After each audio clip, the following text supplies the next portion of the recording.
Hello everyone, welcome to DPA Open Mic episode 87. They finally did it.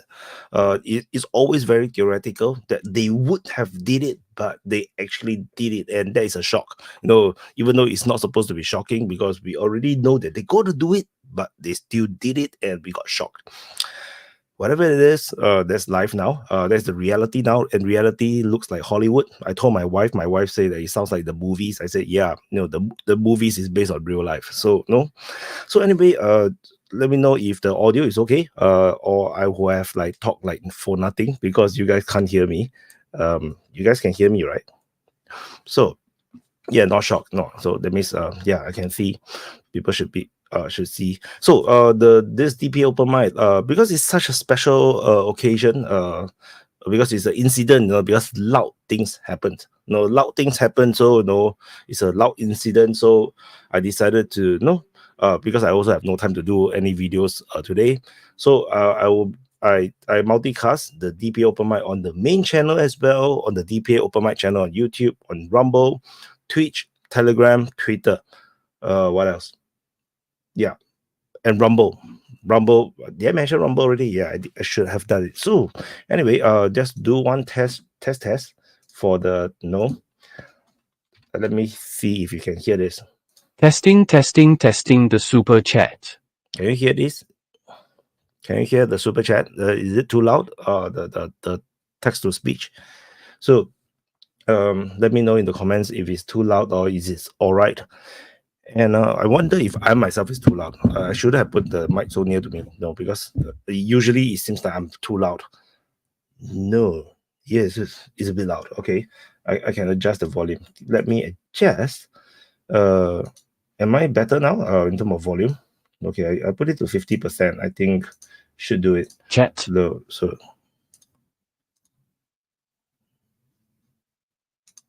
oops. Let's see. Let's try again. Testing the super chat. Is this better? So is the super chat better? But okay, so everything's fine. Switch of volume. Okay, all right. Okay, cool. Okay, so it will be a bit complicated. Okay, for those that are not watching on YouTube or Rumble, there is live chat. Especially if you're watching on Twitter, come over to YouTube. But there's two channels, so you can choose the main channel or the Open Mic channel's live chat. It's going to be a bit different. And of course, we have the Rumble chat. Rumble chat is a bit very quieter, but we still have people chatting. And if you're on Twitch, you will be the lonely one. Okay, I'm going to drop the link to join, and let me. Where's the button? Okay, I'm going to copy the link to join, and give me a second. I forgot to prepare this.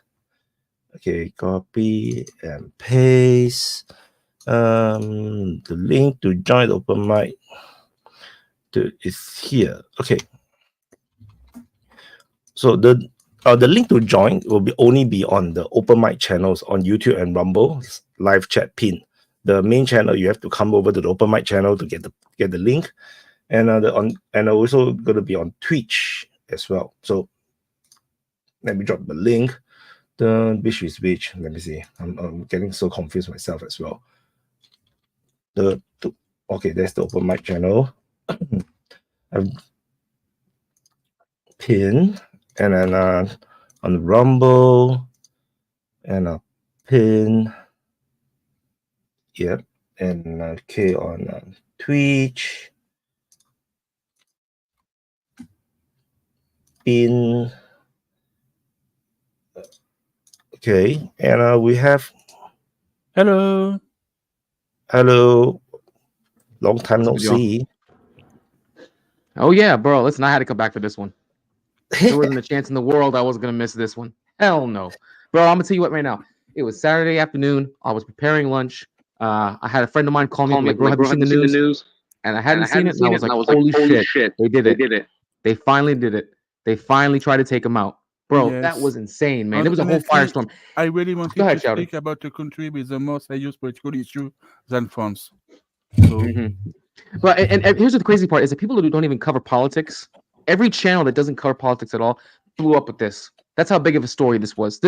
You had to drop everything you did. Everybody I knew dropped everything they did. Anyone who could stream did stream. This was insane. And the fact that, look, I know people are saying that this guy was actually, do you want to get into that first, Wyatt, about the background of this guy?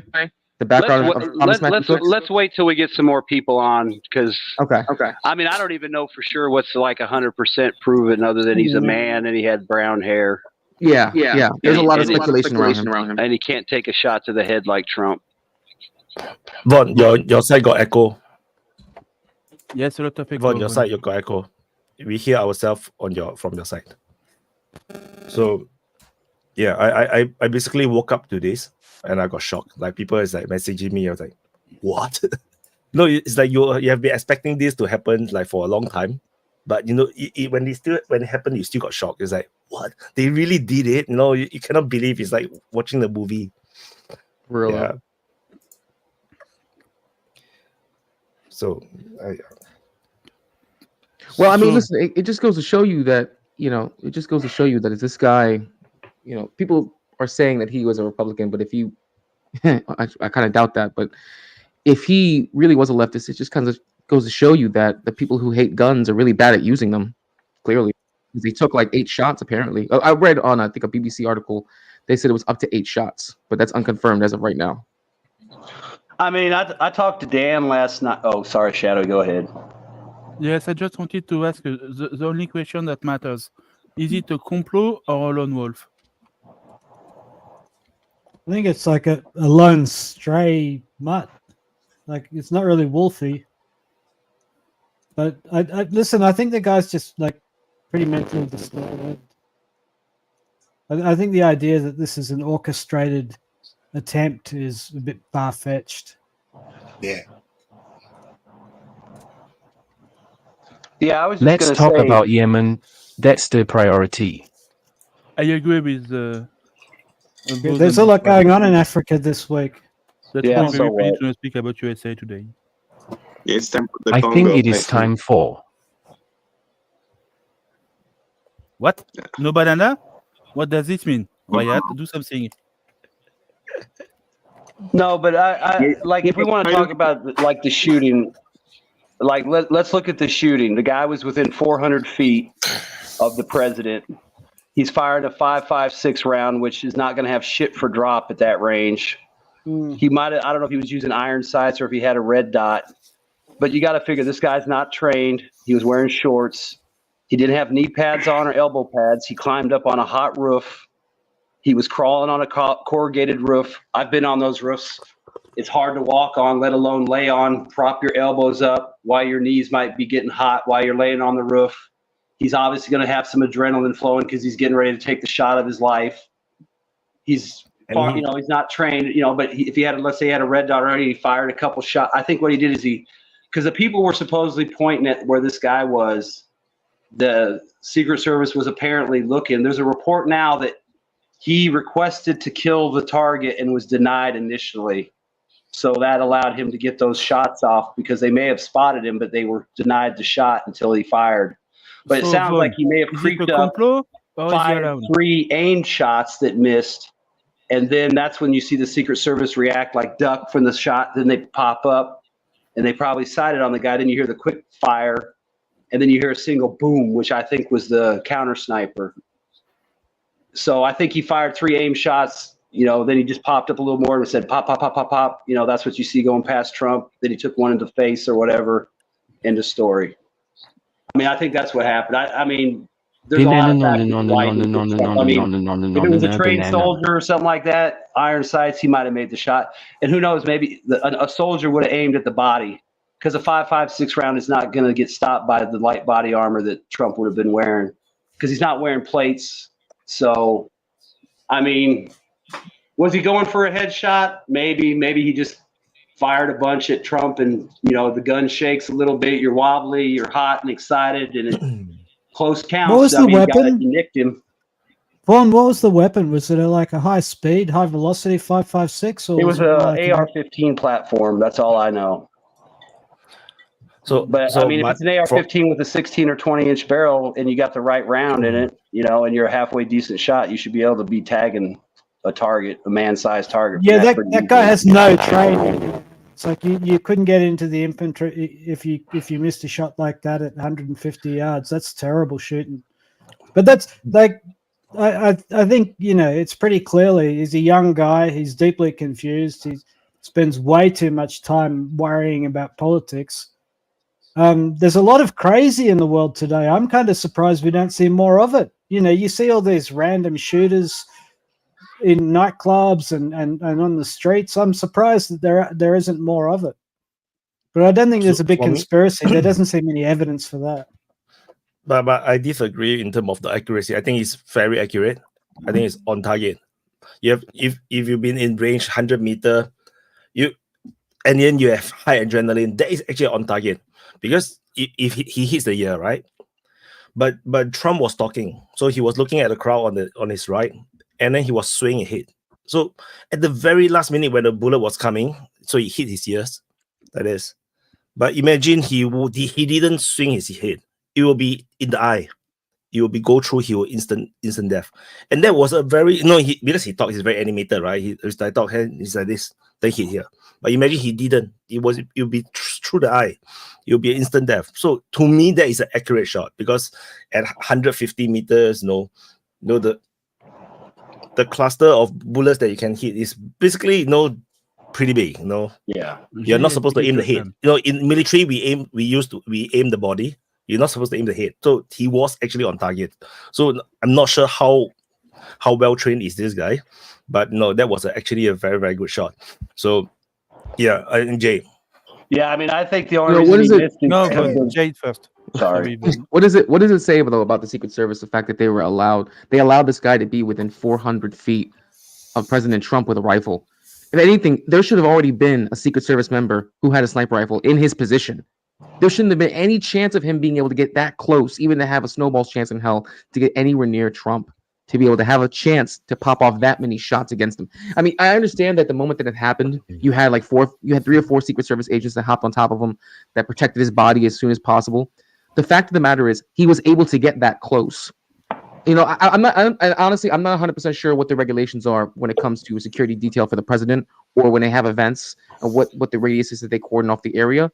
But that to me it seems like there was a huge gaffe by Secret Service. And then on top of it, you had the interview from the BBC reporter. They interviewed the guy that looked like Carrot Top, even saying that there were multiple people who looked up at the roof and saw somebody up there, pointed at it for several minutes, telling the cops, saying, "Hey, there's a guy up there. There's a guy up there." And everyone just stood around, didn't do anything.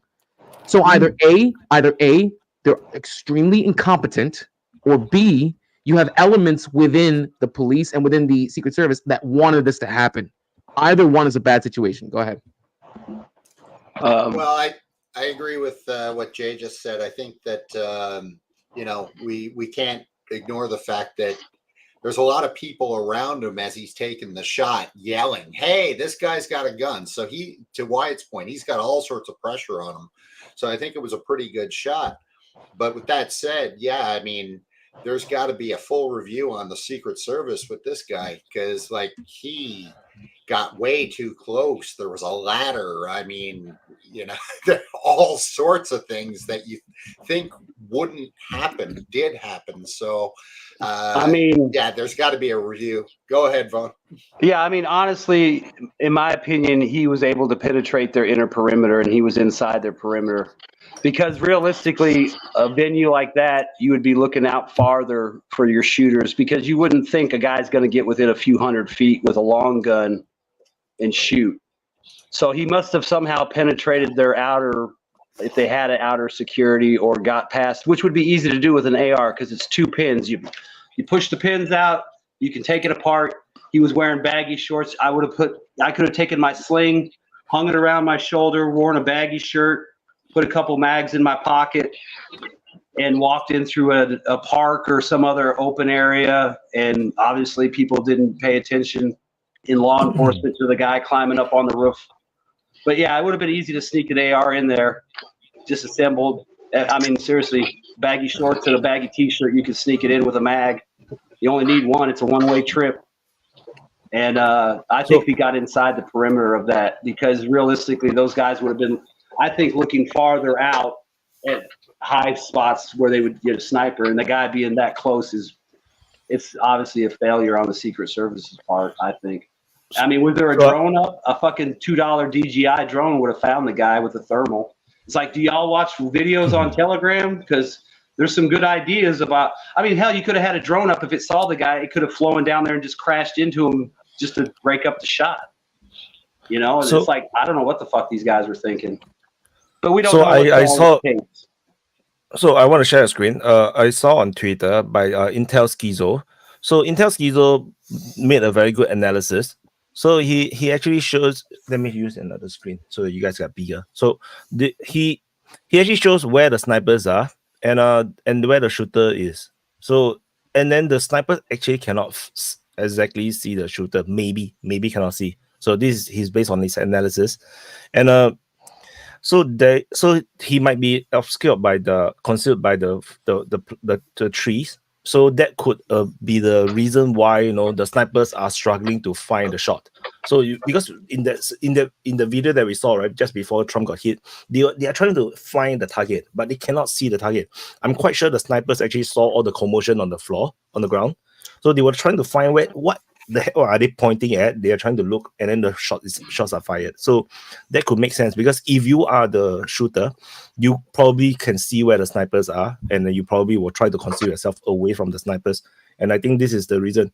And then another one of these rumors is that the assassin was actually shot by someone from the ground. One of the guy with the silence assault rifle or something, but not sure. Of course, not sure. This is just a lot of speculation right now. But I thought this was very interesting, coming from Intel Schizo. Yeah. So and I think going back to let me see who is. I think I'm not sure who Shabos. John. It should be John and then Melkor, I think. Yeah, I just wanted to. My theory on this is that one of the reasons for the poor performance of the Secret Service was they didn't properly liaise with the local law enforcement. Like whenever there's a big event like this, they use lots and lots of local law enforcement. Usually they have like a liaison officer on both sides to communicate. And I think that the guy that you saw on the was it the BBC that said we pointed out, I think he was speaking to the local law enforcement, not actually the Secret Service. And they may not have communicated that to the Secret Service. I'm not saying that makes it okay. That means there was a breakdown in communication between the two, which they should have this ironed out by now. I mean, it's 2024 for fuck's sake, right? So that's one thing. Two, there's a lot of jokes going around on Twitter and the memes. If you look at the Secret Service agents, I mean, they were calling them like tumbelinas. Like, I mean, did you see like the one female agent? She couldn't even holster her weapon around the vehicle. Also, they lacked. If you saw how slow they were to evac the president, you don't move like. Well, they weren't tall enough to provide the protection they're supposed to. Right. Well, that's another problem too, right? I mean, also they didn't seem to have the route clear. That's another thing is you always have. They always have multiple plans of egress for a situation like that when they're doing VIP protection, both to get him from the vehicle and also so they'll have several ones that are laid out. In case one gets blocked for whatever reason, they always have multiple ones, and the same for the car when they get him in. They also have multiple routes as well. If you saw how slow they were, that's a disgrace. I mean, real quick on that, John, before you go, Melkor. Sorry, the reason there was hesitation is my understanding is they don't move the president in any direction until they know the threat has been neutralized. And I think that's why they were standing there hunched over. And once they got word that Suter was down, that's when they moved. But even then, it was still very disjointed looking. Right. No, I'm agreeing with that part. You stay on top of them. Then you could see they were all in their comms waiting that it was clear. Once it was, they got him up. But you saw how slow they were on moving him. And even when by the time they actually got him to how long it took for them to get him from the stage to the vehicle. But even when they got him in the vehicle, the man had already been shot.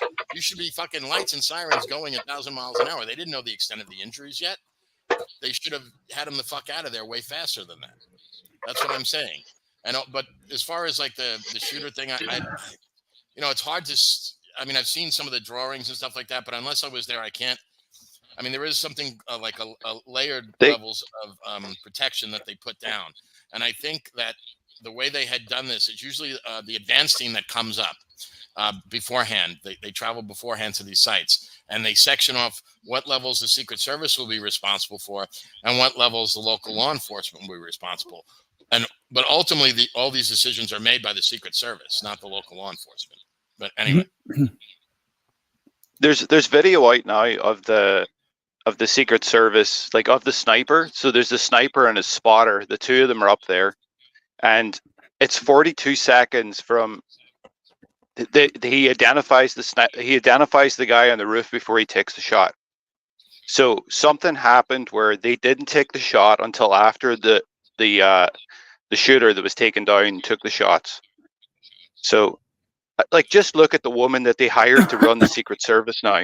She worked for Frito-Lay. She was their head of security at Frito-Lay. How does that qualify you to run the Secret Service? There's a competency crisis. She's a woman, man. Well, I don't know why you're against this diversity, man. Like, are you like a prejudice or something? Fuck diversity. It's about competence. I agree. It's the same shit. Yeah, it's the same shit. It's the same shit in every department, either in the US or in Canada as well. We have the same shit going on up here. People are hired because they tick boxes, and honestly, I'll just say it: white guys like me are sick of it. I feel offended. It's not Chinese, so yeah, Andrew. Why? If it was a Chinese lady in charge, she would have been way more competent than that stupid bitch they put in there. So that's my 2 cents. Or maybe anyway, Trump 2024. White guys there. There were heaps of white guys there. Like it was a real show. Like there's incompetence all around. Go on, Toby. Go on, Toby. Push your diversity. I was just going to say. No, I'm not pushing diversity. I'm just saying that like incompetence is the theme of the modern age. You know, like, it's everywhere, man. It's everywhere. Yeah. Did you see that? We've got a white guy as president. The two planes that missed each other by 600 feet. Hmm. There was like a plane taking off and another one circling, and they missed each other by 600 feet. It's everywhere. It's in everything. It's because people are hired based on their political ideology, not on their competence. I think Andrew's up. Yeah, I just want to add one more. I only jumped on to say hi to everybody. Hello and goodbye. Long time no see though. So I just want to add one more point before Andrew. Is that Andrew, anyway. Like everybody do point out the main point is that how is there no Secret Service on that roof, which is also one of the other high point. And then I don't even think that you need to have a sniper there. You just need an assault rifle guy. You just need someone with the assault rifle to stand there just to stand guard. And snipers also they should have two teams. I think that you must have two teams that covers each other. They only have one team, so there is some severe lacking of security for sure. Andrew,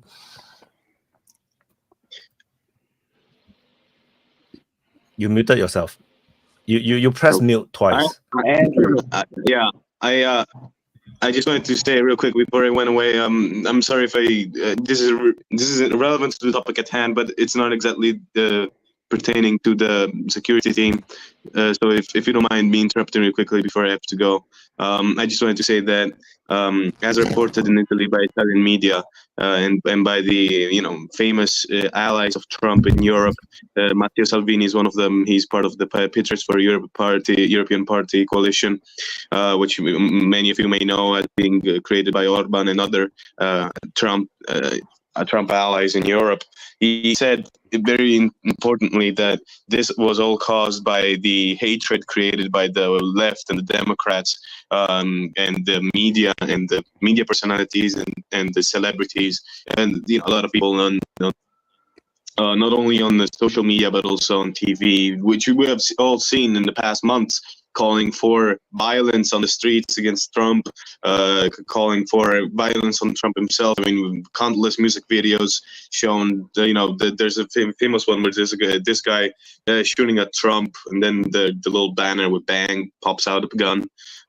So it's evident this is all a product of all this political violence that has been legitimized by the left as some sort of counter-revolution against a supposedly dangerous right-wing rising, not only in America but all over the world. And this is why the Italian, Matteo Salvini, which all of you may know, said that this should make all politicians from across the world worry, because this is not only about Trump, this is about the delegitimization of right-wing politicians from all across the world.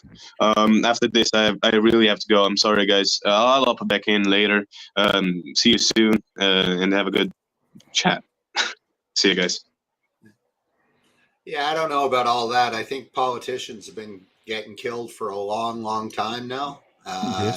So I don't necessarily see this as being a recent thing or a left thing or a right thing. It's but it's something. I will say that certainly with the access to more information, I think that the lines are certainly getting a lot more polarizing. I will say that.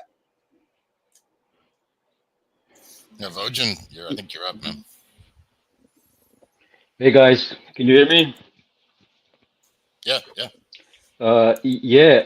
Regarding the security detail that Trump had, I just watched 2 hours ago some news piece where they interviewed a local guy from this town, and he said he was astonished how little security there was, because seemingly Trump did a similar event there in 2016, and he remembers vividly how on every roof there was some security guy or several, and how he and his wife or daughter, how they talked about that they never felt so safe in their life because being so much protection there.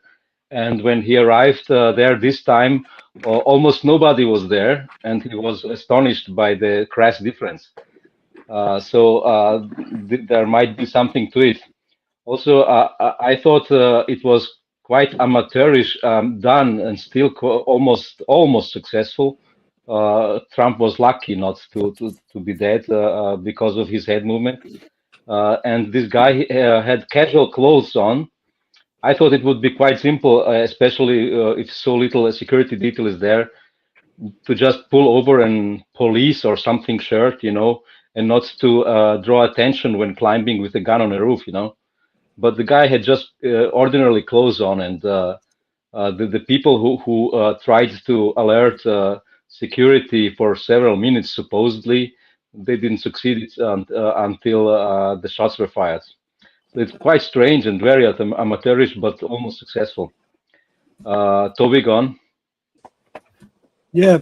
Do you guys remember there was a school shooting a couple of years ago, and footage emerged that school actually had paid men with weapons at the school, and there was footage released that they were all just standing around while the shooting was going on. They weren't reacting. Texas. Yeah, right. So, so my point is, like, if you have a look at the budget for the Secret Service, it would run into I don't know what it is, but I bet it's millions per day. And there would have been like tens and tens of people there.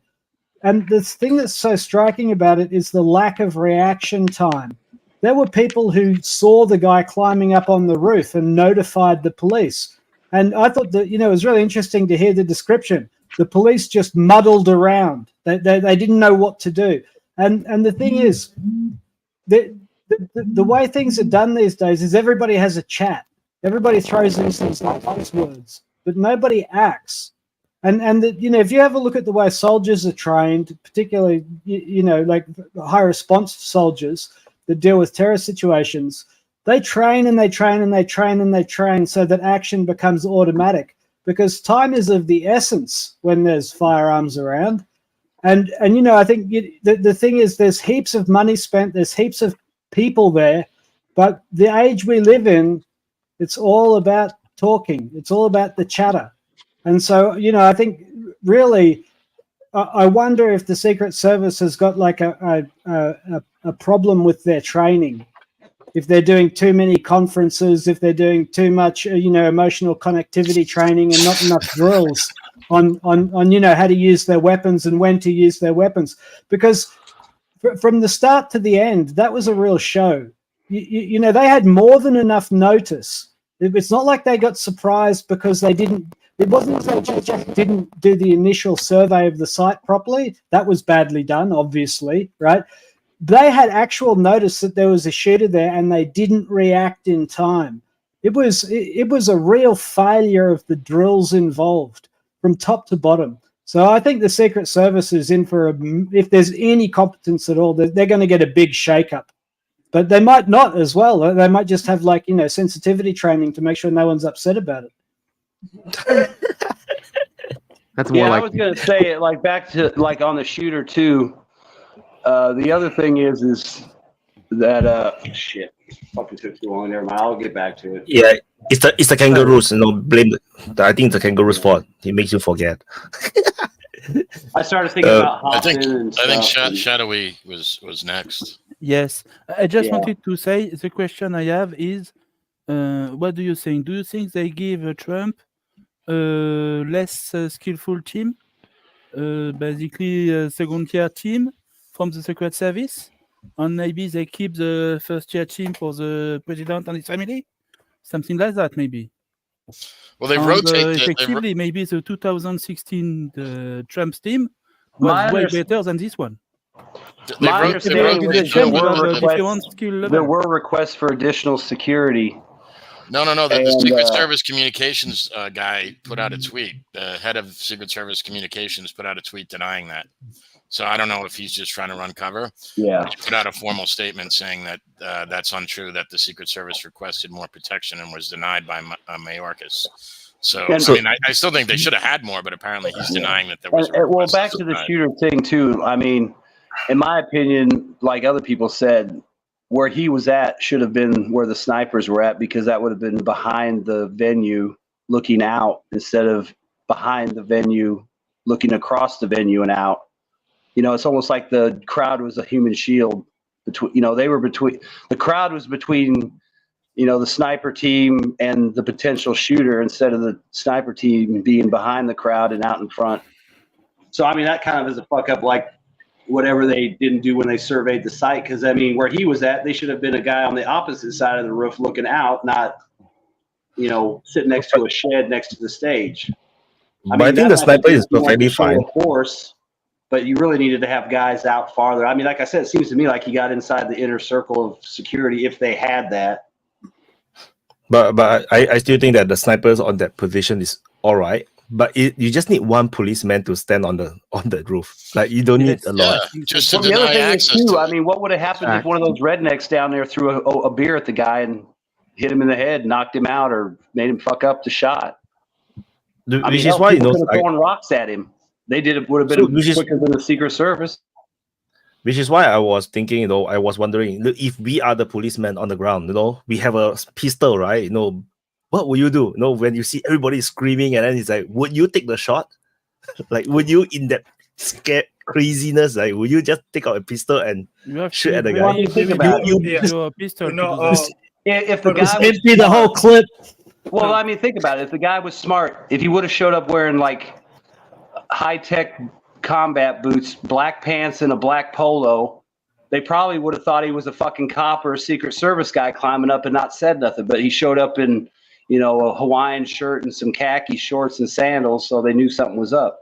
I mean, you think about it, most people, if you see a guy wearing black and let's say he had a belt on that looked like a police belt, you see all the other Secret Service guys walking around, most people probably, he must be a Secret Service guy. He's got the same gun they got. He's wearing black. It's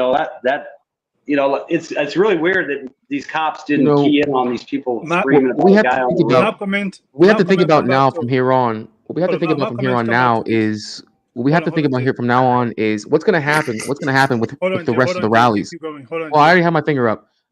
So what's gonna end up happening from here on? What's gonna end up happening from here on? I already have my finger up. What's going to happen from here on when we have the rest of these rallies going into the rest of this campaign? Because right now it's only July. It's only July. I'm gonna keep going. It's only July. It's only July, and we have to. I can't hear anybody. Well, I mean, I had my finger up already. I mean, I was already waiting.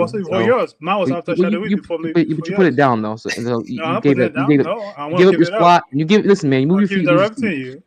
So what's gonna end up happening? I mean, I'll just keep on going, bro. You're not gonna win. I'll just keep on going. I'll just keep on going. I'll just keep on going. I'll just keep on going. I'll just keep on going. Anyway, so what's gonna end up happening? We have the rest of this debate. We have the rest of this campaign. What's gonna end up happening? We have the rest of this campaign because we're still in July. Okay, the campaign doesn't really start picking up until September. November is when they actually have the election. What are they gonna do from rallies from here on in? Okay, think about this. Are they going to end up having Trump be in his own little area, his own space? Is he going to have an auditorium where he's by himself? It's just a camera crew and then the rest of the Secret Service? Is it going to end up being a case where whenever he goes around, he's going to have to be in a Pope mobile? Or when he gives speeches now, just on the campaign trail, is he going to have a glass shield the entire time? Because this can end up changing everything from campaigns from here on in. Because now it may be that you have to give full-on presidential security details and the accoutrements that go with those security details just for candidates from this alone. I understand that there have been other cases before of candidates who have been assassinated or have been shot at, But this is super high profile, especially when you look at the U.S. and how polarized the political spectrum has become. So from here on in, I mean, think about this. If he had a glass shield when he gave his last speech on J6, right? Why couldn't they have given that to him now? There's no reason. Honestly, he's probably gonna have to be in a Pope mobile from here on in. Go ahead, FCS. My bad. Yeah, but yeah, again, my little comment on this is whenever the police or the US law enforcement agencies are supposed to show face, they always show their worst performances. If this was any other incident where there was no physical, no threat, they'll show up with everything they can possibly drag to the scene. But whenever they're needed, as Toby mentioned earlier, what happened in Uvalde here in Texas, they were right there. A mother walked into the school, grab her kid, and walk out, and they wanted to bullshit her. And they're supposed to be law enforcement officers. They always tend to just play this game. It happened in Florida before. There's an officer on scene hiding behind the school building when somebody's in the school building shooting up the student. And whenever FCS, the U.S. law Texas? enforcement officers are supposed to do what they're supposed to do, they always come short. And I've always been the case. FCS, are you still in Texas? Yes, I am. Hey, I don't know if you know this, but maybe you could tell us more. 2 of the officers involved in that Uvalde thing are on trial right now, right? No. The chief of police and somebody. Okay, yeah, okay. They're facing charges. Do you know anything about that? No, they're not. Yeah, 2 of the guys involved that were like supervisors are facing criminal charges. No, they tried to, but I think the grand jury kind of, the grand jury did not, how you call it, drop the, I don't know the term, but the grand jury did not indict. They did not indict. So they didn't bring an indictment. Okay. Yeah, they tried to, but of course it didn't go forward, it didn't go past that. But there was some other fees, other penalties the department pays to some families or anything. But yeah, so yeah. But to come back to this whole this Trump getting hit. Again, I wasn't there. Based on the videos we're seeing, everyone had their own perspective on things. And I come down to one thing: if that boy, the shooter, whenever I enter this event, even some of the law enforcement officers make it very difficult to tell who's law enforcement and who's not. Some of them goes up there in plain civilian clothing. Some of them are in plain civilian clothing. All they have is maybe some badge on their pant. If you don't really ask for details, you don't know. Some of them go in Hawaiian outfits with rifles. I've been to many events where I've seen law enforcement officers taking out security positions where they are armed, they are dressed like civilians. So again, I can see why there'll be so many confusions in this. From somebody with a gun, they could think it was one of theirs. For that, I don't think it was just a negligence. I think it could be just it could be one of our guys again in Hawaiian clothes. But of course, they could have investigated, they could have pressed forward, they could have made sure to verify things out. But America do not be like Liberia. You cannot afford a dead president right now. You're too far from it. But anyway, what's his name? Vojin was next. Yeah. Vojin, regarding the issue of headshot or body shot, I'm not so sure that the guy had the line of sight for a body shot. The roof that he was on was quite low as well.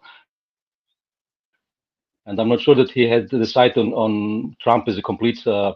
I mean, give it a couple person. weeks or a month. Also, you'll if he was probably have a shooting from news crew on the roof.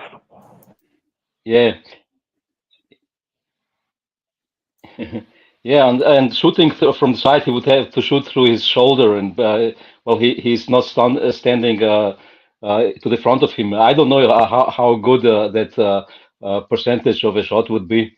But another issue is that it clearly seems to be a radicalized guy, incentivized by news and political propaganda. The same thing, almost identical, happened to Fico in Slovakia. So it seems to be a thing currently. And so how to make sure that this doesn't happen more often? Yeah, I think most of the politicians will increase their security detail as of now. But as you said, Trump needs to change his appearances.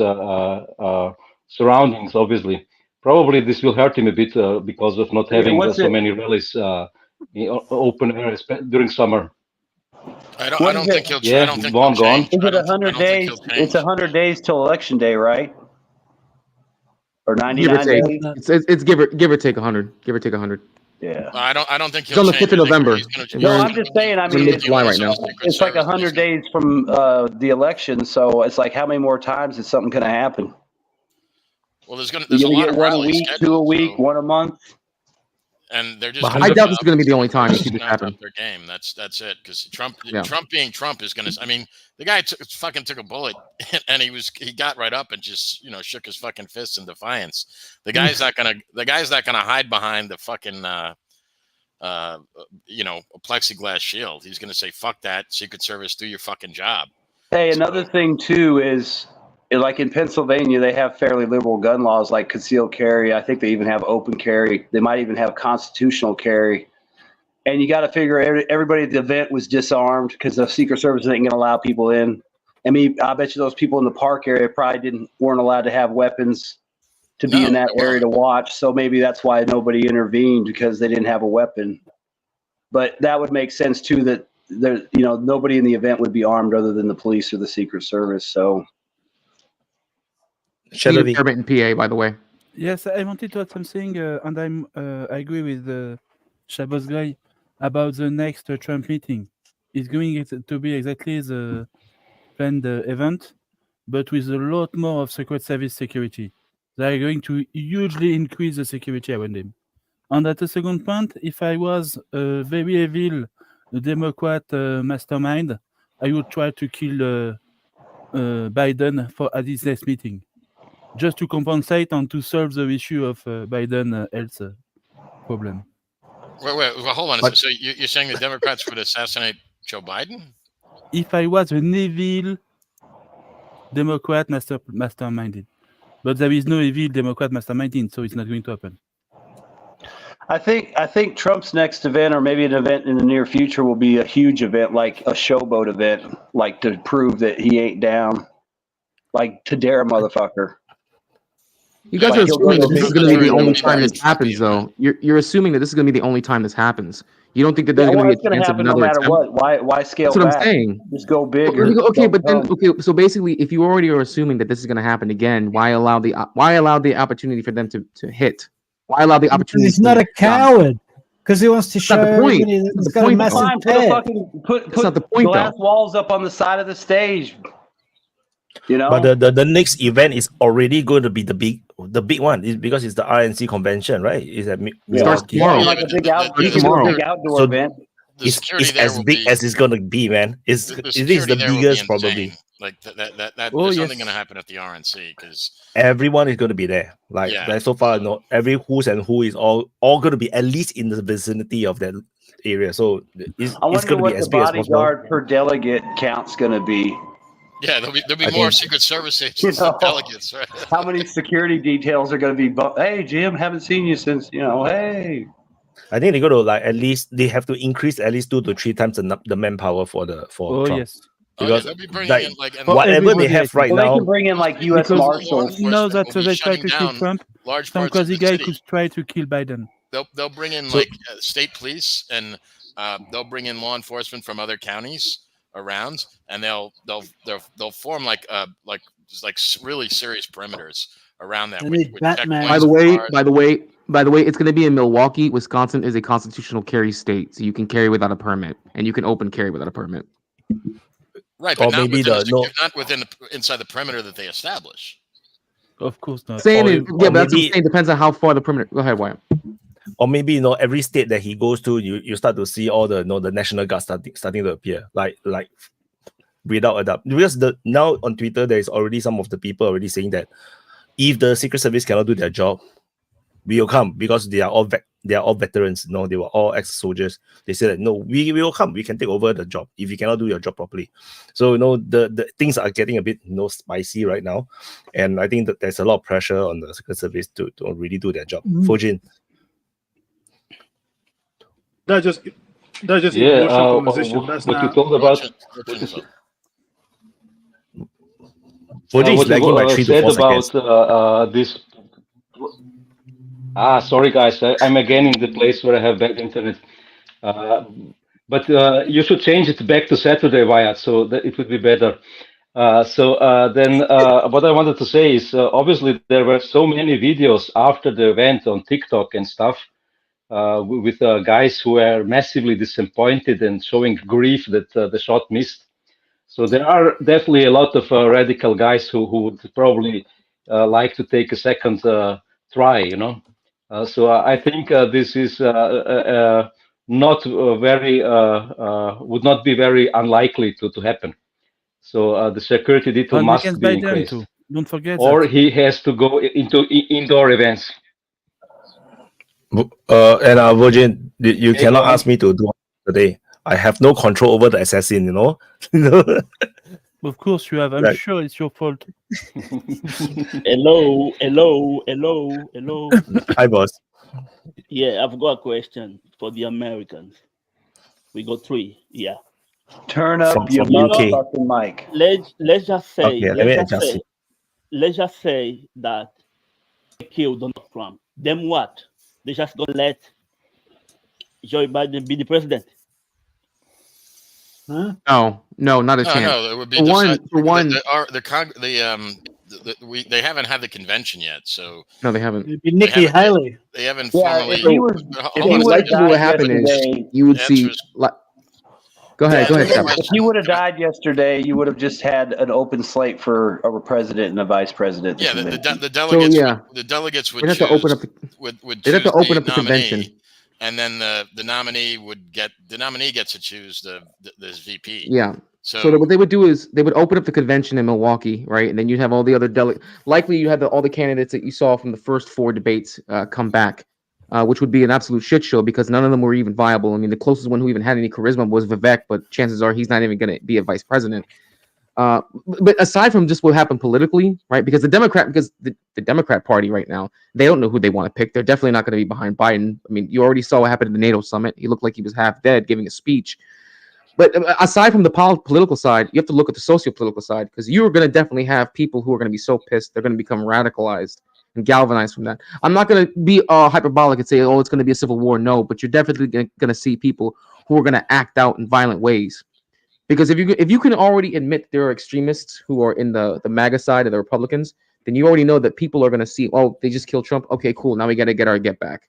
Something like that would probably happen. Not a civil war style, but you're definitely going to see extremism come out if they actually killed him. At least if he was killed. If he was killed. But he wasn't. So I don't of think. Course, but he asked the question. But he asked the question: what would have happened if he died? Squads going around taking out political enemies.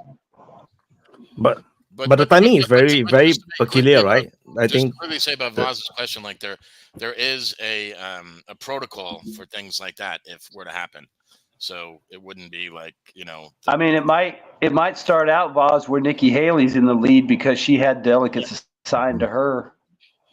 Even though it wasn't enough for her to win anything, she might start out in the lead with 10 or 15 delegates.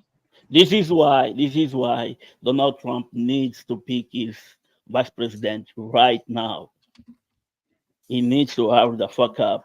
Well, he'll do it this week. There's a convention. Because yes, convention. Yeah, because Nikki Haley got a chance to be the president of the United States if Donald Trump dies. But the rumor was he was going to pick him yesterday. Go ahead. No one wants that shit. Because the timing is uncanny, right? No, because RNC is like tomorrow or something. Then like they time it perfectly, you know, to mess up the entire RNC. Because if let's say the bullet was no faster or slower by another half a second, Trump will be dead. Tomorrow will be a mess, right? You're right. The timing it would be utter chaos. Yeah. That's what I'm saying. It would be utter chaos. I mean, because you already have the DNC who doesn't know. They don't know who they want their candidate to be. The rumor is that they want Kamala to be the one to replace Biden. That's just the rumor, right? But then if Trump is dead, well, then there are no good candidates on either side other than the placeholder. Then you're scrambling. You're scrambling for the bench players. You're scrambling for bench players to be your president. That's the worst part. So United States will officially be a joke country. You know, it's like after 2 years of campaigning, there's actually no candidates. Jay. Yes. I'm sure there is someone better than Joe Biden in the Democrat side. Yeah. No. Technically, okay. So here's my theory. And I'm sure others have already had this theory. And yes, FCS, I'm gonna let you go. Just let me finish this point. Let me rock out. The theory is that the Democrat Party is going to end up sweet-talking RFK, convincing him to leave the We the People Party and joining the Democrat Party as the only viable option to defeat Donald Trump. That's the theory that a lot of people have had. And I agree with that theory, actually, because RFK would have enough pull, especially in urban and large city environments in the U.S., to dissuade even some centrists, even some people who are considering voting for Trump and are on the fence. He's the only person with Democrat backing that could beat Trump. The only one. With the condition, Kamala Harris must be the VP. But that's viable, though. That's viable. Yeah, that's viable. Kamala Harris I'm must give my be a VP. Toby's next. Then after that, they will get another Kennedy assassinated again. Then Kamala Harris will become president. Hey, someone in the chat asked if Trump was ever put on that Ukrainian hit list for any of his comments. No, I'm not sure. I can check. It's not. Toby, go ahead. Toby, man. Yeah, I wondered if you guys noticed. I wonder if you guys noticed. I saw a report that like this guy has zero social media history. He's like the only 20-year-old in America with zero social media history. I thought that was a bit weird. I wondered if it got scrubbed. You know what I mean? Like I wonder if like just for whatever reason. It all to the official reason would have been to tone things down, so that people don't get agitated. But it just seems really weird that a guy who's that political and that full on has zero social media history. But yeah, one other thing I was going. Oh, okay, go on. Go ahead, Dan. Sorry. Oh no. Well, we can talk about that point. I wondered if anyone's heard anything because we don't know anything about this guy, and I just find that so strange for a 20-year-old. To have no social media history. Yep. Supposedly there's a history of him doing donations to that Donate Blue, whatever, the Democrat thing, Vote Blue, whatever. Yeah, But I heard there was donations, and then I heard there was a single donation. Yeah, it was a $15 single donation he made when Biden. I heard he was in the BlackRock commercial. A lot of these shootings happen. They don't release the name, and that usually gives them time to freeze up the social media and like pull it down so people can't screenshot stuff or put out information. Or he scrubbed it before. He might have known this was a one-way trip, so maybe. But again, there's always the Internet Archive. Even if they scrub it, you can still get it from the archives. But what I'm trying to say is, but to Toby's point, most people that shit like that don't have social media footprint. Most of them are very isolated, very much to themselves and far from those social media things. So I won't be surprised if he doesn't have any footprint, because the time you need to actually come up with all those ideas, if you have any social behavior, you don't have time to think of those things. But I thought that's possibly true too. He lived inside his own head and never got outside it. Yeah, that could be the answer. Yeah, but one thing also I'm trying to mention earlier, as what White was saying earlier about Trump, God forbid Trump got hit and somebody got hit, and I said that's a picture that people don't come to see when it comes to want to leave America. This is exactly what America is doing overseas. They keep killing leaders, and it creates decades of instability. And so someone mentioned something about something making America or banana or something state. But yeah, that is how they have created so many banana republic around the world, because they keep killing other people, leaders, one after another. Before you know it, the country becomes almost unmanageable and almost dysfunctional. One of the closest country we can point to is Haiti, just down the street. But yeah, sorry. What's his name? Vaughn. Go ahead. Oh, real quick, I don't know if this is true, but somebody could check. But it was reported, too, that Barron Trump was there and actually witnessed the whole thing also. Who is that? Barron Trump, that's his son. His youngest son. But I don't know if it's true or not. I know there was people there that were family and stuff, but I don't know exactly who. What I read was that he was not there, so yeah. Okay, yeah. I mean, I'm sure it was crazy. But I mean, I saw on Twitter, I can't be sure. I just, they say that does it make any difference? He was not there. He can be the target. I'm just saying, I mean, it's just more, drama to the story. Oh, okay. The son. I mean, look at that guy. Young Barron looks like young Trump, like a lot in the. That's. I mean, it's just more of the story. You know, he watched his dad take a bullet to the head, get up and This shake his stick. is the in only defiance. BBC we trust. Yes.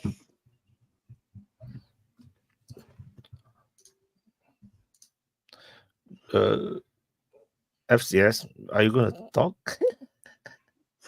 No, boss. So, Super chat for you.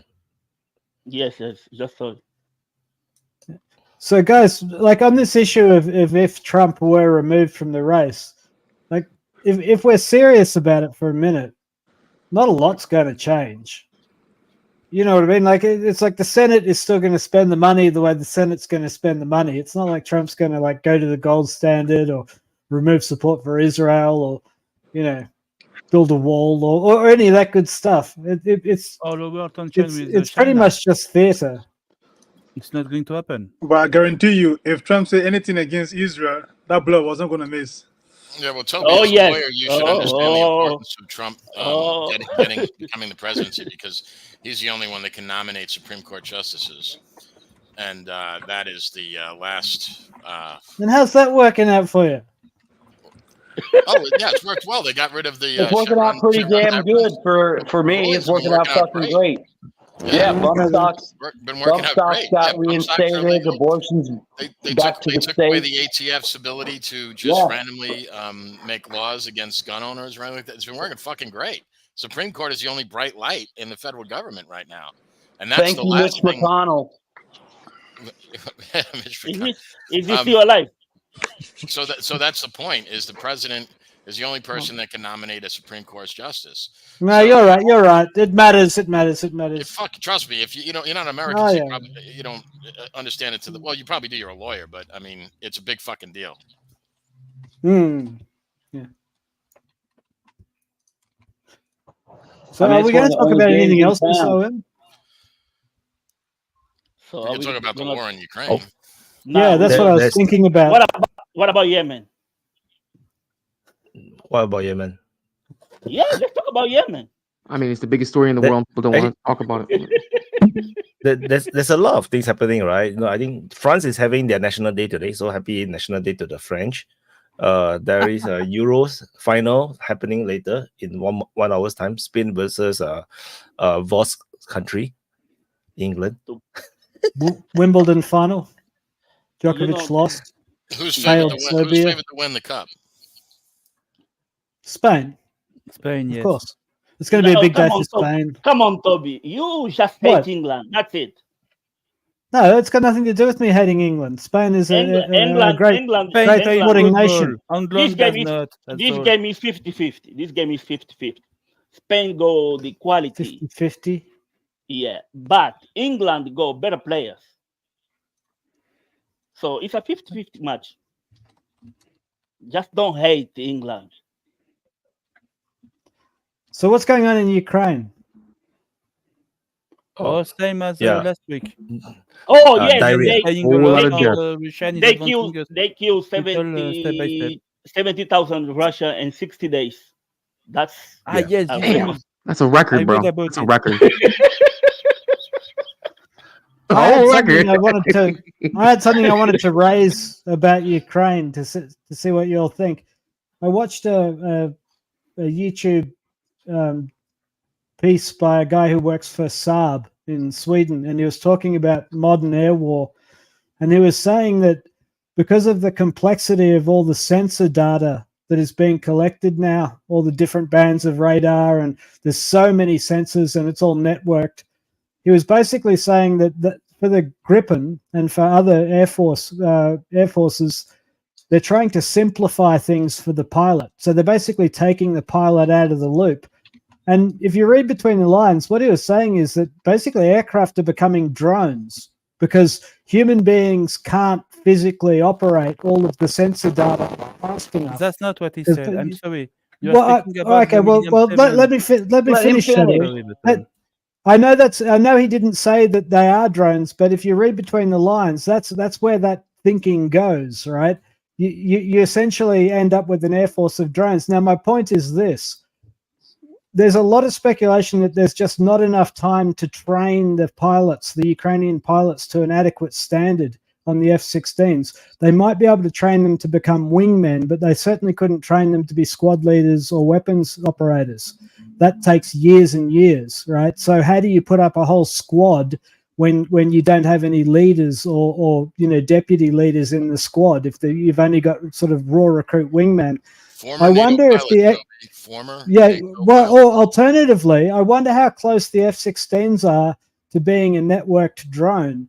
And like, what would be the scenario then if NATO were operating remotely controlled F-16s to launch their missiles and saying that there was a Ukrainian pilot in it to make it legitimate? Because it's an interesting, intellectual position. If there's a Ukrainian sitting in the cockpit, even if he's not doing anything, then it's not NATO attacking Russia.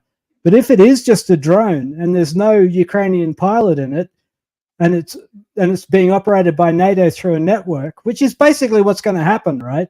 Then that is NATO attacking Russia with its weapons. And so I think that the air war with the F-16s, if we do see the F-16s operate, I think the extent to which the network is controlling them, I mean, in a way, this is already happening. All the targeting data is going to go to the F-16s from the entire network. Right, the pilot is going to be told what to shoot at and when to press the button, and you might as well automate it at that point. It's not like it's dogfights over the English Channel, and the pilot's having to pull on the stick and aim through the sights at another aircraft. To a large extent, NATO is effectively, if they send those F-16s in there launching their weapons, that is essentially NATO attacking Russia with its aircraft. And so I think that's kind of an interesting development in modern warfare. The person in the cockpit is only there for political legitimacy. Yeah, but are you arguing that they're doing this, or they have the ability to do this right now? Like you say? Yeah, I think so. When I used to work selling jets, and basically, for a long time, commercial jets have been drones. They with private jets, they actually had to change up the pattern, because they were landing on the same place on the tarmac and putting divots out of it, right? So they had to deliberately randomize the landing procedure. And this was 10 years ago. To a large extent, all commercial airlines are drones already, and have been for, a decade or more. So I do wonder, to what extent, if the F-16s do turn up, I think that for all functional purposes, they are drones. All their targeting system is networked. All of their flight planning is networked. What's the pilot even there to do? What can the pilot do that can't be networked? Everything is controlled. Yeah, I was going to say, just real quick to what Toby said. My dad used to be an airline pilot, and he flew like 777s and stuff. And when they first came out, he talked about the electronics that he said you could pretty much let it land itself. They still held the controls in their hands, but you could put in the coordinates, and if the airport was set up for it, you could land on instruments. And that's probably, like you said, it's so perfect. They keep hitting the same spot because it's a machine. So it perfectly does everything and puts it down on the exact spot pretty much every time. And that was late 90s, early 2000s. And that's civilian grade. So you could imagine they could have something a lot better in the military. I mean, they got UCAVs already. And they're talking about UCAVs as fighters. So how hard would it be to rig up an F-16 just to take off, shoot a missile, turn around and fly home, or get shot down? But then why not just use, that just seems like a lot of work. I mean, why not just use fucking Predator? Shadow, go ahead. Yes, I wanted to add, sorry Toby to cut you earlier, but the videos that you speak about come from Millennium 7. And is really an excellent YouTuber if you're interested in airplane and technology about radar and things like that. And the issues in the video was about that today the number of sensors of an airplane, and specifically the different type of sensor on the airplane, has really increased. Today you have radar, you have camera, you have infrared detector, you have electromagnetic detector, and a lot of others that I don't know about. And to understand all this information coming, you need a computer to give what they have been programmed to do, to give the good intel to the pilot. Okay, the pilot cannot switch between all the data, the sensors, one by one to understand the situation. He need to have in a few seconds a good understanding on what is around him. And for instance, it could be you could have very surprising things because in France, during the 70s, when we introduced the high-speed train, all the military radar, airborne military radar, has to be changed because suddenly you have a lot of high-speed train on the ground level going at more than 300 kilometers, going everywhere. And all the military radars detected that as a low-flying jet aircraft. And suddenly you have a lot of low-flying jet aircraft in France everywhere. So they have to change the programmation of the radar to avoid this detection. Because every time the pilot has to manually change the programmation of the radar. And it's not doable to the modern era to ask this kind of technical ability to the pilot. There is just too many type of sensors and too many technical variables in the sensors for them to deal with that. So you have basically a computer who give information to the pilot and we use all the sensors of the airplane to do that. And that include the data they will save from the AWACS or the ground-based installation. So that's just that we're saying. It's not about to lower the skill of the pilot. It's about to avoid the pilot to go crazy, basically. Yeah. That's all. It's not. But, it's not a movie shadowy. Sorry, go ahead. It's not a movie shadowy. Yeah. But what Toby was saying though, Toby, I think they will have to take off and land, even if it's drone control. If it's landing in Ukraine, obviously it's okay, it's Ukrainian. But if the Russian detect that this has been controlled from any of NATO country, would that be justified to attack them, those places? Because I know Putin have so many red lines. That could be one of the red lines again to come and cross. But what you saying? Yeah, if they can fly them.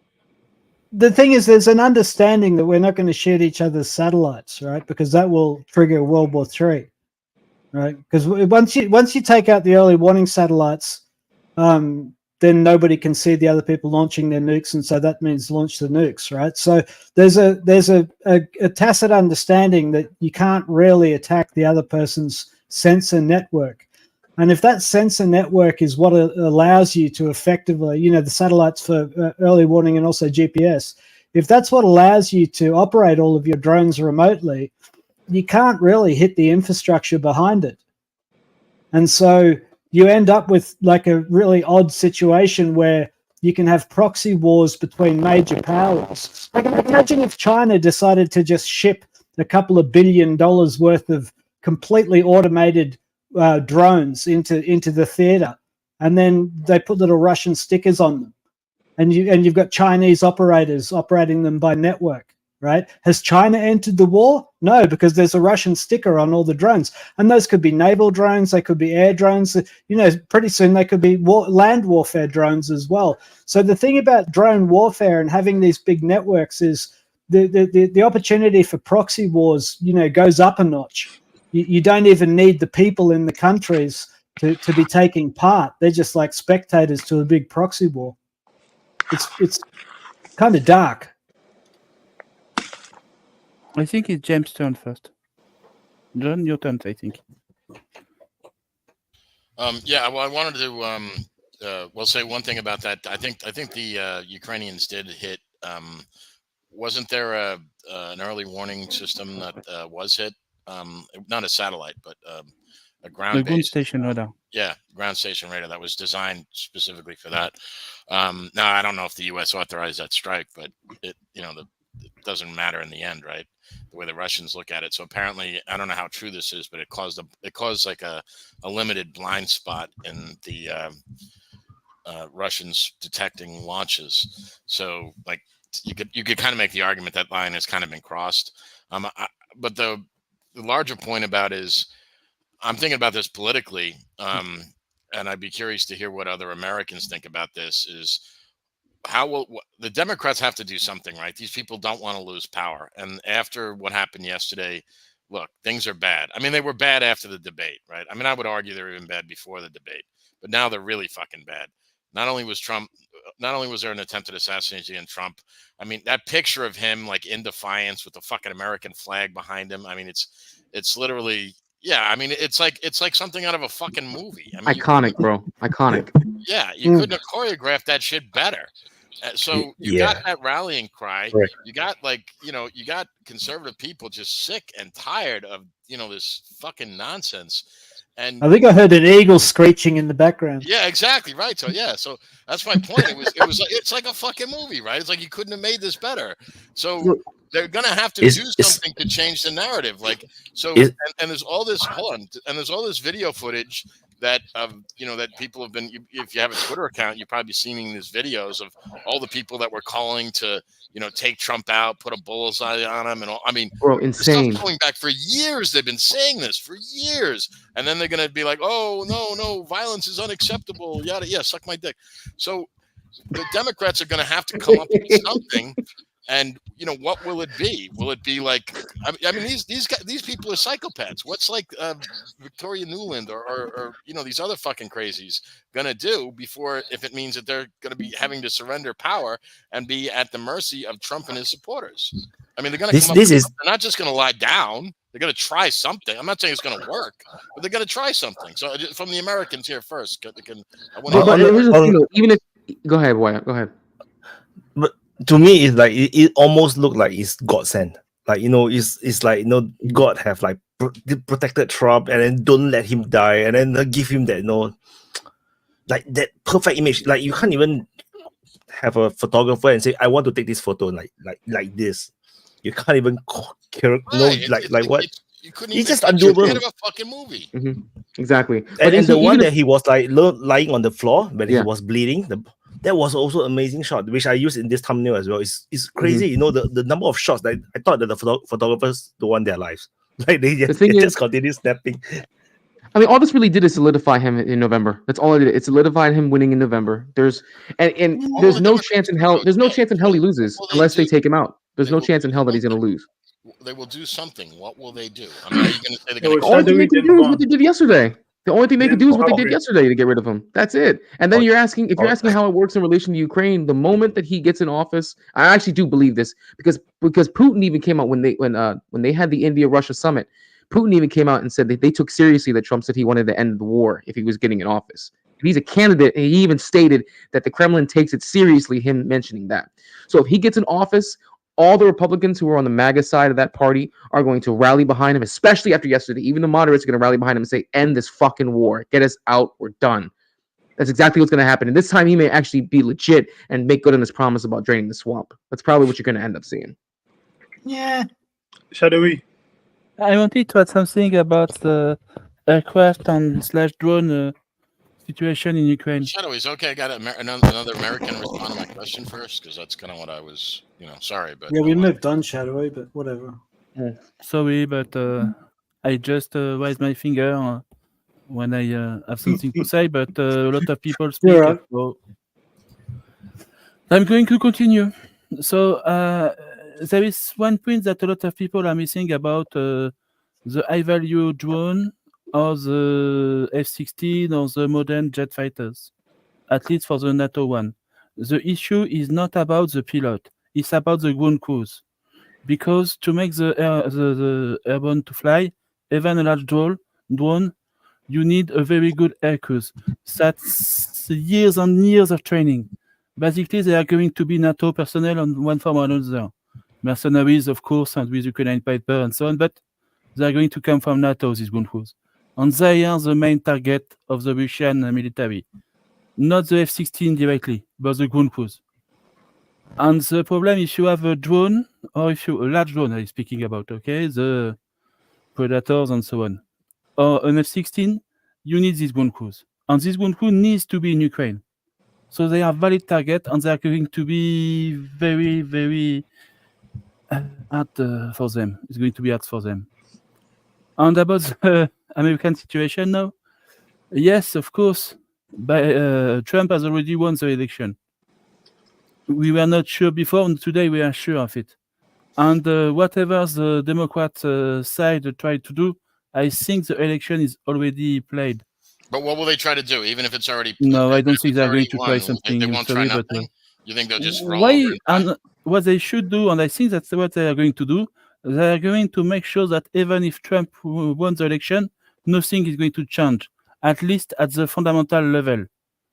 Okay, they are going to create some kind of bunker to protect their position inside the Washington institution. Okay, so Trump could change something on the surface or inside the USA, like create a new border against Mexico and things like that, but it doesn't matter. The tension with China is going to continue to increase. The situation in Ukraine is going to continue, and so on. At the higher level, the situation is never going to change, even with Trump. Yeah, Vaughn. When you're upgrade, there is no upgrade because it's upgrade's turn and then me. Okay. You can let him talk. Okay, thank you. Well, I will give it to you afterwards. Yeah, it was a crazy night. USA never disappoints. Never disappoints. It's like a movie, like Roy said. It's really. Are you crazy. not entertained? Are you not entertained? Is this not what you wanted? Yeah, but not in this manner. It's totally insane. I mean, like they, like you said, they wrapped it up so badly, and now they're on the TV and they're like, oh, people are talking about like.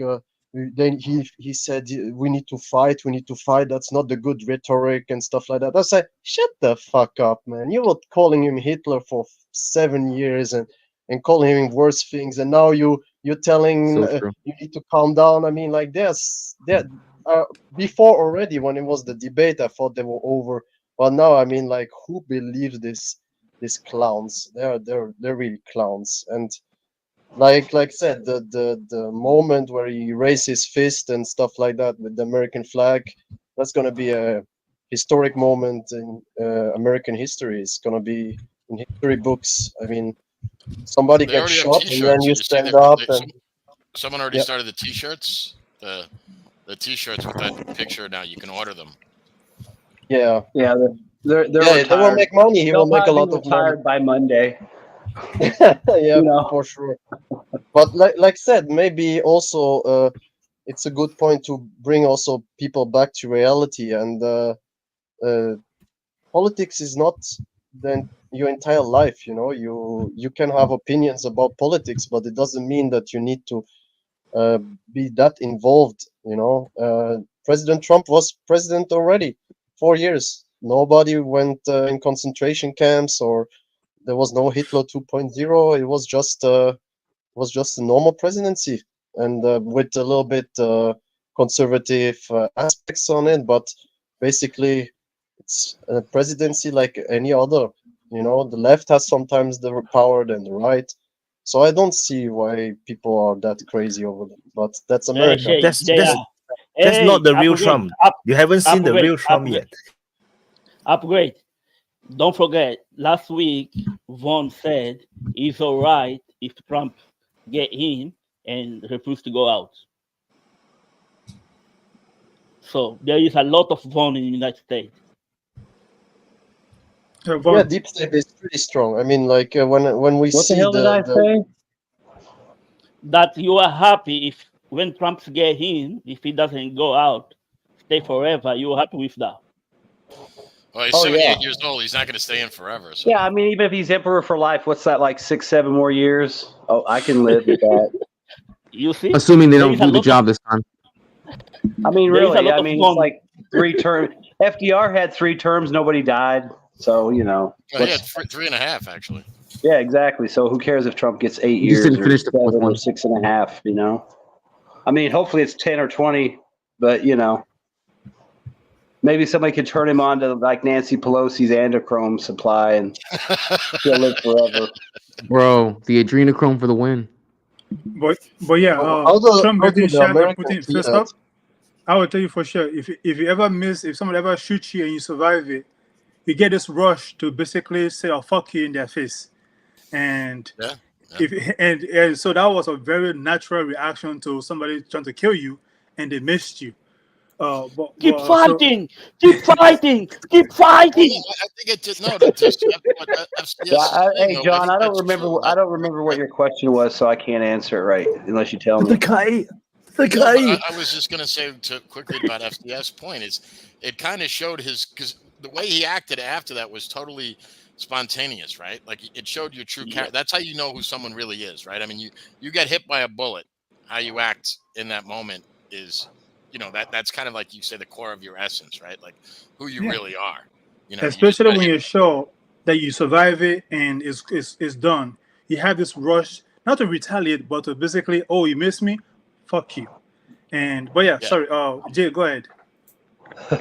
How much? Well, I want to in a roundabout. Go ahead, Vaz, real quick. Go ahead. Yeah. Ask Just a quick question. I wonder how much Joe Biden is starting, cooking something like that so he can get more votes. Well, actually, I'm glad you brought that up. I'm glad you brought that up because even when Joe Biden gave his statement after the speech, bro, he fumbled through the statement, man. Did anyone watch the statement Joe Biden gave? It was cringe to watch. Listen, it's bad enough that you had to. This is my thing. This is how bad our political system is right now. This is how much political turmoil. You guys think France is political turmoil? It's a clown show right now in Congress. It's a clown show on Capitol Hill. You just got done seeing for the past week Biden look like a goddamn autist with his dementia for the past week during the NATO summit, and then at one of the craziest times in American history, when Trump almost gets assassinated, he stumbles through the speech like a goddamn automaton.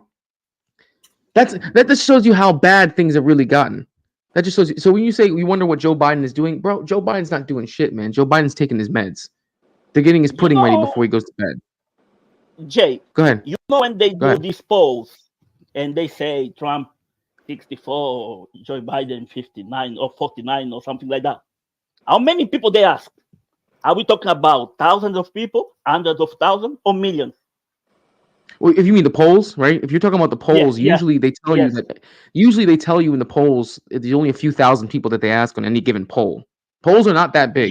The amount of people they get are not that big. Whether it's from a university or whether it's from. I really hope they're talking about like less than 10,000, because if we are talking about hundreds of thousands, there is a lot of Nazis in your country. No, the polls are never. How many people voted for King Charles, Foz? Polls are never anywhere near that big, dude. And honestly, if we had the Trump that leftists truly believe he was, do you know how much shit we would get done in this country? Do you know how much shit would get taken care of? How many things would actually get fixed if we had the Trump that leftists believe that he is? Bro, they actually believe he's like a Nazi god emperor who's going to come to the U.S. and sweep away democracy and reinstate fascism. But he's the exact opposite. If we actually had that, we'd get a lot of shit done. We wouldn't have a fucking debt crisis. We wouldn't have an open border. We still wouldn't be bullshitting around Ukraine right now or getting ready to go to war with China. Actually, that part might still happen. Actually, no, that go part, ahead. That part probably would still happen. Yeah, I had to think about that for a second. Yeah, that probably would still happen. Go ahead, Upgrade. You have a lot of faith, my friend. Yeah, what do you think about? Because I saw some people and also some people I know. They said that it was staged. What do you think about it? Because some people really think that it was staged. That this is impossible. That he got shot in his ear. Why didn't they get shot in his face? Bro, I'm just saying what some people think like that. I'm telling you. Just think about it. You remember those Navy SEAL guys? I'll be back in a few minutes. You remember those Navy SEAL guys that shot the Somali pirates while they were floating on the boat, and it was an amazing shot? Those guys would probably be the kind of skill level guys you would need to do a fake shot where you grazed his ear. But I don't even think they would have confidence enough to do that, because one little whiff of wind one way or the other, or like you said, he bobs his head just a quarter inch more, and the near miss is a kill shot. So, I mean, there's no need to discuss. There's no need to discuss what everybody believes. I mean, we can discuss why somebody believes that they are furry, why they believe that man is a woman, or why should we discuss every kind of idiotic belief, right? I mean, when you ask why, that they believe that they could be staged, right? I mean, try to stage shooting near miss like that. Try to stage. The risk is too much. There's too much risk versus the reward. So I'm just saying, no, there's no, anyone no possibility. went through, There's no possibility of staging something like that. So it's nearly impossible. Just for your It's information, impossible. a man It's impossible. can be a woman. A man can be a woman. It's impossible. Was you're talking impossible. over It's not Wyatt really on his own impossible. channel? Unbelievable. No, but it's because if any one of us has went through military training, we use the assault rifle as like M16s or whatnot. You try to shoot something 150 meters away, that small, that target, just a year, it's impossible. It's impossible. You can't even get the cluster. I did it. No, you cannot. I want receipt on that one, bro. Kalashnikov. I get receipt on that one. Okay. Yuri can do I that. got 7-day reward for getting exactly two groups with 3 in the black with Kalashnikov at 100 meters. No scope. But the guy is a It 20 happens. years old. It's not always. It cannot always happen. It just it happens Yeah, on occasion. that's the point. It doesn't cannot always happen happen. every That's the time. thing. You cannot bet on that. Yeah, but I did in a- Who dare to fake your own assassination attempt? And say that you must shoot my ear. The way Nobody dare to do that. the way you fake that event, right? The way you fake that event, you hear the shot, but it's not a real shot. The ear touching part, that's where fake comes from. You hear a gunshot go off, but you grab an ear with a fake blood. Oh, Trump gets shot. You don't fake that by sending bullet to him and hit him in the ear. This is someone talking from a house of propaganda. So you don't shoot at somebody to fake a shooting. No. That would be a very stupid plan because anything could go wrong. So you do a fake or live or real shooting with a fake bullet. The sound is heard. Then the reaction is you grabbing your ear, and with a fake blood, oh, you get shot in his ear. So you can fake it that way. But to say somebody, No, you So reassure me now, that I'm tomorrow, not crazy, no? tomorrow at the I think if they wanted to also moved stage it, ahead the easiest in the thing to last do would second. be just to So have a that's guy fire impossible some to shots fake. off over the stage. When he moved ahead in the last half a second, that's why it was hit there, because he moved like for 2 inches. Oh, he died. He moved ahead. No, he wouldn't die. He would just be seriously hurt. It doesn't have to be I think in the brain. he'll be dead. It doesn't. What? He will be No, dead, bro. no, it What are you doesn't have talking to be. about? No, No, He because will get the shot in the head. Euro, This is your fault. because the Are you- 556 bullet, right, doesn't work like a 762. 762 will go through. 556 will spin. Once you hit, it will spin. When you spin, it will be one big hole. Your head explodes. I know 762 will go through. That's AK will go through your head, but 556 will explode. The kinetic energy of the 5.56 at like 130 yards is going to be probably close to 3,000 feet per second still. So, I mean, it's going to blow the fuck out of his face. You had the news media. Yeah, you had the yeah, media that's saying it was what a I'm 22 saying. round that That's hit him. what I meant. The best way you fake this one is shoot a blank shot Yeah. and grab your ear. Oh my god, man. But initially, when the news report came out that the assassination attempt occurred, they thought it was a 22 caliber at first. But that wouldn't have made any sense because they had ballistics experts on there saying that a 22 wouldn't have made it anywhere near him. It would have scattered way too far off target by the time it started approaching the target. So What? It was only 150 yards. I'm just telling you what they said, bro. Oh yeah, I mean, because with iron sights or a scope, if you're decent, that's an easy shot with a 22. The ear? But yeah, It's way more easier with higher caliber. I mean, I used to have a Ruger 1022. We'd shoot all day long with that thing, a little scope. You guys, I mean, that runs out with no scope, but you can get a fucking $20 scope at Walmart that's set up for a 22. It'll even have the ballistic drop at different ranges. One thing for So sure you don't is even have to be a trained shooter. You just have to read the directions on how to read the scope. one thing for sure is America getting closer to the shithole countries they talk about. Like getting very close. I'm seeing all the blueprints. Trump, what's his name? Vaughn won a dictator for just 7-8 years, and now they're trying to kill that dictator. So they're getting very close to what I'm familiar with. Be careful, So you can't afford it. I got another conspiracy theory. The assassin is not killed by the Secret Service. There you go. He Yeah, went I to knew you were hide gonna it. say that. He moved to Cuba. Because if I'm the one who planned the assassination, Like I will tell this guy to go and kill, but then I will plant another sniper to aim and make sure that he die. That the Secret Service will never capture it here alive. This is not just conspiracy you're theory. plagiarizing the JFK thing. You're That's not plagiarizing the conspiracy. whole. That's not This is not conspiracy original. theory. Why? That's the Well, truth. here's another one. What if the Democrats set up the shot on Trump, hit or miss, so that way they know they can pull a so-called enraged Trumper to actually shoot at Biden and take him out for him, so they can put whoever. Oh yeah, there you That's go. a pretty good one. Yeah, that's I didn't think about that. We should talk about Yemen. That's what I said earlier.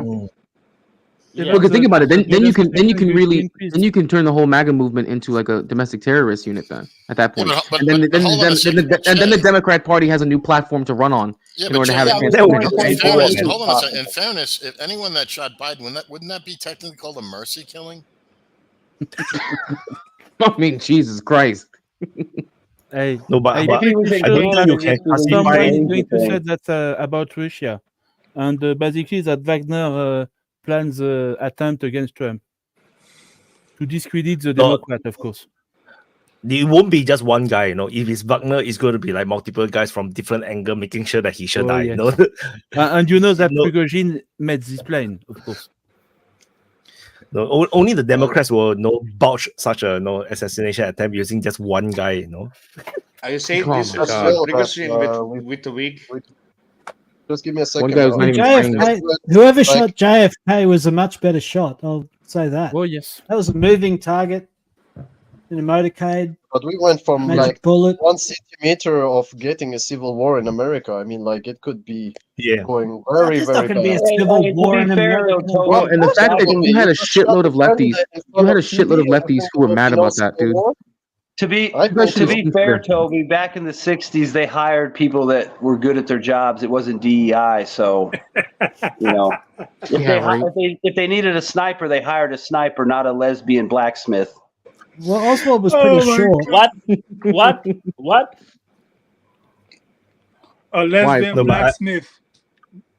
No. I think we can talk about this, which I think would be very interesting. Okay, let's assume Trump is actually assassinated. The assassination is successful. What actually going to happen? Like, because I'm quite sure there's going to be another attempt, right? For sure. Because I believe there will be Democrats have no more complete options. chaos. I believe there'll be complete shooting around America. It will not go to full-scale Civil war, disorder, yes. but there'll be some few Not dead civil war, bodies but after at this. least civil disorder. You I have did civil say disorder. that. You'll likely have some kind of social cataclysm, and you'll see a lot of copycats, a lot of copycat attacks. Chances are you'll Social probably see the cataclysm? right. You'll see the you will. Fuck yeah, you will. Well, you how may could not you be- tell? What would that look more like? likely because here's the thing. Because here's the thing, man. People I've just already start said, Grant, in looting the U.S. stores when it comes to people's political beliefs, is very polarized. You are either right, you are either left. It is very polarized. It gets very extremist very quickly. You will have people who are on the right, people who are like really hardcore MAGA supporters, who are like, they took out my president, I want to get my get back. You definitely will have people who are on the extreme left, who are probably either part of BLM or part of Antifa, who will go out and say, "Oh, look at those fucking racists! The race war has begun," and then they're gonna go and they're gonna attack their local Republican office. You will see shit like that happen. I'm not saying that it's gonna be full-on civil war. What I'm saying is you're gonna see extreme social upheaval, and you will see violence in the streets. That's exactly what I that don't think was. so. I don't think so. Like, for example, right, to respond to that, look at January 6th, right? That was supposed to be this massive insurrection. Nobody even brought their weapons. It wasn't. Stop. Like- Stop. No. I'm gonna stop you right there, bro. That shit was not an insurrection. Stop. No, Everyone listen, knows. listen. Everyone Yeah, it wasn't, knows Toby. these That's a people dead are end. It lunatic. was not. Everyone that's knows. a dead argument. Everyone It's all knows talk. These It's people all talk. Damn, fucking take It was never an turns. insurrection, dude. It's all talk. You can say it was a rowdy protest, bro, but that violent shit was not an insurrection. Stop.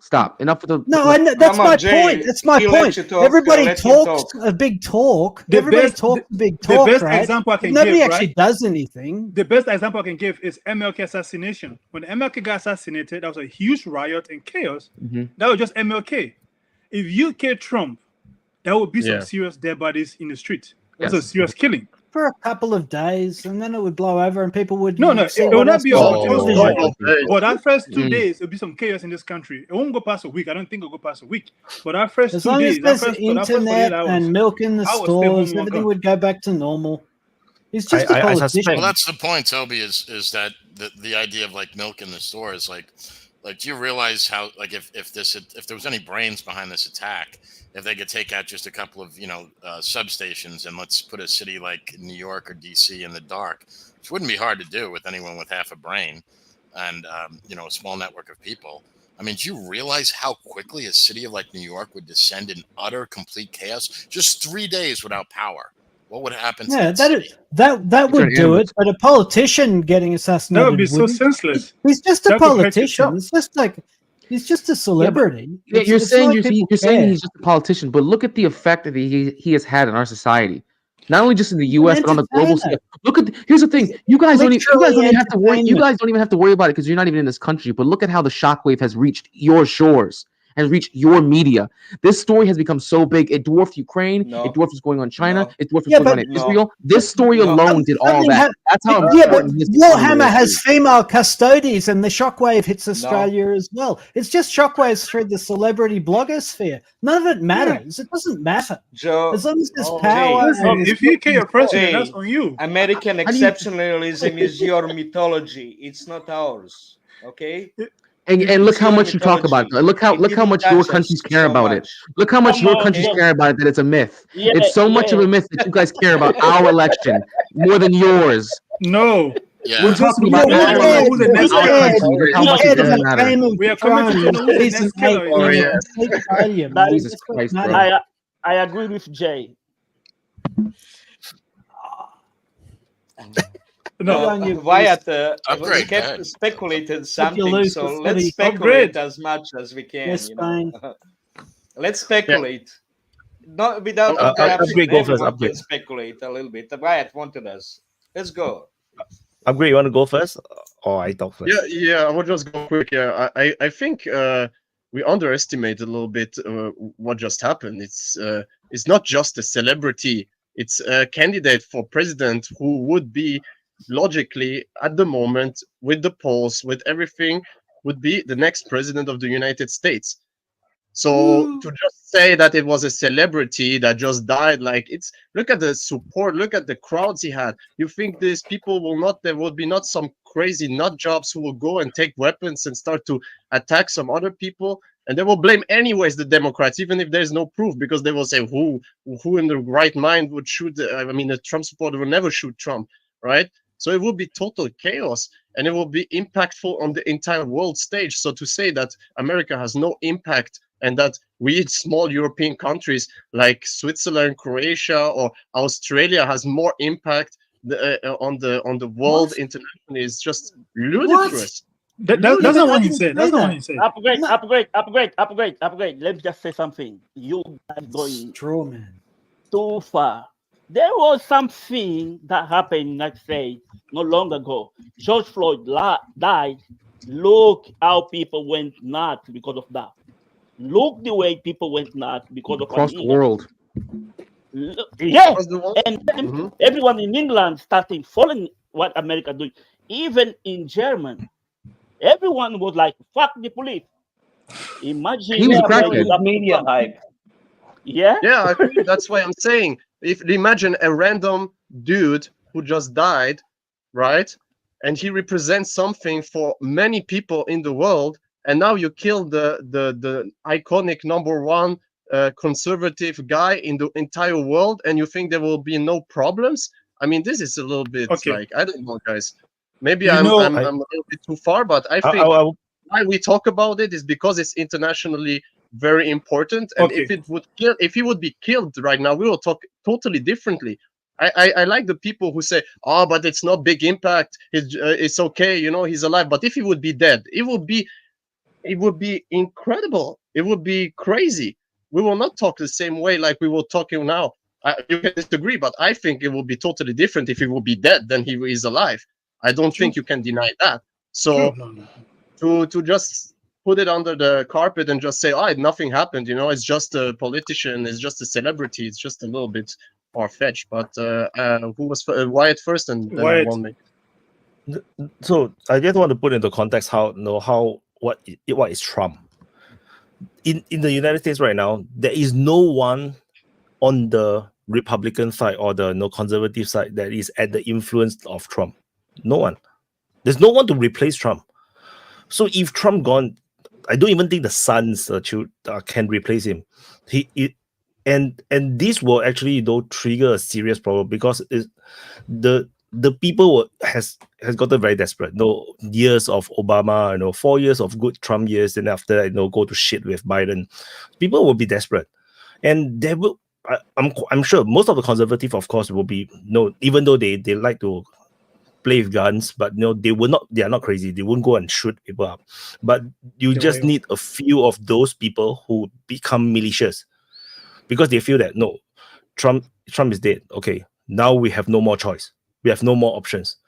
Then they will start to hunt down all these what they perceive to be evil politicians. Because this they will think in the different way. They will think like, if this is a game you want to play, okay, we'll play your game. Then every single perceived corrupted politician on both sides, the rhinos and the Democrat side, everyone will become a target. So the capital will be the most dangerous place in the world, because you do not know where the sniper is going to be. And that would just descend the country into a civil war. It would not be the first civil war kind of civil war, but it will be just as dangerous for whoever, and there will be no coming back from it. Because how do you go back to get back in order? You can't even say anything that is not politically correct anymore. Like even if you are on the Republican or conservative side, you cannot even say something that is like, no, we shouldn't kill, then you will die also, because it's like the militias will just get stronger and stronger. This happens in everywhere around the world. When civil war starts, the small militia group will start to get stronger and stronger, and then they will attract attention, attract supporters because of their more strong position. And you don't want to start that. Once you have that happen, things will just get worse and worse and worse, and the war will just get bigger. Of course, then eventually the federal side will start to mobilize the troops. And then, but the thing is, once they mobilize the troops, the people who hold the gun but will not shoot up people will start to feel like, oh, the government is now going to oppress us. Let's mobilize. That's when you have the big civil war. So I wouldn't underestimate the Trump assassination, right? Like it can go very wrong. Whatever I say is, of course, the worst case scenario, but it is a possibility, because we have seen this happen in Africa, in Asia. That's what happened in Myanmar. Myanmar have a very strong leader. When they first gotten the independence, the leader got shot, the junta take over, and then civil war breaks out. Myanmar today is still in civil war. They have the world's longest civil war from the moment of their independence until now. There is a possibility. There will be certain parts of America will be like militarized forever. No one can come in. I mean, who knows, man? Definitely. My position was, inside America, definitely be chaotic, but outside of America, you cannot compare. The George Floyd thing got big because they have a common thing to be pissed off about, or common oppressor. But it will not affect. Trump getting murdered will be a more of American problem than an outside America problem. People will sympathize with him, but there will not be this militia or this protest for Trump getting murdered around the world. No, I disagree. Disagree entirely. Of course, people will voice their disagreement, and people will voice their distaste for his killing, but it will not be the same chaos as you think for the George Floyd movement. That's what we're trying to get at. I agree. I'm quite sure that people in Hungary will not start to go to war for Trump, or the conservative around the world will not start civil wars in their own country for Trump. That I agree. I don't think Trump had that kind of influence. But within America, for sure, people will get peace. It'll be America. It'll be very chaotic. But that first 48 hours depends on how they handle it. That first 48 hours determines what happens after that. If they handle it, if it goes peacefully, then it's good. But if they overreact, that's when they go to the Wyatt Una scenario. But I want to add one more point before I go to Jay. I one more point. Oh, was one. But give me one. So on the diplomatic side, what happened is that the countries that already the countries that are friendly with Trump will become super suspicious and anti-United States. Because like North Korea, be Hungary, Russia, China, they would even China, because Xi Jinping actually respects Trump, so everybody will start to become totally distrustful of United States, because now your system is now totally broken. You guys totally don't follow your own system. You take out your opponent. Now I don't trust whatever you say, because that means you can do whatever you want on the international stage, and I have no idea what you're gonna do. No, it changes the game as well. Vaughn is next, is it? Yeah. Yeah, I was just going to say, I mean, in the chat, there's people talking about in the States how a lot of the ammo sites are crashing and a lot of the gun shops are getting cleaned out of ammo, but that doesn't mean anybody's getting ready to shoot up anything.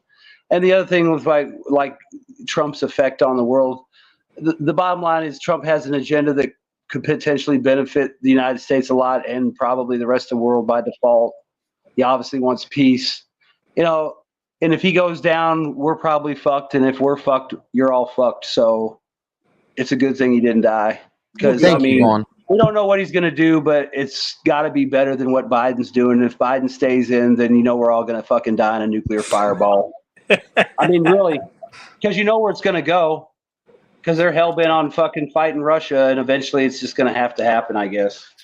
What Vaughn just now said, right, was exactly what I said. I'm not sure I said to who. Like, if I said that if I'm American, I will immediately go to the gun shop and load up on my, stock up on my bullets, on my ammunition. Like, but luckily I'm not American, so I don't need to worry about this. But that would be what I would do, because I do not know what's going to come next. Because especially if he dies. As an American, I can send ammo. Send ammo. Go ahead, John. Jay. No, he had his finger up before I did. You had your finger up before I did. Go ahead. You had your finger up before I did. John, JF. I'm having a situation. Oh, okay. Go ahead. You had your finger up before me. Go ahead. Yeah, thanks, Jay. Go ahead. No, I kind of agree with what Wyatt is saying about the United States. Like the idea of like a civil war. I think people have this kind of, they're viewing it the way the quote unquote civil war in the United States, actually happened. And technically that wasn't even a civil war. It was actually two separate countries that went against each other and fought. And they each had their own president. There was a coalition of southern states, the Confederate States of America versus the United States of America. A civil war like this would just be, you just have pockets of, massive disruption where, power goes out, transportation is brought to a freeze, where, there's not food coming in. You're going to have massive amounts of refugees. You're going to have like disease breakout. Just think about the number of people. Here's just one thing to think about. Do you know the number of women in this country that are on some sort of like prescription, like psychotic medication, like some sort of like Prozac type drugs? Could you imagine? I'm not kidding. No, I'm not. I'm just, it's the truth. It's right. He's right. Massive amount of number. So just imagine all these people just being suddenly cut off because, we have this, I can't remember the expression, like just-in-time delivery system, I think they call it. So can you imagine if that gets interrupted, and you can't get access to things like, basic medications, and then like power supply becomes intermittent, things like that. There's not, fuel. What do you think, like all these rich fucks, like, Mark Zuckerberg and all these, and what's his name, Peter Thiel, they build these freaking, billion-dollar bunkers underground because they're prepared for this. They know that there's a possibility of things like this happening. But yeah, it's not going to be a civil war where you're going to have people in uniforms lining up and fighting each other. No, of course not. But I mean, the outcome will probably be even more catastrophic because it won't be soldiers that are dying. Majority of people will be civilians that are dying from hunger, disease, and probably just, local crime and, opportunists just seizing on it, and it'll be hellhole. It's going to look a lot more like, the zombie apocalypse kind of story. When we watch the zombie apocalypse kind of story where you have the militias, all over the place, then they have like camps and fortresses. I think it will look a lot more like this. And it's going to be crazy in the cities because once you have any form of civil war, food is not going to arrive in the city. Everyone in the city is going to go hungry. In LA, New York, all the major cities, they're all going to go crazy. It'll be nuts. Jay. Okay, so if we're gonna go down this road, then in reality, an American civil war wouldn't really be so much civil war like first style civil war, but it'd probably be more like a civil insurgency, like massive insurgencies throughout the country, which would basically rip society apart. And if you were gonna have that style of civil war, you're gonna end up triggering World War III, because the U.S. is really okay. Here's why: the U.S. is really the stabilizing factor that keeps most of these our adversaries from doing shit and just taking other countries. Think about it. If the U.S. has a civil insurgency, we can't send money, we can't send weapons, we can't send any form of aid. We have to start withdrawing troops from everywhere throughout the world because we have to quell the problem that's at home. Now, every base has to be stripped of resources, stripped of troops, stripped of weapons, and it all has to come back because now we're fighting amongst ourselves, which means areas in Europe, Ukraine is done. Ukraine is conquered. In fact, Russia would probably get through half of Berlin before the France and UK could find a way to stop them. China would take the shit out of Taiwan, probably make its way through the Philippines, probably make its way through most of Southeast Asia. Iran and Israel would nuke each other to hell and back. Iran and Israel would nuke each other to hell and back. You would have World War. Oh, and forget about South America. You know how much money we send to Central and South America? We send hundreds of billions to them. You would have despots occur in South America. You would have old school dictatorships arise in South America. The world would be in chaos. It would be World War III if the United States has a civil war because we're the stabilizing factor. There aren't gonna be any coalitions of countries that can formulate in time to bring order to the world. Yes, I can hear the screams from Poland. You know, the Polish, like, what the fuck are you talking about? Exactly. Because the only reason why Russia doesn't attack the rest of these countries is because we're there. Hell no. What's the rest of NATO going to do? The rest of NATO doesn't want to. They cannot produce because of you. They can't even produce. It's because Macron. Come on. Think about it. I mean, it's not like the Russians haven't learned. You know, Jay made a point. I asked that to Vaughn before. How many troops you have in the United States and how many you go outside? I asked Vaughn this question. I have no idea. It's probably millions if you count National Guard, Reserve, and active in the state. Probably 1 million. And then maybe half a million. I don't know. Maybe a couple 100,000 outside the states. I don't know. I'm sure the most are in Korea, Europe. I would say majority of your troops are outside of America. Majority of your army. Yes, majority. Yeah, that's the problem. But no, to Jay's point, America is not keeping the peace. If I may speculate, chaos. If I may speculate, what was the Wyatt speculating? I believe there's going to be a civil war anyway. Either way, whether Trump was shot, this shot was enough to start the civil war, and that will save the world. Okay, because without it, what is getting ready is the war between America and Russia. That's what is being prepared. Because the people are rebelling against the leaders, okay, against the globalists. They need to cull population. That's why they're getting ready the war, major war. World War III, not necessarily, but major war. Cull population. Only thing to stop that, to prevent that, is the civil war in the United States. But what if Trump won, though? You think that there would, if let's say Trump won, you think that Trump will win. Trump and will you think win. he wants to go to war still with will Russia? be a civil war. Yes. Okay. Yes, there'll still be a civil war. Because there will be resistance from if he starts changing things really of consequence, there will be terrible resistance to it. Changing in that way. In that way. So what Euro is saying is that there is no more hope now. No Americans here, you guys are going to be in civil war. Like it's a really. I said that in 2016, bro. They said that in 2016. They said that in 2016 when Trump got elected, and they said it was going to happen when the Electoral College ratified the vote. They said the civil war was going to happen, and guess what? It didn't fucking happen. But if there was a death, then it would. Okay, but he's saying that if Trump gets elected, you're going to have social upheaval. That's not going to happen. The chess happened. Or chess they conquered. I give Jay right. Yeah. The thing is, civil war can happen if Joe Biden gets president again. If he's got the second term, that's more likely. Civil war directly. Republicans are not going to take that. Never. But all that bullshit that's happening now, all these attacks against Trump, not even what happened yesterday, this justice attacks, all the bullshit that the media was sending about him, Republicans. They will not give up their power. And tired for everything is happening. They will not give up their power. The most, if things go violent, the most likely thing that's going to happen is going to be like political death squads that roam around trying to kill people they don't like. That's probably going to be the most common thing. Maybe attacks on police or law enforcement, like in Seattle or someplace.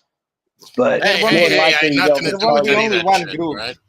I mean, think about it. You may not be able to get a shot at a senator or a congressman, but you can get rid of your shitty mayor, your crappy councilman. It could be starting out like shit like that. There will be multiple groups like that. But there will be multiple groups like that. And you can't. Well, that's what I'm saying. It could be all sides doing it. You know, people just getting together and killing a local Republican or a local Democrat or a local Libertarian, whoever it is they don't like. That'll probably be the most common thing. You cannot expect no revenge from that.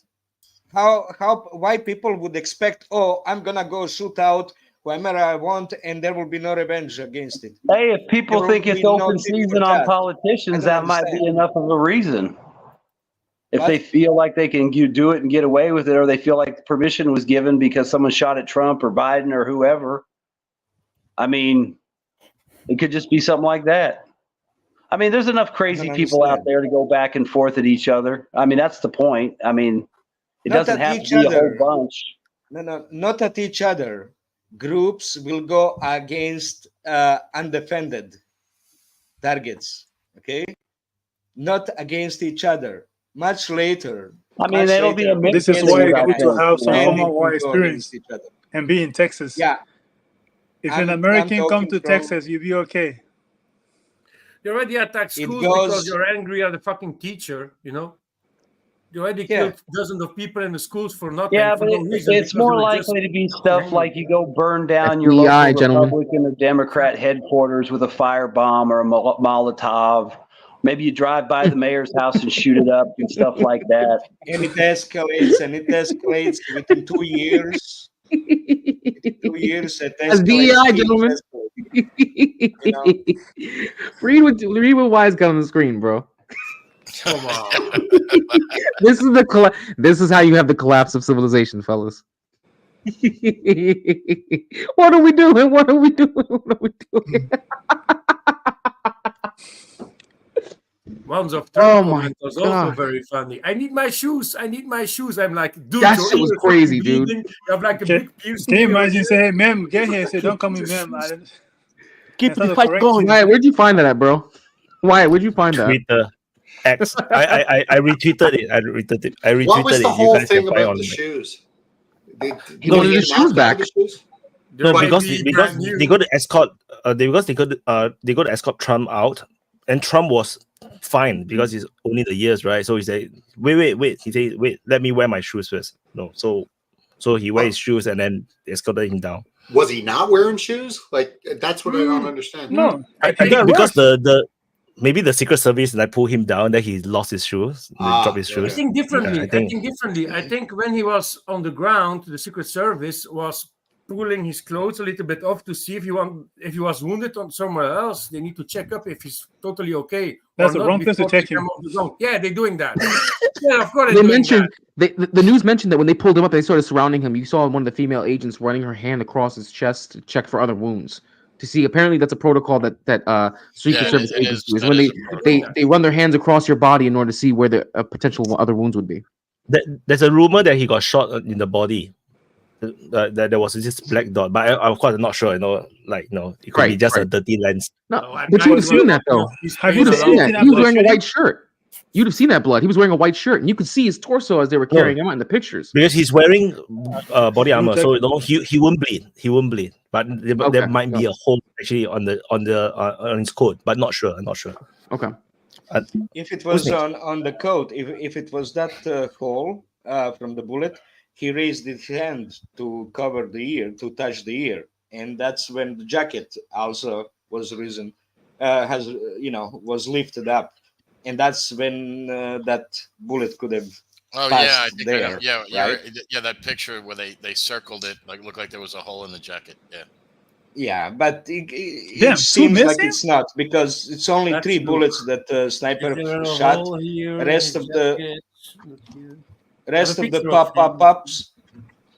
of the pop-up-ups were from the snipers, from the Secret Service. They were shooting. So it was only 3 bullets that the assassin shot. Okay. This is crazy. You know, this was about to go down to yesterday. I was actually home chilling, just do my own thing. Next thing I look, I got a text message. It was, man, weird. But hey, what's his name? Goy. Then Mr. Lambo. It's Shabbos Goy, by the way, FCS. Anyway, I was joking. I said it's Shabbos Goy. Shabbos Goy. Shabbos Goy. Look it up. It means I serve the Jews. I forgot his real name. But anyway, what I was curious about, I was going to ask this because Lambo joined us. I was curious about not how you feel per se, but how is this being covered in the European, specifically the Western European press? Not your thoughts, Lambo. I know how you feel. Yeah, I know. I watched the news, so I was eating by my mommy's house, and we watched the news. So so the news is something like 30, 40 minutes. 15 minutes of the news was about Trump. So 40% of the news was about Trump. So yes, but how? What I know, yeah, but what are they saying? Like, how are they framing the narrative? How are they talking about this? Not so bad actually. And there was, per coincidence, a Belgian couple on the place with their daughter, because the daughter of that Belgian couple was a very big Trump fan. They were on holiday in the United States, and their hotel was at 6 hours driving from where that the meeting was. And they went to there for the daughter, and after 5 minutes they were there. They heard the shots, and so they did a testimony to see what happened. And the daughter was of course very sad because she's a fan of Trump, a girl of 14 years old, something like that. So they did the interview driving back to the hotel when they were driving back. But no, it was actually not so badly. So they showed the the thing that Biden said about Trump, we need to support. They also say that every Republican said, and the politics said, to not make it more escalating. So don't try to take revenge. So actually, it was proper good news. Okay. Yeah, it was not so bad. Of course, yeah, we have Belgium American experts. It's different in England because of the final. Everyone is talking about football. So Vaz, so how are they how are they framing it in England? Like how are they saying that I'm gonna score the goal against the Spain? I watched Sky News for 5 hours straight when the thing happened. Basically, from what I could put together, basically Sky News is blaming Trump for that. The thing is done, the thing is doing. So basically, it's guilt. People went for him because of the things he said in the past. Okay, that's my opinion from what I get from Sky News. Yeah, not you. What you saw from them. Yeah. Upgrade. How did you notice the way it's covered in Europe? Like, how are they framing this narrative? Like, how's it? Are they neutral, like just reporting the facts, or are they kind of trying to slant it? Me? Firstly, I was like everybody else. I was like actually working a little bit, and then all of a sudden I got some text message from my father, and he told me, just check the news, I'm like, okay. And I go first on normal channels, French channels, Swiss channels, and they were a little bit late, so they didn't get the thing straight up. So I went to other channels, American channels, and then I got the news, and then I went back to ours, and then they talked about it, and they took some American experts, like somebody from diplomatic side and some like that. And first of all, they said that it was horrible, and that the violence in America is pretty high and it's pretty tense now politically, and that's why also things like this can happen. And then they went guns, of course, like there are so many guns in America, that's why also this happens. And the rhetoric of both sides are pretty nasty to each other, right? So that's why also things like that happen. But actually they try to be neutral, but at the end you start to see that it started to become more Trump is the problem, Trump made this happen, and that's why he got shot, and so on and so forth. And today is pretty much like, yeah, we condemn it, but Trump also, he he like kind of received it because of him. They didn't say anything about the media because obviously So whatever is run the media in Switzerland is the same run the media in UK. It's the same because they are the same liberal people there, so they think alike, right? So they're all globalists, so they think that Trump is a bad guy because he thinks America first. I was like, what the fuck? The guy just got shot and you blaming him. Yeah, like 20 minutes after it happened. Like they did that actually also in the Belgian news, but guys, here's the thing about all this that I saw yesterday. I mean, for at least a couple hours, at least, the mainstream media, and I'm talking the CNNs and whatever the world, they didn't even acknowledge that anything, like, you know, CNN was reporting that Trump fell. Like, he just tripped, you know? And so, like, for I think at least 2 or 3 hours, they were completely oblivious to it, when anybody who was following social media knew what the score was, like, almost immediately. So, but what I don't understand about this behavior, and I agree with everything Upgrade and Voz were just saying, because, you know, it was kind of a really weird coverage I found, and I don't understand why. Like, why were they holding off? And even this morning, like, I was reading articles this morning in CNN, and they were calling it an apparent assassination attempt and using language like that. And I just don't understand what their end game is, because, like, the truth is so obvious of what happened. What are they trying to get over on people? You know what I mean? Or what is their end game? I don't understand that. That's what I mean with what I was saying. Trump wins in a landslide, no matter who Dems run. Trump is full man god status. European leaders better adjust accordingly. The dog is drunk. No, but you know what I'm meaning with, we have Belgium American experts, and they saying all that bullshit like you said. Actually, what's happening in Europe is that they copy paste CNN. So I was very happy. The news on 7 o'clock 2 hours ago wasn't like, you know, we have breaking news. Suddenly something happened with Trump, and then my news channel is going to look at CNN. What they were saying, Trump just fell down, and then half hour later, no, other breaking news. Actually, he was almost shut down. You know what I mean? This really goes back to my point, though. This really goes back to my point. This goes back to my point before about how much the world cares about our politics and why Trump is such a polarizing figure. Because look, you got within an hour of it actually happening, the entire planet knew, and everyone cared. I'm looking at different channels in my YouTube feed, and I have different foreign channels for news, and every different country, this is all they're covering. This is all everyone is going to cover now for the next 48 hours. That's all they're going to cover. And it has nothing to do with their country, but it's all they're going to talk about, because this has become the biggest news story in the world, because Trump has become the most important person on the planet at this point, depending on what he does. And then I agree. Even so, I told my wife when it happened. Then after a while, after I post all the stuff, then I told my wife. Then later in the day, my wife told me that because she's a small influencer in the yoga community, that even in her community, which is just yoga stuff, she said that she saw the people are posting about it. So it basically penetrates through all of social fabric. Like, everybody's talking about it. Like, even people who aren't political, but why? It goes more than that. Even people who could give a shit about politics are talking about this because of how big of a deal this is. The shockwaves this has sent, and we've had other presidents that were successfully assassinated, and other presidents that even when they failed, this wasn't as big of a deal because of the implications it can have not only in this country but for the rest of the world. And people, at least on a subconscious level, are aware of how important of a figure Trump has become, and that his death could really send some seriously negative shockwaves into the fabric of human society.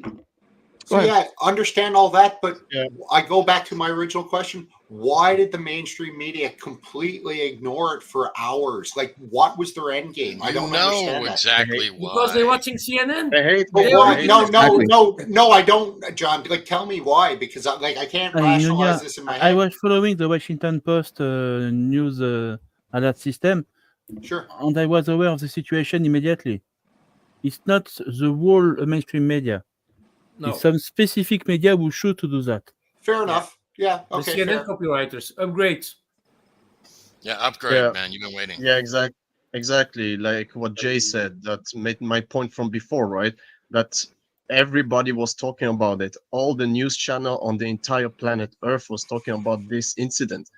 So it is important. It is quite important what's happening in America, especially with the elections coming up.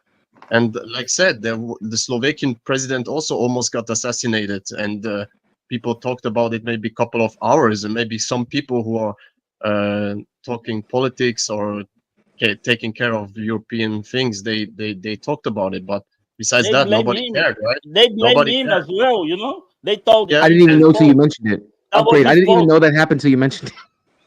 Yeah, you see, so that made my point from before. I think you guys are mistaking the reaction to the reality of it. Yeah, Trump is big news. Anything happening to Trump is big news, but does not mean it's the reality of the reactions on the ground of these countries. They are journalists. They report anything to do with about America. it. FSC. Everybody's talking about it. We talk about it. That's why it's important. It's the news.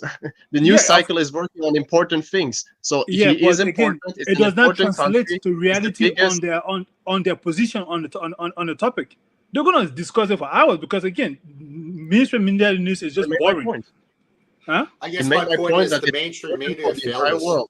I don't know why you try to worst part. It's not important. Nunya, if I could answer your question, why is it that mostly liberal media didn't cover Trump's assassination attempt the way it should have been covered?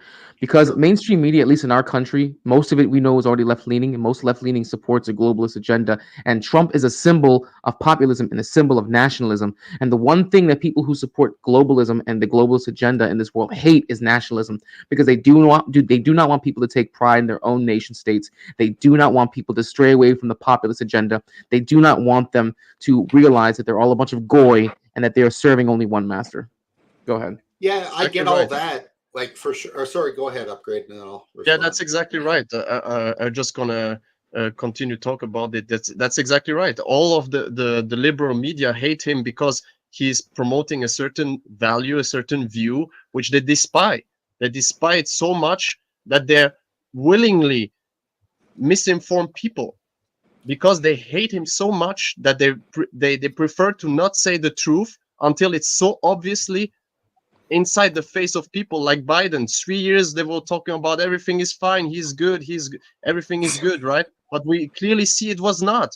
And with Trump is exactly the opposite. He's Hitler. They made coverage of him with Hitler things and stuff like that. And after that, when it happened, they say, oh, maybe we should tamp down the temperature a little bit, everybody, right? We shouldn't accuse nobody, because they know they will get accused, because they exactly know that they will get accused, because these people, they're the first responsible on because of that, what happened, because they put the temperature so high that people start to get crazy and really think if he gets in power, he will be Hitler 2.0. He will put Democrats in or black people in chains and so on. He will rob you from your rights. He will ban abortions and so on. Everything what is important for the democratic people.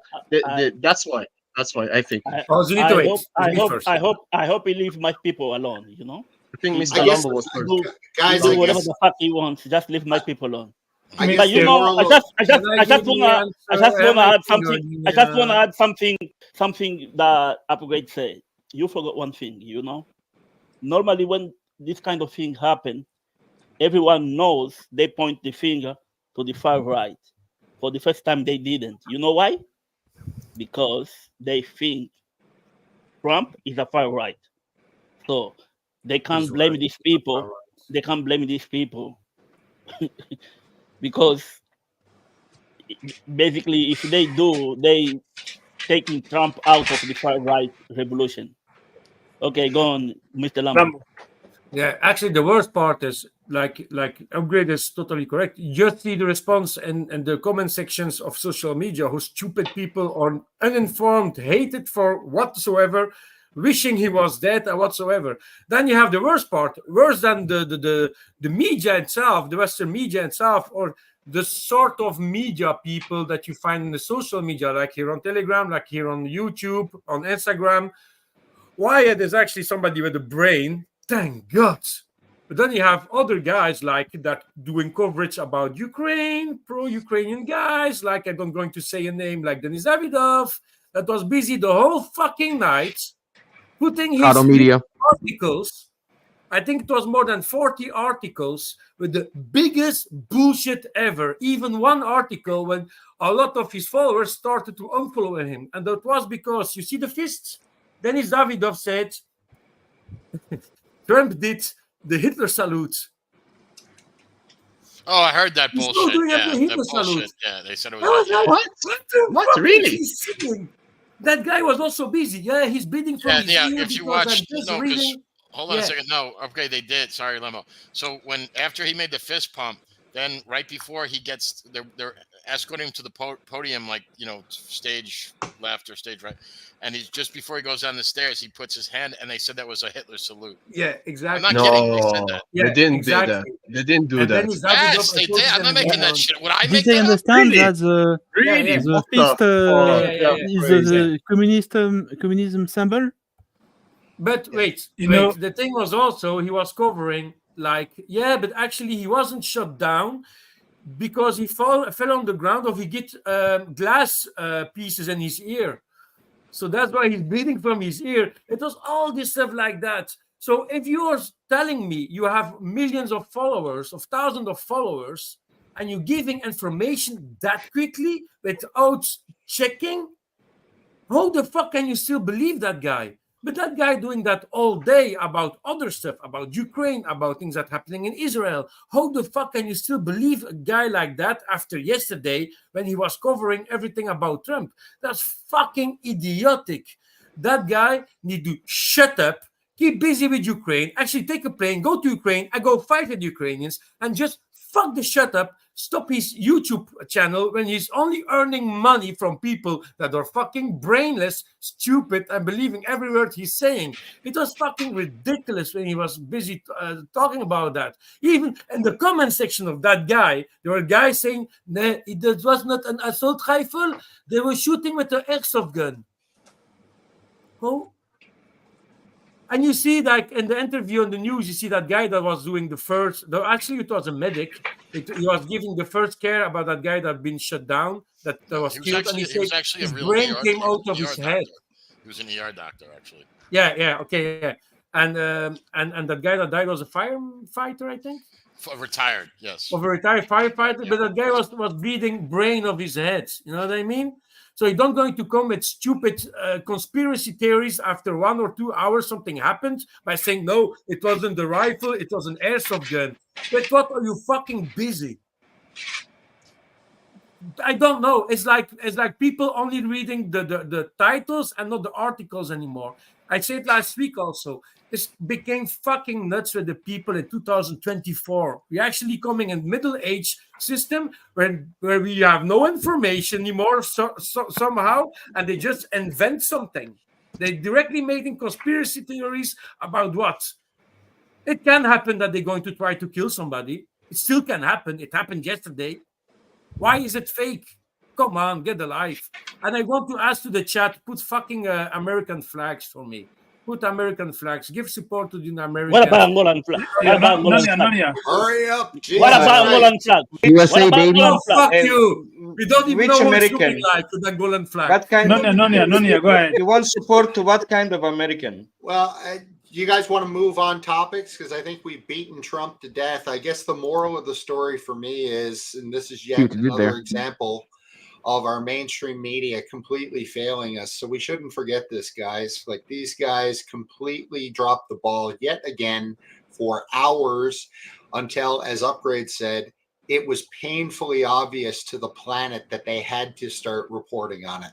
So we can't forget that moving forward. This is just yet another example of our mainstream media not doing their jobs for us. So I just wanted to leave it there. It's fucking sad. Use words like Effie. not see. It should be illegal to use words like not see, fascist within political campaigns. Effie. I'm a supporter of absolute free speech, but think the use of inflammatory language by politicians is wrong. No, on this one, Effie, I don't support you on this one. I think they should say whatever they want to say. Because that's how I got to know who you're voting for. But to answer none of your question, I think the reason why it was delayed, they were waiting for their masters to approve their script before they could say it. Because again, And the funny thing is, whenever I come to the West, people have issue with the Western media reporting the thing they're telling them. But whenever they report on people that they don't like, oh yeah, they are saying the truth. Yeah, all this why it's just recently now, because even those people today, even some of you today that's condemning this mainstream media, if they ever report on something that you are against, you'll be fully in tow with them. And that's a hypocrisy I see in the West. They may call them mainstream media, they're fake news. They're only fake news if they're reporting against what they don't like. But we, from outside this country, we have seen the fake news from the beginning. We've seen a country, we've seen a fake news for the past decades. But whenever it's not true. Oh, I see on BBC, I see on CNN. That is your comeback because they're the truth. But the moment now they start to report things that you are against or things that are in your favor, reporting against it, all of a sudden they become fake news. No.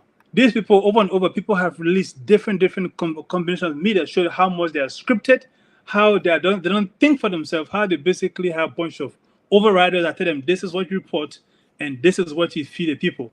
And of course, that could be the delay from, okay, you see this guy on the podium holding his ear, you see blood and he dropped and you say he fell. That's not how people don't feel like that normally. If you don't say, we don't know what happened, something happened on some election, if you don't know.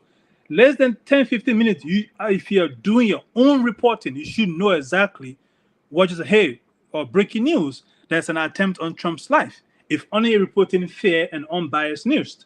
But you come to America, you get to see a news that's completely Republican center or focus, another brand that's completely Democrat focused. There's no in-between anymore. The in-betweens are conspiracy theorists, the Alex Jones and the other people. So no, this fake news is not new to us. We always knew they've been lying to the rest of the world when it comes to, but you guys have issues with it today because they're reporting against something that you guys don't like. But yeah, sorry. What's his name? Nonia. Well, I think it wasn't that long ago, like 2016, when Trump started using the term fake news. Remember that?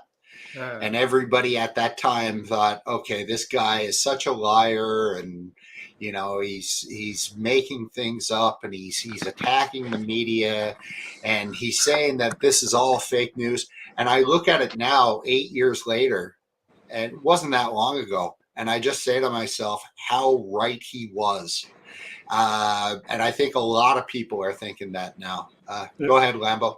Yeah, there's actually something that they need to do is put a law, and actually, I mean that for everywhere in the world, that the news media need to respect a certain democracy and stop choosing one side of a party and destroying that other party. Like CNN support 100% Biden until now, I think, and they destroyed since day one Trump. When he won the first elections, his first term, they were crying in the studio. How the fuck are you able to do that? That is not a news channel. A news channel need to stay neutral. Yes. They can have their own personal preferences, but you give your news to everybody in a neutral way. Mr. Lambo, to be fair, news is not even neutral. Fox News is as bad as CNN. When it comes I know, but I just take CNN as an example. I can't take Big Black Cock, BBC as another example. But you know what I mean? It's easy, just easy. Channel, I don't care who it is. You need to stay neutral in a certain way and not destroying an opposite politician. I think all of you are forgetting that Trump was Trump and Biden. You all forgetting that Trump was demanding Obama's birth certificate, offering the reward money, right? So he was using the fake news for a long time. You're forgetting that. Exactly. Right? So he knew about fake news. That is true. So he used it. He used the fake news to be promoted by those fake news. Hey, Gabriel. No, he just do it perfectly. He does it perfectly.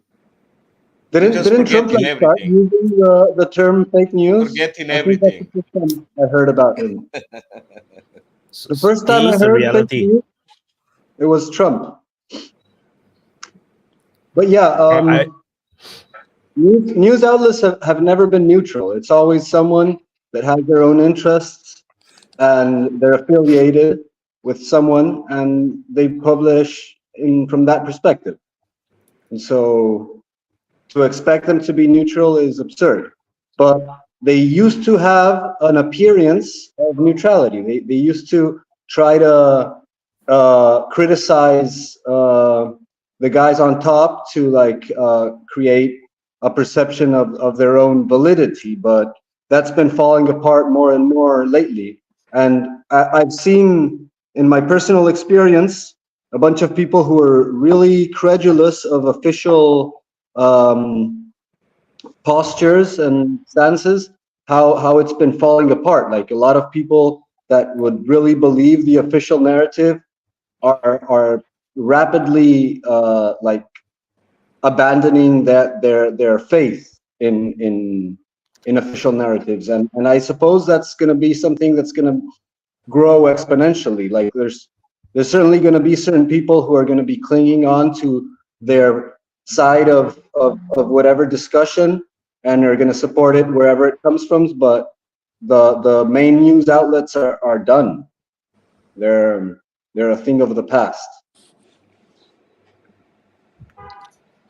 When you talk about when you guys talk about how I mean when right in the United States talk about how the rhetoric from the left contributed to this assassination attempt, how it was driven, you know, crazy young idiot driven by the rhetorics from the left. It's obvious that you guys are younger, don't remember when it was the warning from the left at the time of Obama, when the rhetoric from the right was much worse against Obama. It was much worse, and the warning were coming from the left that this is going to happen.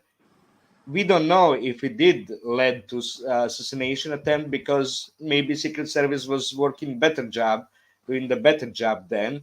Now, with the time, all Americans showing incompetence, like all across everyone that we know.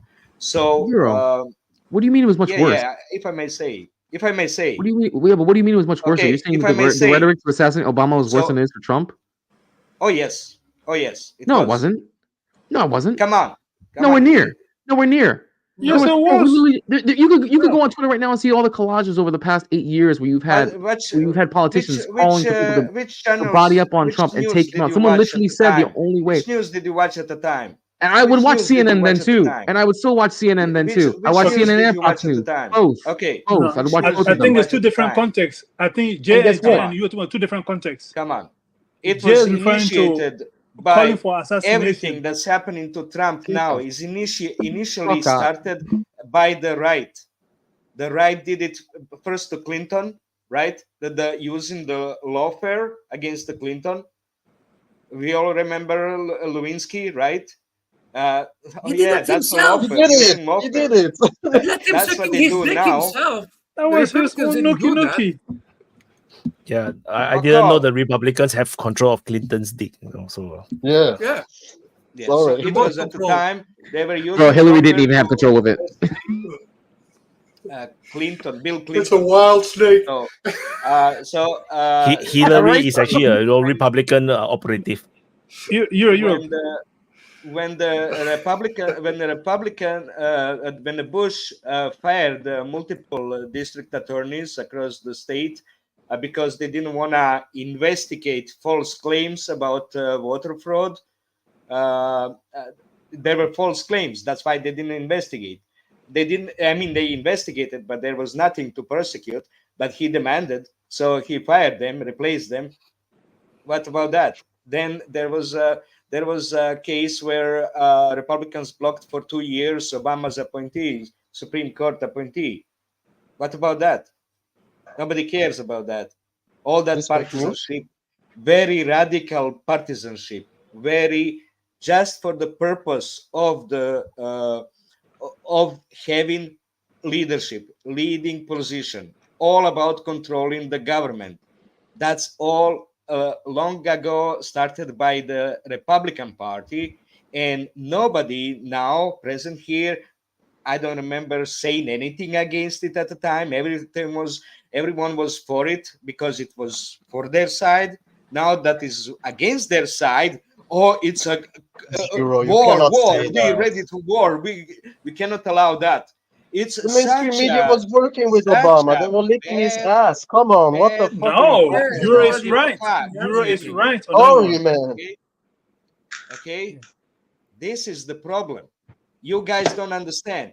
All the policies that the right demanded and the left in the 80s and 90s warned that this is going to create over time the globalist leadership, all the destruction of the democracy.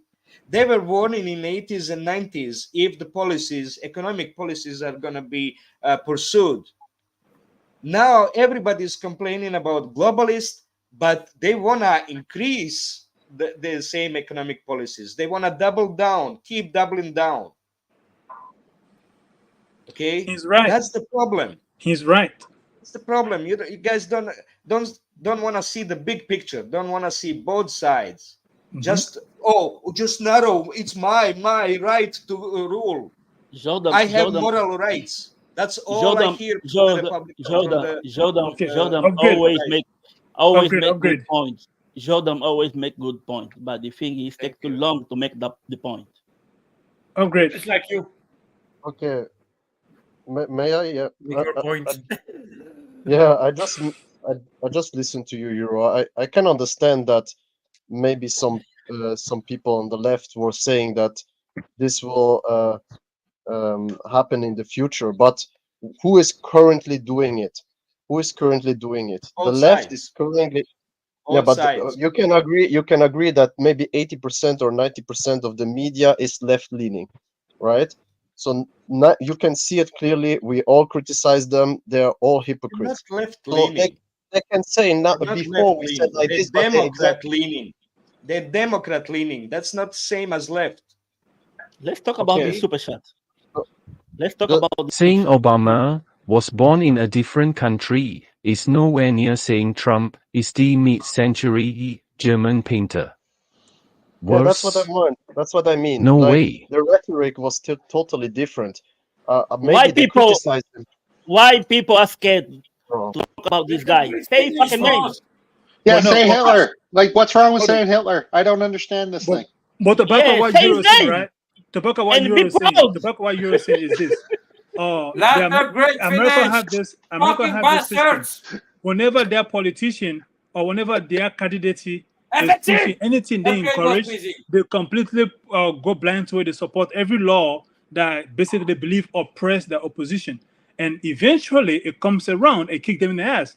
And that's what Euro is saying, and he's right on this. As currently as today, they are passing laws in a book that will tomorrow. The example in Florida, they had this stupid law they passed that if somebody blocked the road during protest, you can hit them with your car.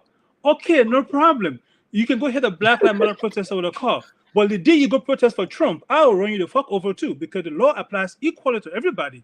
And that's why Euro is saying Americans have this habit of supporting things that benefit them against somebody else, forgetting to know the law does not say Republicans only. It says America. It goes both ways. And that's why, that was Euro's point. And that's what I'm saying. He was right on that part. And almost everything that's happening today was something I was complaining about, either from Republican side or from Democrat side long time ago. Now today is happening. It's a problem. No, this issue didn't start with Trump. It didn't start with Obama. These things have been going on for decades. And now they're here today to roost. And they're creating more incidents today. Even the court case, when the court ruled, Trump could basically do what he wanted to do almost. Not that indirectly, but they didn't say Trump. They said the presidents. Now forget to know, Biden could literally do something tomorrow using that excuse, and he can walk free. Laws does not apply to one person; it applies to everybody. It could go against you if you believe this law can be used against you. Never support it, but that does not happen in America. They will support it that moment because that moment it appease their ego and it suppress their oppositions, so they fully support it. Then the day the law is used against them, then we have, oh no, the government, we should take down the federal government. So no, America, either be neutral in your laws or you bear the consequences. So what's his name? No, Lambo, upgrade. I was upgrade. First. Yeah, I was upgrade. I just wanted to finish my sentence. I don't understand. You saying that before was like that and now it's like this. Okay, no problem. But at least the Democrats used to fight for the little man, used to fight for the working people. Now they fight for big corporation, rich people, for war, who they were totally against, like a couple of years ago. And now they are for it. Now, before they were saying that the media was right leaning and stuff like that, but now they're taking over and doing the exact thing what they was criticizing. That's why you see the hypocritic way of thinking of these people. I'm not saying that it didn't happen. Of course, in the 60s and 50s and 70s, there were more right leaning rules who passed because there was a different time and there was a different way of thinking. But right now, what you see nowadays, you cannot deny that it's too much. It's too much, and it's blatantly inside in our faces, and they just try to justify it. No, yeah, we were before, we were like that. Now you should believe us all the time. No, trust is not working like that. When it's too Trust much, you don't double down. Give me a second to finish my sentence, and then after you can Commanders 07. That is first me. Yeah. So I try to analyze what Euro said before. Obama was criticized, but let's not compare Obama's criticism with Trump's criticism. It's not the same, guys. Stop doing that. You just don't want to compare it. You just don't want to compare it.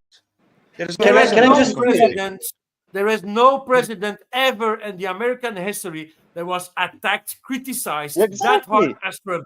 And he farted the wrong way. It came in the fucking news. Trump farted left instead of right. What the fuck is happening today? You know what I mean? Never in the history, in any country, I guess, a presidential candidate or a president, I had like 3 hands now, a president candidate or a president himself was attacked, criticism, put on justice so they try hard. to put him in jail. They try to bankrupt him. They try to kill him. Come on, guys. What the hell are we comparing? Yeah. Before Trump, it's insane, dude. It's before insane. Trump ran for election, right? So before Trump ran for election, he's the most popular guy, one of the most popular guy in the media. You know, both left and right, both Fox and CNN. Everyone wants him to be on. You know, Trump was the most sought after celebrity to be on their show, and he's famous and he represents the American dream. You see. You know, he's a billionaire, you know, he looks cool, he drive big cars, have a private jet, you know, beautiful woman is always around him, wives are all pretty, you know, the kids are all good and all doing well. And then, you know, suddenly he say, I'm going to run for president. Then he becomes the most evil person in the world. So, in fact, I mean, stuff. I was a very big fan. Gabriel. Since the time where he was like, you know, doing the, you know, what is this? The Apprentice, you know, since long time ago, you know, when he was like still, you know, just not touching politics at all. Yeah, you're fired. You know, like so you when you watch the whole thing, right? Then you're like, what the fuck is happening? And he was a lifelong Democrat. He always voted Democrat. So then after that, he just gave up. No, and he broke. Don't forget, the Democrats today were Republican back in the day, so they flipped positions. You know. Gabriel first. Gabriel is waiting like for a half hour to speak, so Gabriel, you first. Yeah, I wanted to say that talking about left versus right nowadays is pretty infantile, unless you're talking about how they're used to manipulate the population. And there it makes some sense, but like, oh, the left does this and the right does that. We should be talking about oligarchy versus industrials versus financiers and versus the proletariat. That's a real discussion. But left versus right, it's a uniparty. We all know that, and like it's a definitely like obvious by any perspective that what each side does in that discussion is to push the issues which their own side would be against, but that they're not going to criticize them when they themselves do it. Like, so every left and right political party or group is going to do the things that their own party dislike and that they're not going to criticize when they are in power. And I was really surprised to see how the left, like universally, like even hardcore Stalinist tankies that I know, like suddenly support Biden. And I'm like, dude, what the fuck? This is totally not you. But they're like, no, now we're in power, so like it's gonna be different, you know. And they support feminism, and they support gay rights, and they support trans and LGBT and all that stuff. And I'm like, dude, these guys would be put against the wall. What are you talking about? And they're like, no, but now the world's gonna change and it's gonna be better. And so that's just to show you like how all this discourse about, oh, but Trump is really interesting, as Wyatt was saying, really interesting development of a character, because like if I look at it objectively, it makes no sense for them to hate them so much, because even when he was a president, there was no significant deviation from the foreign policy or the internal policy. He was an average president. Yeah, maybe he didn't declare a war, but it's not like he didn't try. I mean, he did provoke Iran quite severely, and he also provoked Russia by putting weapons into Ukraine. So yeah, maybe he didn't start a war, like invade a country directly, but it's not like he didn't. I'm not sure if he did it or not, but it's not like under his administration the foreign policy changed significantly. So he had a lot of matters with him. I can't really understand why the hatred against him, like outside of a sort of a populist character that they're making out of him, to like social engineer. That's like my like he's an inside man and all that. He's an oligarch. He's tied up with all of them, but they're painting him out to be this rebel, this black sheep, you know. He's gonna, and it's going pretty good in that sense. But tell me if I'm wrong.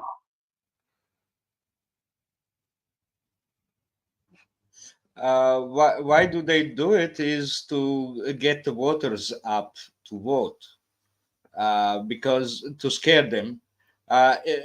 First, they brought in Sanders, right? Then they destroyed him. But he brought, just like Corbyn, so many new voters for Democrats, right?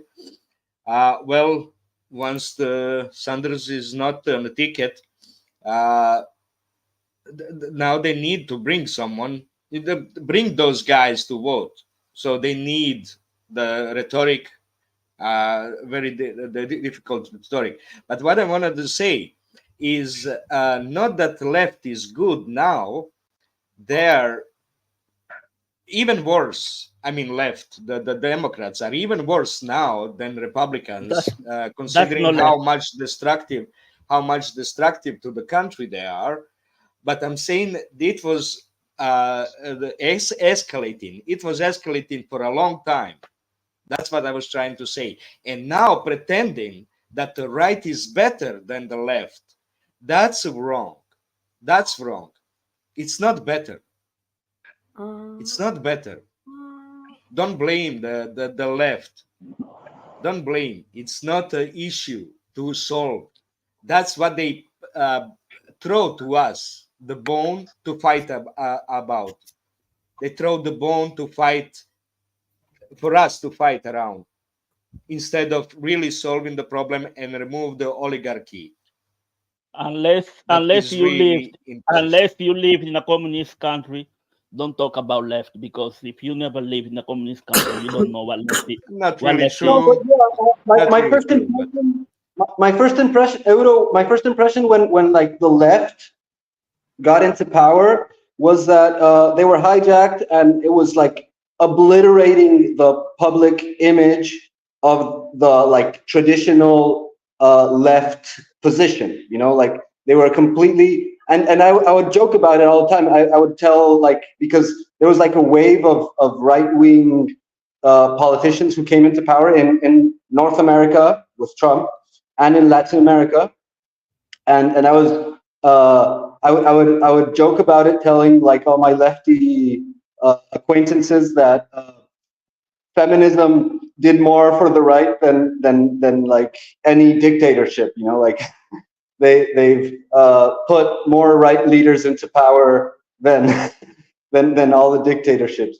And I feel like that was pretty accurate as a first diagnosis. But yeah, I still saw it in a binary perspective, and now I completely discarded that, and I see that it was just to separate the people, the public's perspective away from class issues, which involve everyone, and to put them just to pit them against each other. Go ahead, Vaughn. Good to see you. Hey, how exactly did Trump provoke Iran? By killing Soleimani. Yeah. I mean, I hate to say it, but Soleimani was a legit kill. I mean, he killed American soldiers in Iraq. He ran some really high-end ops against America. He was a mastermind. He was an excellent soldier. I mean, in a way, you could thank Trump for killing Soleimani back then, because you can imagine how much more devastating the shit in Yemen would be right now if he was around, or in Syria. He was a major player. He's the kind of guy that would have planned an op like the paraglider thing and shit like that. I mean, the dude was a fucking badass motherfucker. And killing him, you know, it's maybe unseemly, but he was a military guy. He played in the military game, and he got killed in a military way. So, I mean, yeah, but you can't say people that's don't have not to like it, and I can understand that. But from my point of view, it was legit, and it probably prevented things from being worse than they are, just because that guy was such a good operator. It will be really legit when Trump leads you to war against Russia, right? It's going to be in probably year and a half. Everyone that follows Trump will follow into war against Russia now in a year. Yeah. Vaughn, then Soleimani will we'll say. See what you're gonna say then. Yeah. No, look, I understand your perspective. I don't know why Trump would go to war against Russia anytime soon. Oh, never. I think it's valid. I think it's valid what you're saying. What were you saying? No, but it's not. It's not.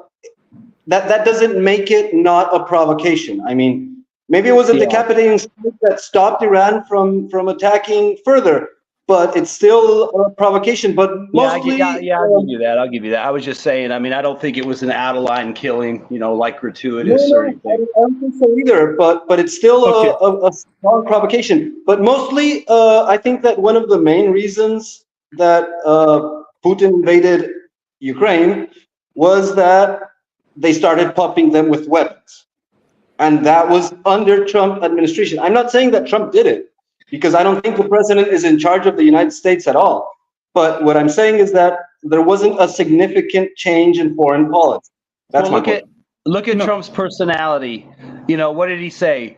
Obama gave him blankets, I gave him missiles. So it's kind of a showboat move too, to show you he gave him blankets and MREs, I gave him shit that could really defend their country. So, it was kind of a smear on Obama too. You know, there's something what Putin said, and the Iranian president always say, when it comes to U.S. presidents, the policy remains the same. If you're against their position in your region, they're all going to be against you. Whether it be Trump, it be Biden, it be whoever it be. It's so long as your country represents what America does not want in your country, they will always be against you. But in the case of Soleimani, you could say, okay, Soleimani killed forces in Iraq, but you forget to know those all forces helped Iraq kill Soleimani people in the 80s. So somebody could tell you the reason why he killed them in Iraq, because they killed his people in his country in the 80s by the U.S. So again, I'm not going to say anything bad about that or justify. I'm just saying it was wars and wars, and he was a soldier, and he, basically died a soldier's death. That's all. Okay. I understand. Okay. So your point is basically it's a war and he died in the war, basically. Not because he deserved it. Okay. From that perspective, I can accept it. But definitely, when it comes to U.S. foreign policies, as Russia said, we don't care who's elected. We look at the changes they bring. And when it comes to America, so long your policy in your country does not go in what Americans want, it be Republican, it be Democrat, they're always going to be against your country. They're always going to be against you. So that part It doesn't change really. And Trump starting the war, yeah, Trump was bombing Syria.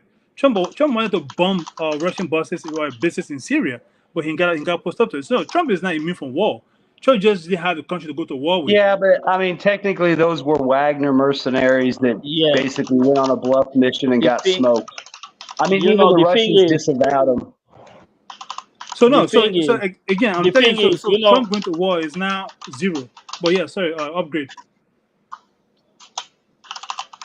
Yeah, I agree with you that there is somebody's typing in, so mute yourself. Ninja was playing Pac-Man.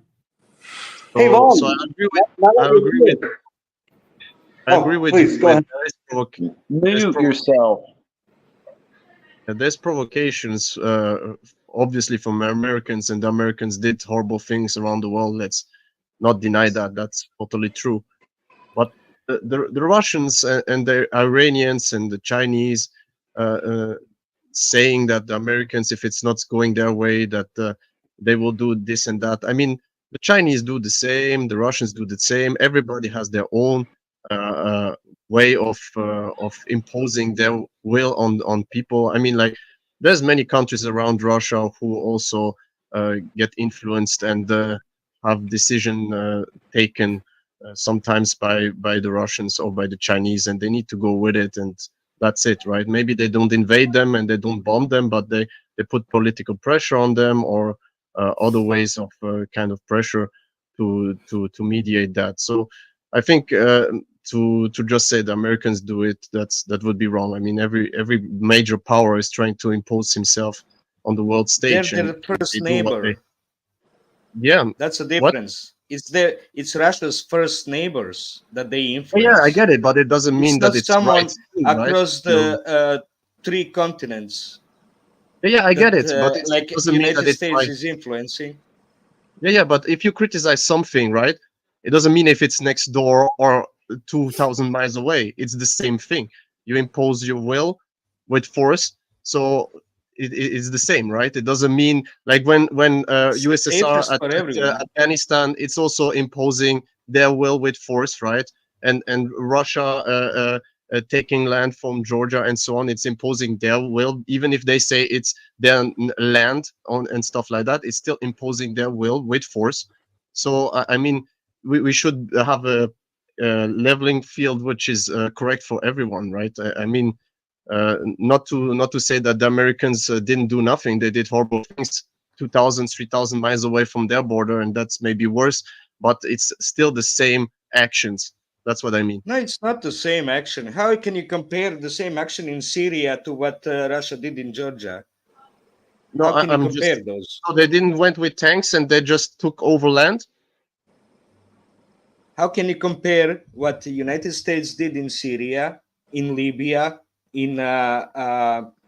What about Russia with Afghanistan, with all other countries around them? They also invaded foreign territories. What? Hey guys, but why you don't know nothing about Russia and Afghanistan? Why you don't know nothing but what they told you? They didn't went it was with the communist. Okay, no. Is there a difference between Afghanistan forces, right? had an election upgrade. aggression? Afghanistan had an election, and they chose communist government, and they had a rebellion, right? The losing government was wanted to take back the government. So they invited Russians to come in and help them keep the government. Do you understand? Okay. Russians were invited by the Afghanistani government at the time. Yeah, just like in Syria. But it was a puppet government. It was a Syria. puppet government, but it still invited them legally under the UN laws. Yeah. Everywhere Russia, yeah. It was a puppet government in Afghan, but they were invited by the Afghan government. Same thing in Syria. But the US government comes in because they can come in. That's the two difference. Yeah. So yeah, is there a difference between like legitimate defense and unprovoked aggression? Is there a difference, or is it both the same? There's a difference, of course. It depends on your morality, but in the case of the USA, their perspective is that whatever happens around the world affects their own interests, and so they have like a right to interfere. And when it comes to other people, to other nations, to other superpowers, it's more like in their sphere of influence. Like if it's my neighboring country and it's going to be a springing board for terrorists or a breeding ground for terrorists, then I need to intervene. That's a different like national interest, but it's still national interest. But I guess the difference basically claim the whole world as their right to interfere and control. That's basically it. And that is the foundation of almost all the trouble we have going on. Yeah. Because again, you don't have to physically go punching people in the mouth to let them know you're pissed off. You can avoid them sometimes. The rest of the world did it. Avoid them or don't trade with them or sanction them. But they sanction everybody. They either sanction you or they're fighting you. You can do that. Like currently in Syria, what are they doing in Syria? What are they doing in Syria? Under what legal basis are they in Syria? You can't, because it's just that's called being a bully. That's called being an invader and being occupied. That's what that is. They have no legal basis to be in Syria. They're not even fighting about it. They just pump it all out of Syria, taking it across the border to Jordan. We all clear legal defense. I'm not a lawyer, but I can tell you that's criminal. That's actually a crime. They're basically looting the country, and nobody can do anything about it because nobody can tell the U.S. not to do it. So when Jay mentioned earlier, the U.S. is the fabric that hold the world together, I said no. It's also the fabric that's also causing the chaos around the world. So yes, and again, the U.S. do some good. To be fair, they do some really good. I will not doubt them on, but some of the issues we'll have today in the world come from them also. Yeah. Example. And they were in Syria. Remember, in Syria, United States destroyed a water treatment for Aleppo. Yeah. Why? Water treatment plant for Aleppo. And at the time, it was in the government hands. Yeah. And this is why people are surprised why the U.S. cannot condemn Israel. Like, how can you condemn Israel when you do 10 times worse than Israel have done? No. Yeah. When people go accusing the West, why is the West supporting that? Like, the West cannot condemn Israel for anything Israel is doing. The West have done way more what Israel is doing. So to condemn Israel would be a hypocrite, would be like condemning themselves. They cannot do that. So I do not expect them to even change their position in Israel under those circumstances. When Syrian government took the dam over the Euphrates, they in the northern city over it, they bombarded, completely destroyed the whole city to push out the government.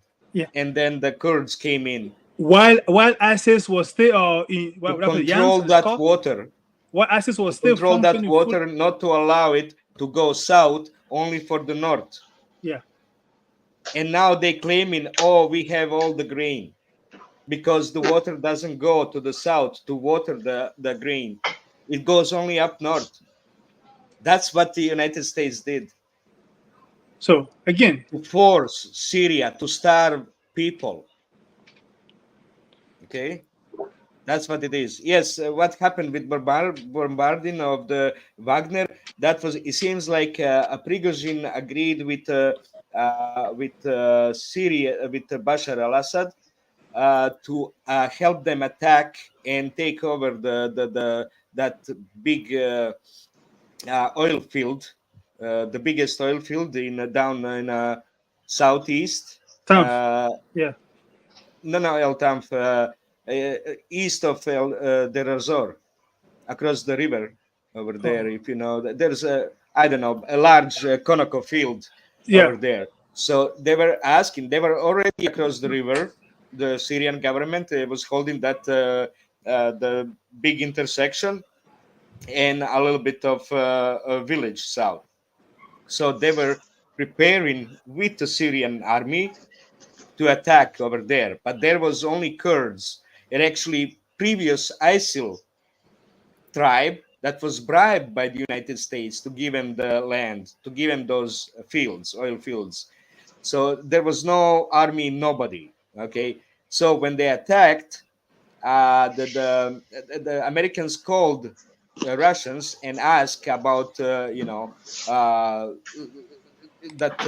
Russians are attacking down south their troops, and Russians responded, "We don't know about any Russian troops on east of the Euphrates."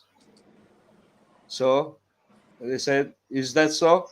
They hang and they bombarded them. That somebody says 300 Wagnerites there. Somebody says 500, and Americans are talking about like 2,000. The Ukrainians are saying 3,000 Wagnerites were killed then. That's what happened. So it was the Prigozhin on his own initiative working with Bashar al-Assad. So that's really heavy crime.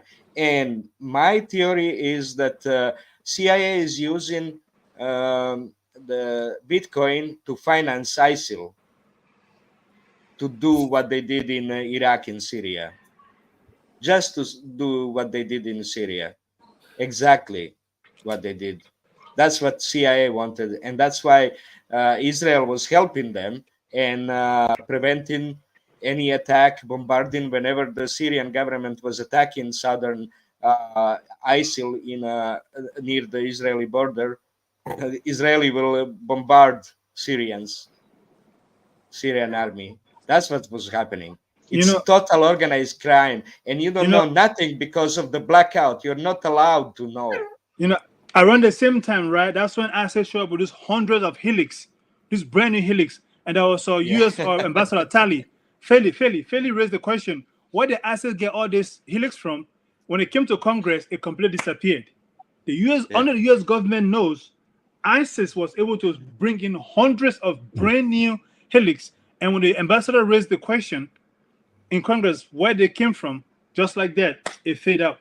But yeah, sorry, Nonia, go ahead. Yeah, well, just on that point, can we just like give up the facade that Al Qaeda and ISIS are anything but a CIA created organization? Like I've over the last 20, 25 years, whatever it's been, I've come to the realization that I don't believe that these groups are actually real. I really don't believe it. I think that the people are real.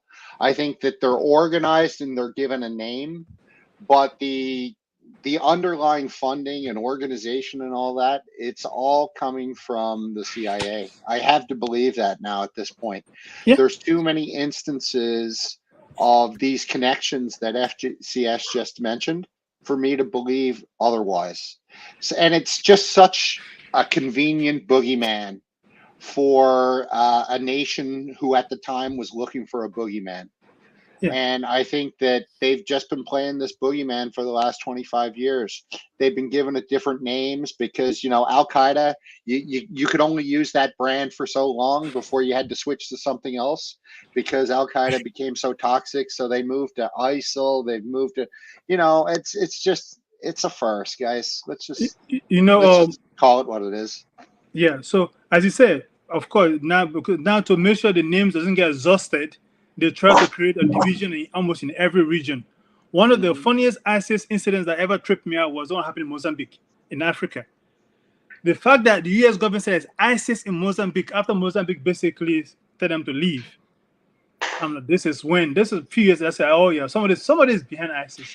For ISIS to show up in Mozambique, they have to go through a lot of countries that they could have just easily stay in and run freely. When they show up in Mozambique, I travel that region very often. And Mozambique, most of them probably have never heard of the name because this is one of these countries that just exist on this earth. They don't bother nobody. But all of a sudden, ISIS showed up.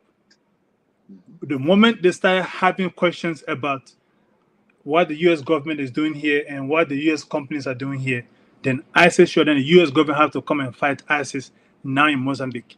So yes, exactly. Again, if you quack like a duck, walk like a duck, and talk like a duck, it's a duck. Yes, it's a duck. It's a duck. So, and guess what? Guess who duck? Trump duck. So, this whole little militia. Even now, I cannot see the difference between the duck and geese. And Burkina Faso was nothing, but today that's a huge security presence because the Burkina Faso now all of a sudden have kicked out the French. Now there's ISIS in North Ivory Coast. I have traveled that road many times. Not a single security issues. But since Burkina Faso kicked the French out, now we have ISIS between northern Ivory Coast and southern Burkina Faso. Welcome to CIA Operation Africa version 702 and counting. Yeah. But Euro. It's probably the laziest cover up in history. Like everyone knows that they financed them to fight the Soviets in the 80s, and then suddenly, we no longer have anything to do with them, and now they're our enemies.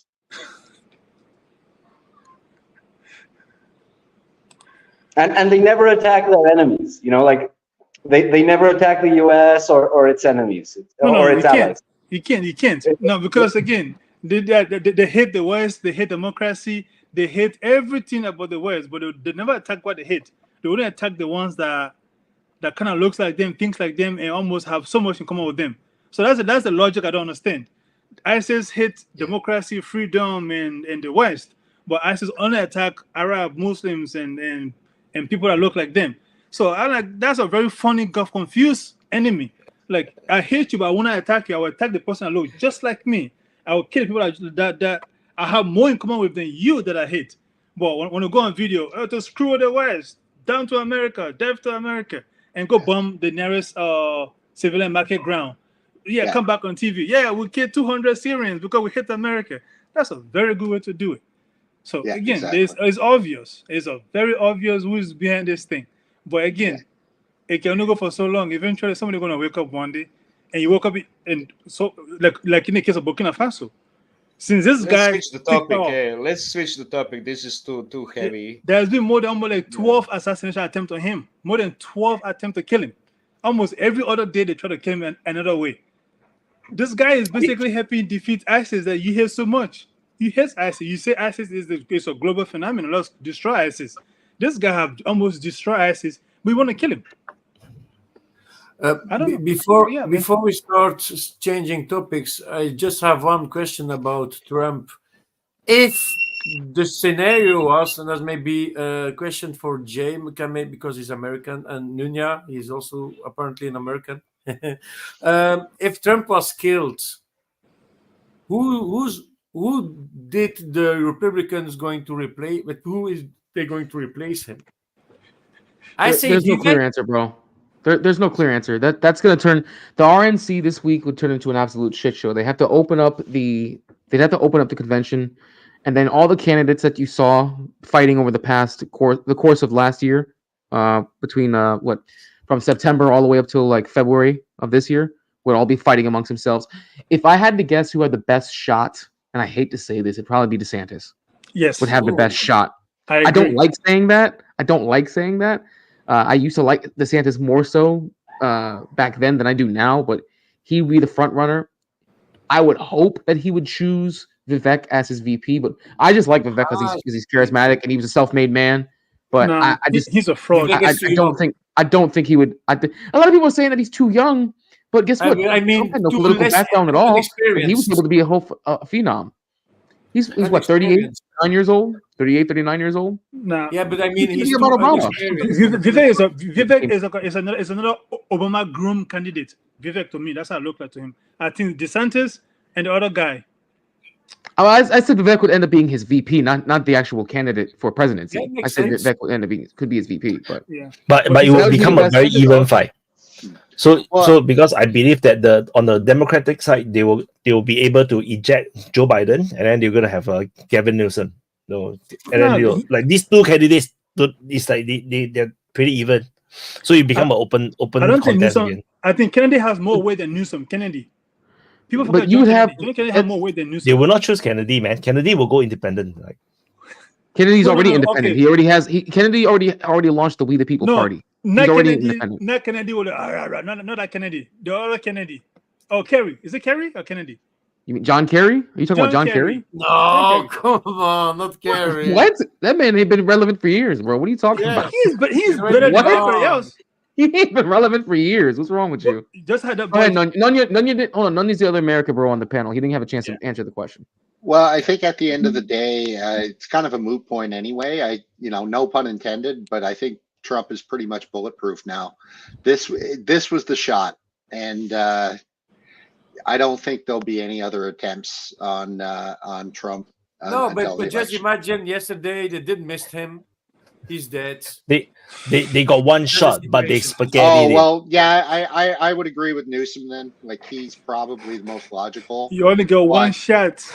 Nunya, but then they got mom side. spaghetti.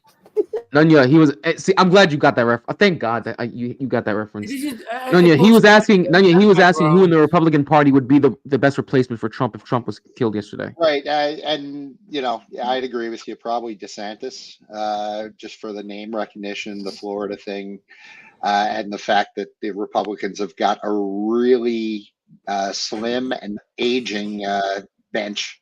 So they don't have a whole lot of talent on their end. It drops off pretty quickly. Not to say that the Democrats do, but they probably are a bit deeper than the Republicans at this point.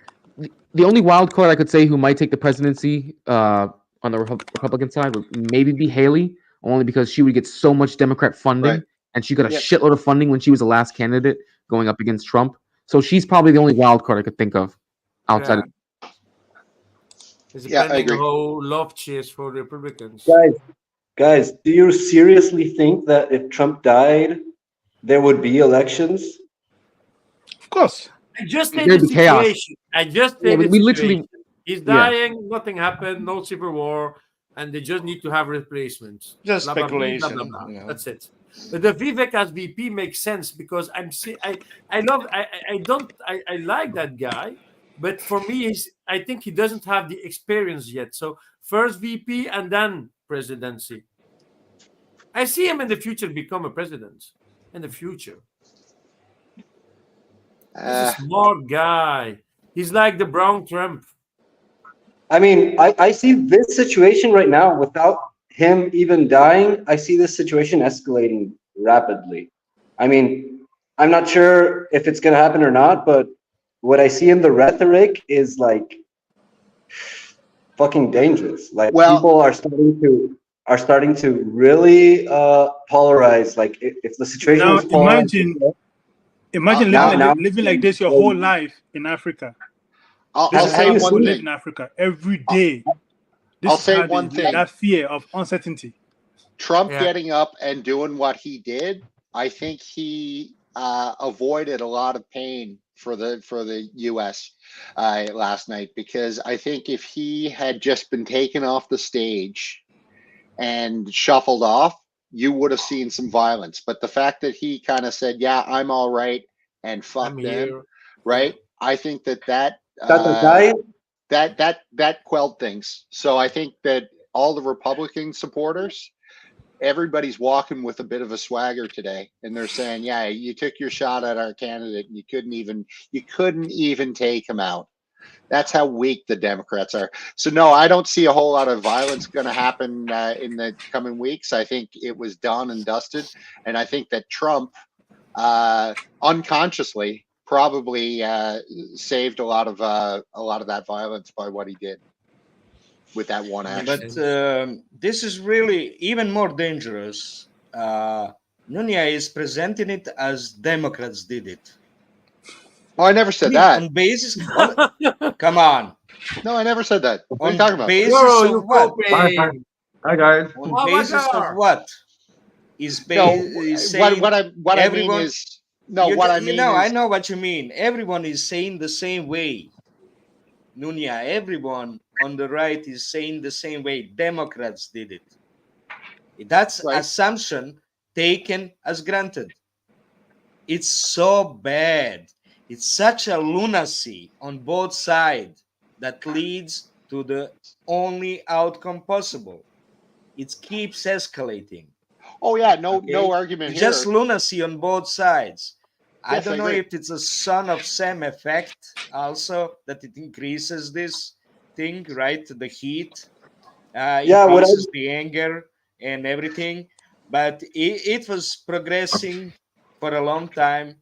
and it's not going to stop, because this kind of thinking, the Democrats did it. There's no basis to say nobody knows. They don't release any information. We absolutely know nothing. How is he connected? Was he in Russia? For 5 years, married there, came back, divorced, and I mean, he's 20 years old. I mean, he's really activist on Democrats. What? I mean. He's 20 years old. Okay, he's 20 years old. He gave in 2017, he gave $15 to, what age was he? Is anyone thinking, what age was he when he gave those $15? 17. Is anyone thinking? No, he's 15. He's 20 now. 21. He's 20 now? 2017. 21 he was. 21. Yeah. 21. It's 21 now? Yeah. Okay, so 17. So 7 years ago, he was 13. What I'm saying throughout all, there will always be dangerous. There will always be people who do crazy things. You remember not too long ago, we have this US soldier burning himself for the Palestinians, and then goddamn, it totally worked. The Gaza war has ended. He died for nothing. Yeah. So my point, Euro, is basically what Trump said was, it wasn't so much blaming the Democrats. It was, you've had your shot now.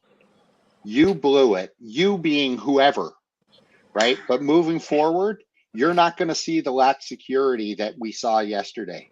Nobody is going to get anywhere near that guy to be able to do this, number one. And any would-be snipers out there, they know that too. And that's what I mean by, you're not going to see any more. I'm saying what you are saying, what Jay is saying, what every right conservative is saying, not what Trump said. I'm explaining your thinking. I'm explaining how you present your thinking. You assume it's Democrats. I never assumed anything. Everyone. That's how you present it. That's how you say it. No, everyone on the right is saying it the same way. I'm not on the right. You're assuming it's Democrats organized this assassination attempt. Yeah, no, I didn't say that. Beyond what Trump said. No, these are not no irrelevant anymore. You're just going in circles because Waka is here. Long time no see Waka. Guys, let's say hello to a car. Hi, Waka. Good day, sir. Long time no see. Hi. How you doing?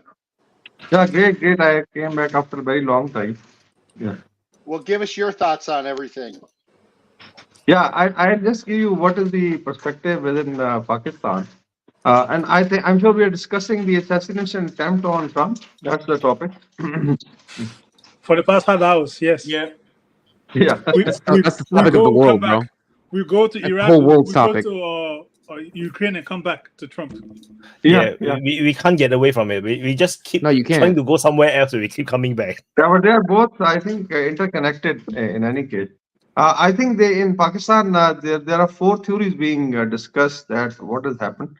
One is that it was the U.S. establishment.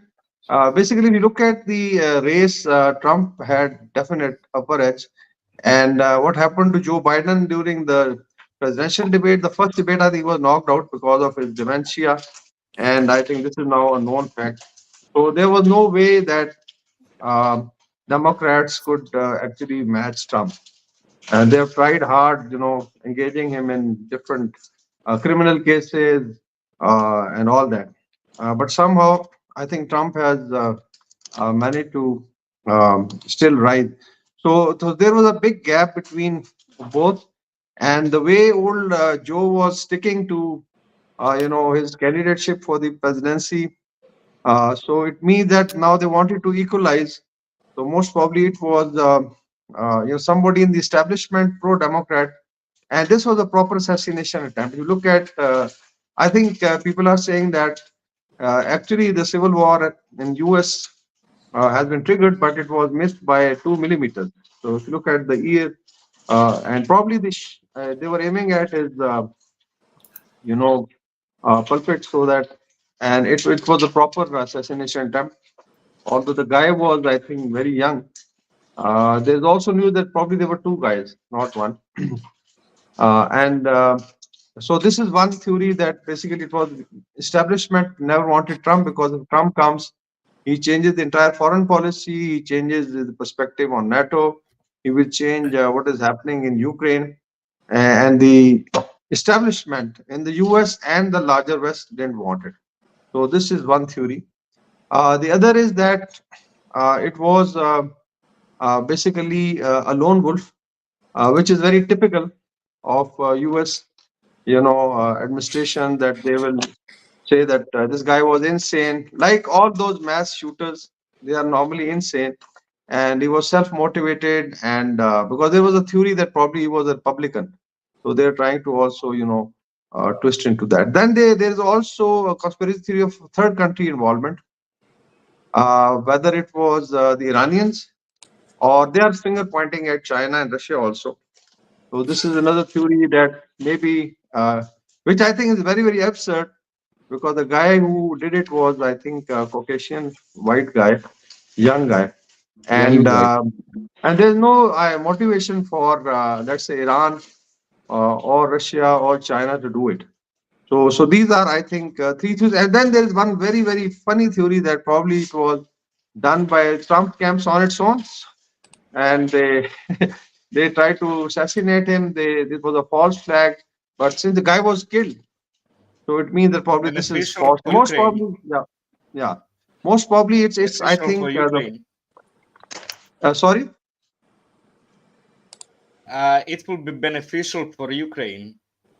Yeah. So this is basically when they are finger pointing at other external powers, because if it was the establishment, the U.S. intelligence, and because Democrats are very much into the establishment, the military-industrial complex, or Biden, basically surviving as a presidential candidate, then it helps their continuation of the same policy. What is happening in Eastern Europe, what is happening to NATO, what they are doing in the Middle East, so it would have continued, because Trump definitely is looking at America first and probably mending relations. He claims that if he comes, then Russia-Ukraine war can be stopped.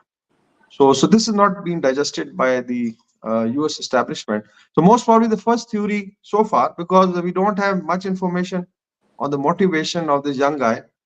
But the way, it has happened, there's also, I am a military guy, so I'll just highlight what are the failure on the Secret Service, because Secret Service looks after the president's security and the ex-presidents, and they are supposed to be the smartest guys. So if you look at basic, like I've been involved in some of provision of security when I was a colonel, whenever the VIP or the senior chief or the president came in certain garrison, we used to provide. There were two things, I think, basic which were done. One was the line of sight clearance. In case there is a rally, or even if he is passing the cavalcade, you have to clear all the buildings, and you have to clear the line of sight so nobody can shoot. So we had to appreciate. The other is physical occupation of those buildings.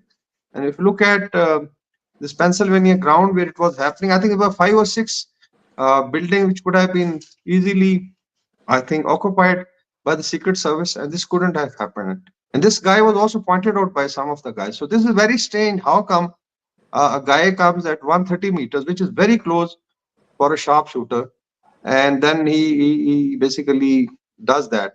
But still, I feel that people are saying that US has missed the civil war by 2 millimeters, but I feel that it has been triggered now, because there are 4 months left to the presidential election. So it's a long way. Trump is going to go out in the rallies, and just imagine, some thick-head guy from either side either takes out Biden or reattempts. So I think it's a very, very crucial time for the United States politics. There's a lot of, I think, poison politics, polarity, too much of tension. And I was also looking at some of the social media.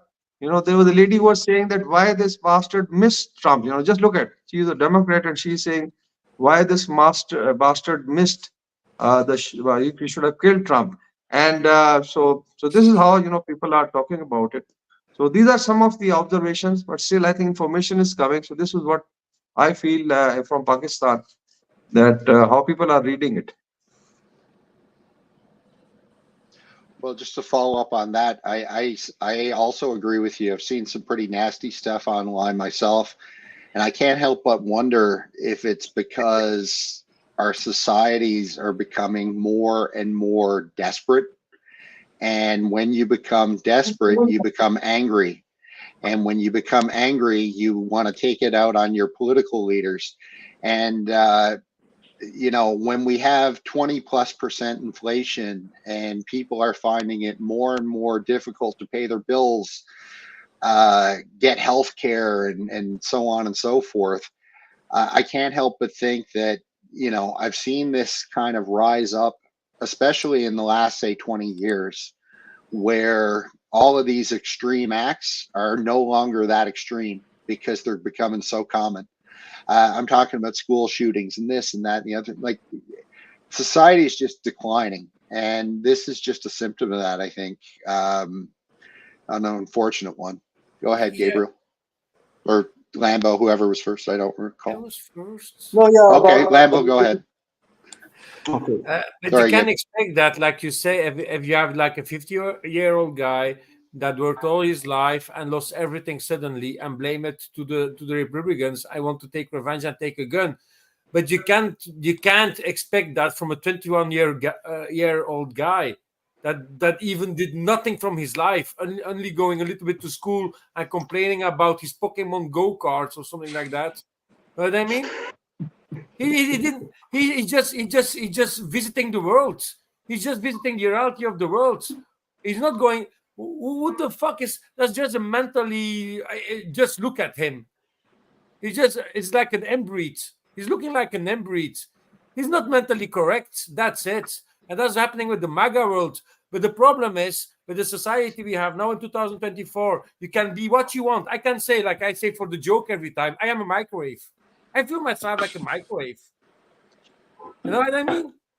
Yeah. So if I peep guys like that from 20, 21 years old saying that they are a microwave or even, I don't know, a bicycle, I don't care.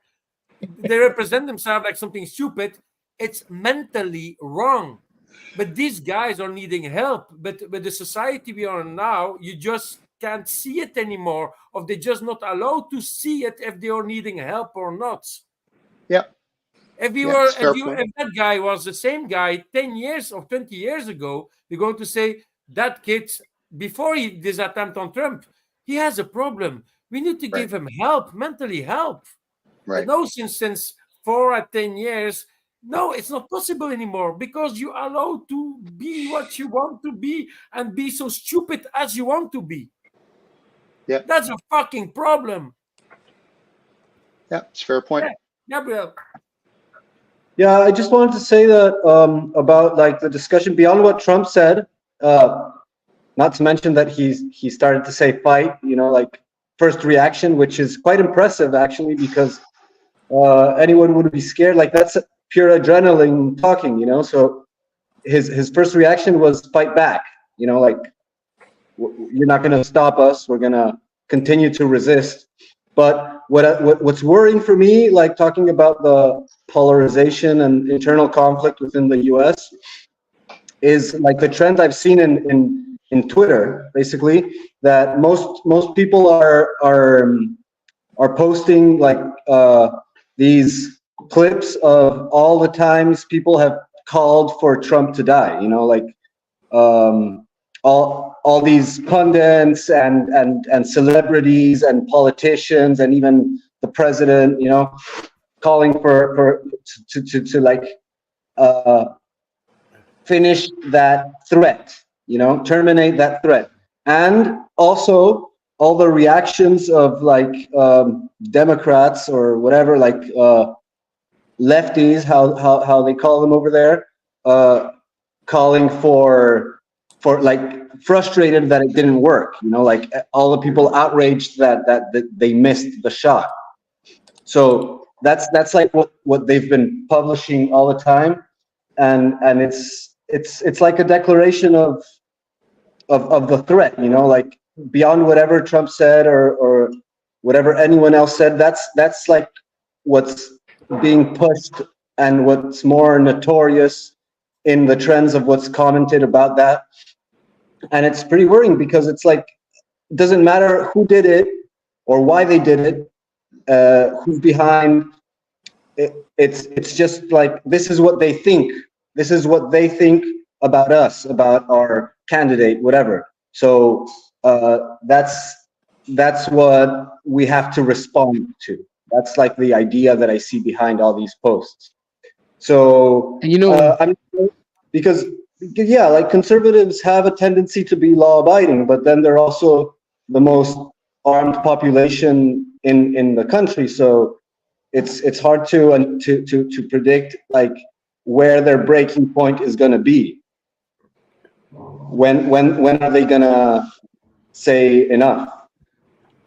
The ironic part really is that the people who are complaining about our democracy being on the ballot and complaining that our democracy is under threat are the same people who are advocating for a man that is likely to be democratically elected to be killed. That's the ironic part. The same party that talks all this shit about fascism and people having brown shirts storm the streets to basically institute fascism and destroy a free and fair election are the ones who encourage it.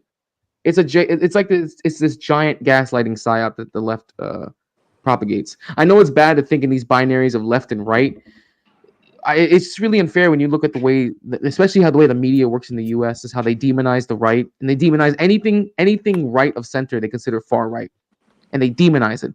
But you literally could look at 2020 in the summer of love, right? And organizations who were backed by the left and backed by legacy media, and who carry these leftist ideologies, and nothing.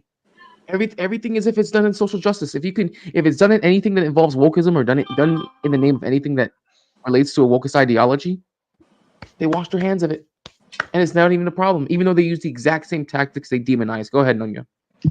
Well, the whole left versus right argument is, in my view, is completely disintegrated the last several years, right? Like, what is left anymore? What is right anymore? People are kind of coalescing and organizing themselves around whether you're a globalist who is fully on board with the WEF agenda versus a believer of sovereignty and nation states, and basically how we've traditionally evolved. So those are the two real camps, and then subcultures under that. People are organizing around rich and poor. So the globalists tend to be the more well-off versus the non-globalists, I'll call them, are less worse off. And that's what they don't want. They don't want poor people, regardless if you're white, black, gay, trans, whatever. They don't want poor people organizing against them, because they know that there's a whole lot more poor people out there than there are the globalists. So like when I kind of try to not use left versus right anymore, because I get accused of being right when I'm about as far, or at least I thought I was as far left as you could get. But now I'm a right winger because I don't agree with some of this wokeist stuff, So that's kind of how I see the world is evolving now. It's, globalism versus non. Yeah.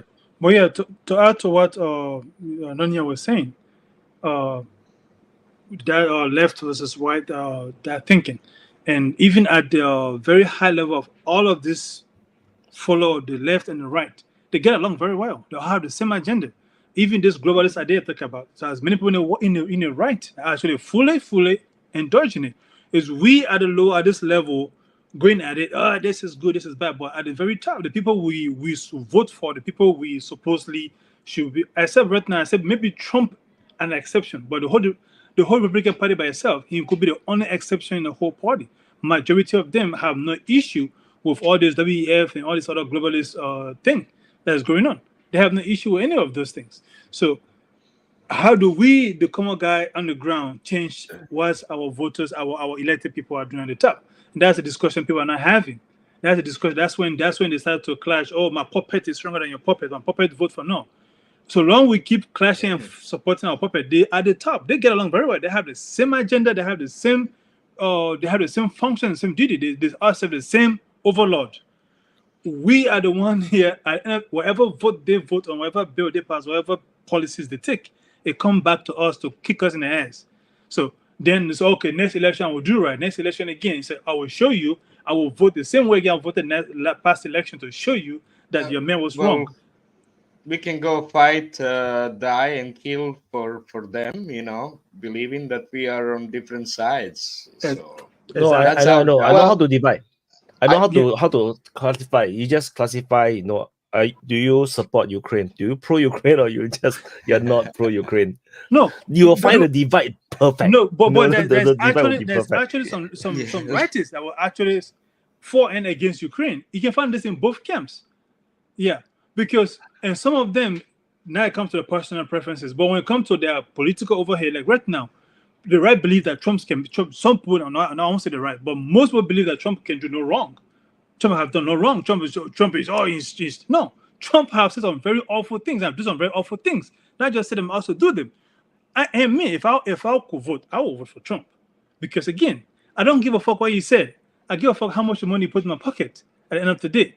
That's what I care about. So, but if I could go off of policy comparison, to me, I think the Republicans are more hypocritical in their policies than the Democrats are. Democrats have no policies. They just go with the flow. The Republicans claim to have, we are for the Constitution, but any opportunity to fuck the Constitution, they will do it. They will claim, we are for liberty and freedom, but any opportunity to suppress freedom and liberty, they will do so. So what do you They'll represent? say whatever they want. They will just say whatever they can to get the votes. Yeah, it doesn't relate to what they actually vote on in Congress. That's exactly what I'm coming at. So if the common people start to notice this and say, you know what, I don't belong to a camp. I belong to the country first. Then maybe that will change the narrative in Washington. But Washington know that whether they flip backward or they flip forward, they're still going to get your vote. They don't care they don't care what you think or how your complaints is against me. They know they're going to get your vote anyway. But if they believe the population is more neutral than divided in two groups, they will do their work. They will just say, you know what, I stand to lose in next election if I don't really do what they expect of me in this term. But half of the country Republican, the other half is Democrat. All you have to do is win 10% from each camp and you win the election. So why should I struggle? Why should I do anything you want me to do? You already gave me a vote by default. And that's a divide that is destroying in America. That's a divide that destroyed my country, Liberia. And that's the campaign we are currently running in Liberia to basically neutralize this party system, create a majority should be neutral. There will be no this camp or that camp. The conversation changes completely overnight. This left was the right thing. The right things they are right. The left things they are right. At the end of the day, the guys at the very, very, very top doesn't care which one of you is right. They're all going to do the Democrat, the Republican will get along on everything when it comes to what give them more money individually. Not what give the country or what give their constituencies. Example, somebody sent me a poster the last time. AOC is now a millionaire. Nobody cares. They go in this office broke after 2-3 years. They're millionaires. Nobody cares. How do you become millionaires overnight? Their salary is so low. Okay, exactly. So, but no, people see this thing. They don't want to argue that. They want to argue instead. Or why you have a pride flag, or why you have a Confederate flag. No, you see my flag. My flag doesn't cost you anything. AOC become a millionaire overnight cost you a lot of money. What did it cost you to make her a millionaire overnight? My pride flag, my Confederate flag does not in any way take anything from you. But the distraction is our fault. The incompetence in Congress, in the offices, is our fault. Okay, we at the common level, if we divide ourselves, those at the top don't have to do any more division. They already won. They can just do whatever they want to do. Right. And so be it. Sorry, none yet. Sorry. So every now and then I get this rant that go off. What's the result? No, I want to ask one question. I heard that almost all politicians gain net worth. Only Trump dropped net worth in politics. Is that true? That's true. Yes, it is true. Nearly every politician who comes in ends up becoming a millionaire. I don't want to believe that. I don't believe Trump loses money. That's fine. You don't have to believe it, but you can ignore reality all you want. But nearly every politician who shows up ends up becoming a millionaire, and just about all of them engage in insider trading. Perfect example. Look at Nancy Pelosi's husband. They have a whole Reddit thread dedicated to his stock options trading. That man is a millionaire. If you want to make money, I'm dead serious. You can look it up yourself. If you want to make money, just copycat the way that Nancy Pelosi's husband does stock trading, and you will make money. They make money hand over fist. In fact, they're trying to put a bill into Congress now that states that anyone who is a politician should not be allowed to trade stocks while they are serving in Congress. That's how bad it's gotten. Did Kamala Harris not become very rich being politician? Of course.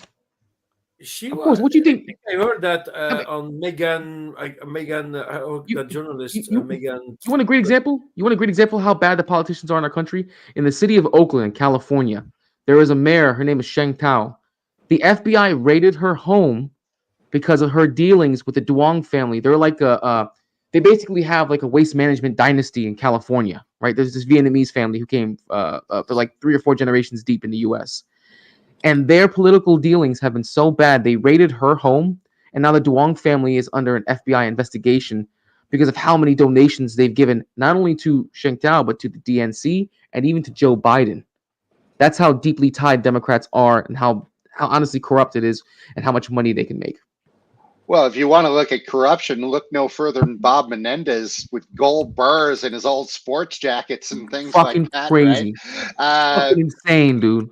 But to follow up on FCS points, which I agree with, now the good news is this whole uniparty at the top, which I completely agree with you, like left versus right, Democrat versus Republican, at that level, they're all the same.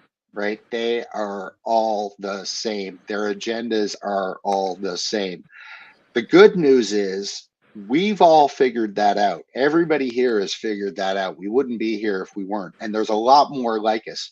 People are starting to wake up to the fact that our governments in the United States, Canada, Europe, you name it, our governments aren't working for us anymore. And that's why you're starting to see people organize. That's when you're starting to see people protest, because we realize now that we don't have a whole lot of choice. You hear the argument, well, Biden is better than Trump, or Trump is better than Biden. If those are your options and you're saying that you're voting for the lesser of two evils, anytime you vote for the lesser of two evils, you're still going to end up with evil. Right? And we need better candidates. We need more exceptional leadership. We need people, to FCS point, who put the country first and not the interests of corporations first. That's why we're getting eaten alive by China right now, because they've been investing in themselves, and we've been investing in corporations for the last 30 years. So, I don't know who wants to go next. Spain wants to.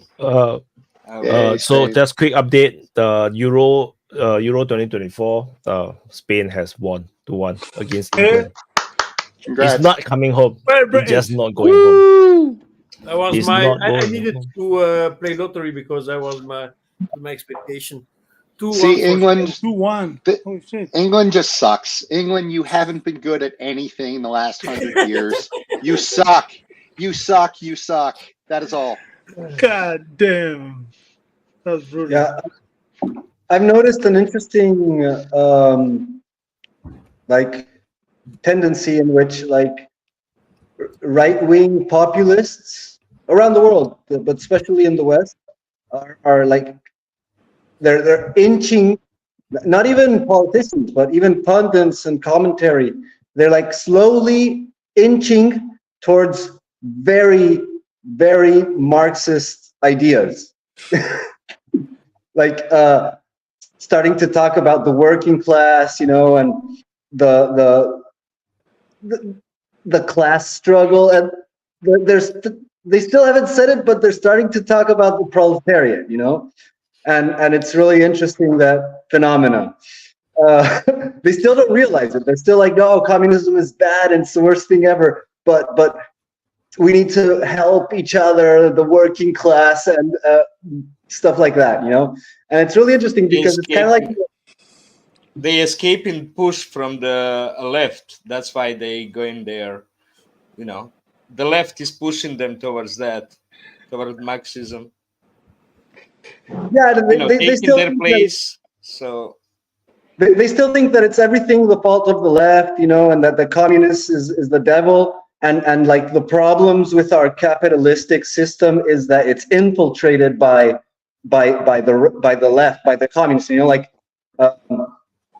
the KGB infiltrated our media and our Hollywood and our academia, and so they're corrupting our society from within and stuff like that. They still think that, but it's still like they're starting to realize that there's something called class struggle and like oligarchy that that is totally fucking them. But give it time. The thing is, the ironic part of that is that the leftists, even the hardcore Stalinists, still don't realize that there's starting to be more of, you know, like class struggle in the right-wing populism than in their like left parties, you know, like communist parties and socialist parties. They still haven't realized that, but it's going to be interesting when the right sides, when the right and the left proletariat start to realize that they have more in common than their parties. Toby. Hey guys. Yeah, hi Waka, long time no see. I had a question for you about Central Asia. First of all, my deep commiserations for England. That's terrible that they lost to football. That's terrible, terrible thing. But Spain are a great sporting nation. So, one of the interesting things in the world is the declining birth rate, dropping populations.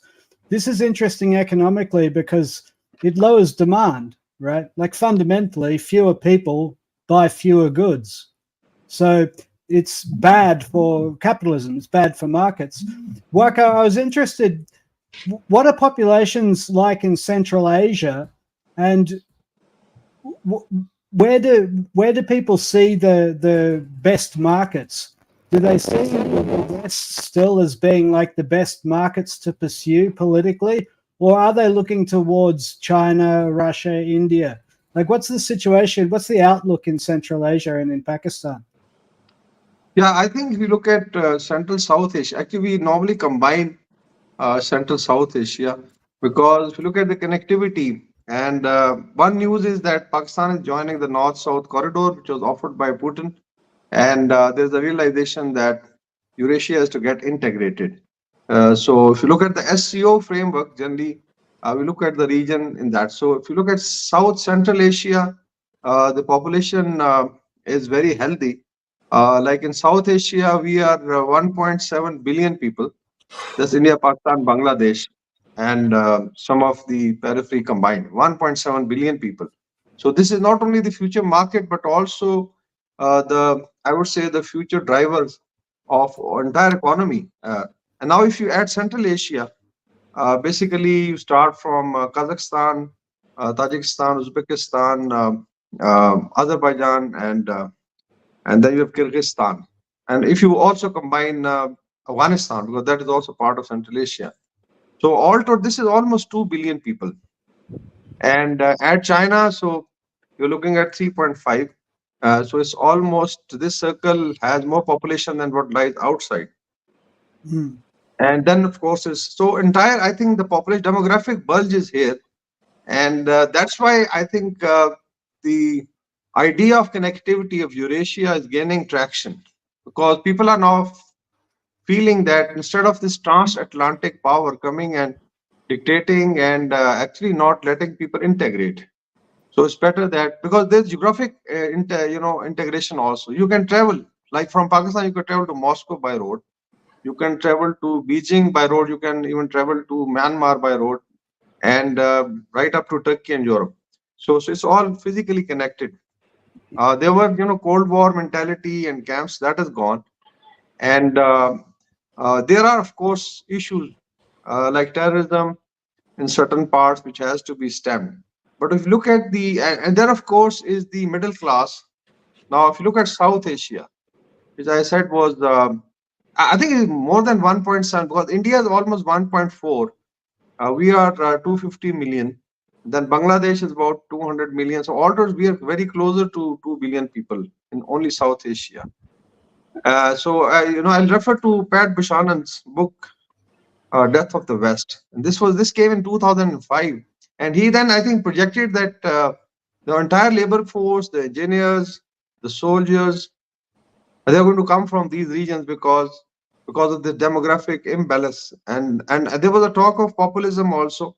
And right-wing politics, one reason is also demographics. You get into it. Basically, people are talking of the white shift and how, like Europe, they are saying that maybe by 2050 it will be half immigrant and half white, and that creates anxieties, political anxieties. That's why you have right-wing fighting back, and it is creating new, new trends in demographics. Now also, you'll be surprised that from Pakistan there's been migration of almost 10 million people in 10 years, mostly to Europe, North America, and Middle East. Of course, because of economic reason, but there's a pull factor. Like Japanese Prime Minister was, I think he cried on the TV that if Japan goes like this, they are going to die as a nation in 50 years. So there's a serious problem of, and I think it can be addressed. But now if you get into the debate on genders, LGBT, some people may not like this. But if you have 40 or 50, 70 genders, people are saying that I am tree, or somebody is saying I am a microwave oven, or I am maybe a dog or something. So basically you are actually atomizing the family system, and people have to actually fall back. So still there is a hope, the cultural debate, because it's a matter of, I think, civilization's continuity. So all told, I think South Asia, Central Asia combined is the market, and is also going to provide the human resource, because you can't function without human resource. Now, if you look at, actually, I was in Turkey about almost 2 months back, and the paper was on non-state actors and their effect on warfare, and demographic was also one of the important, let's say, sections of that research paper I presented to Turkish Academy of Sciences in Istanbul. And one of the conclusions even drawn from Russia-Ukraine war was that basically it is the demographic potential of the other side, which is going to, start dictating, because not only the soldiers who are fighting, but logistic, like US is now finding very difficult to run their, military-industrial complex, because if you are, let's say, supplying ammunition, artillery ammunition to Ukraine, the factories have to run continuously. Somebody has to work. And there are already, I think they've created something regarding logistics. There's a complete department in defense which is looking after that. So that's why they are outsourcing and asking other countries to chip in. So, but it's not only warfare, it's all kind of jobs. And despite that, they talk of artificial intelligence, information technology, and nanotechnology, and robotics. But ultimately, I think human factor is important. So I feel that South Asia is well poised. In case they can overcome their petty differences, they can drive and they can help the, I think, entire globe. I think so. You didn't mention Indonesia, the world's biggest Muslim country, another few 100 million people.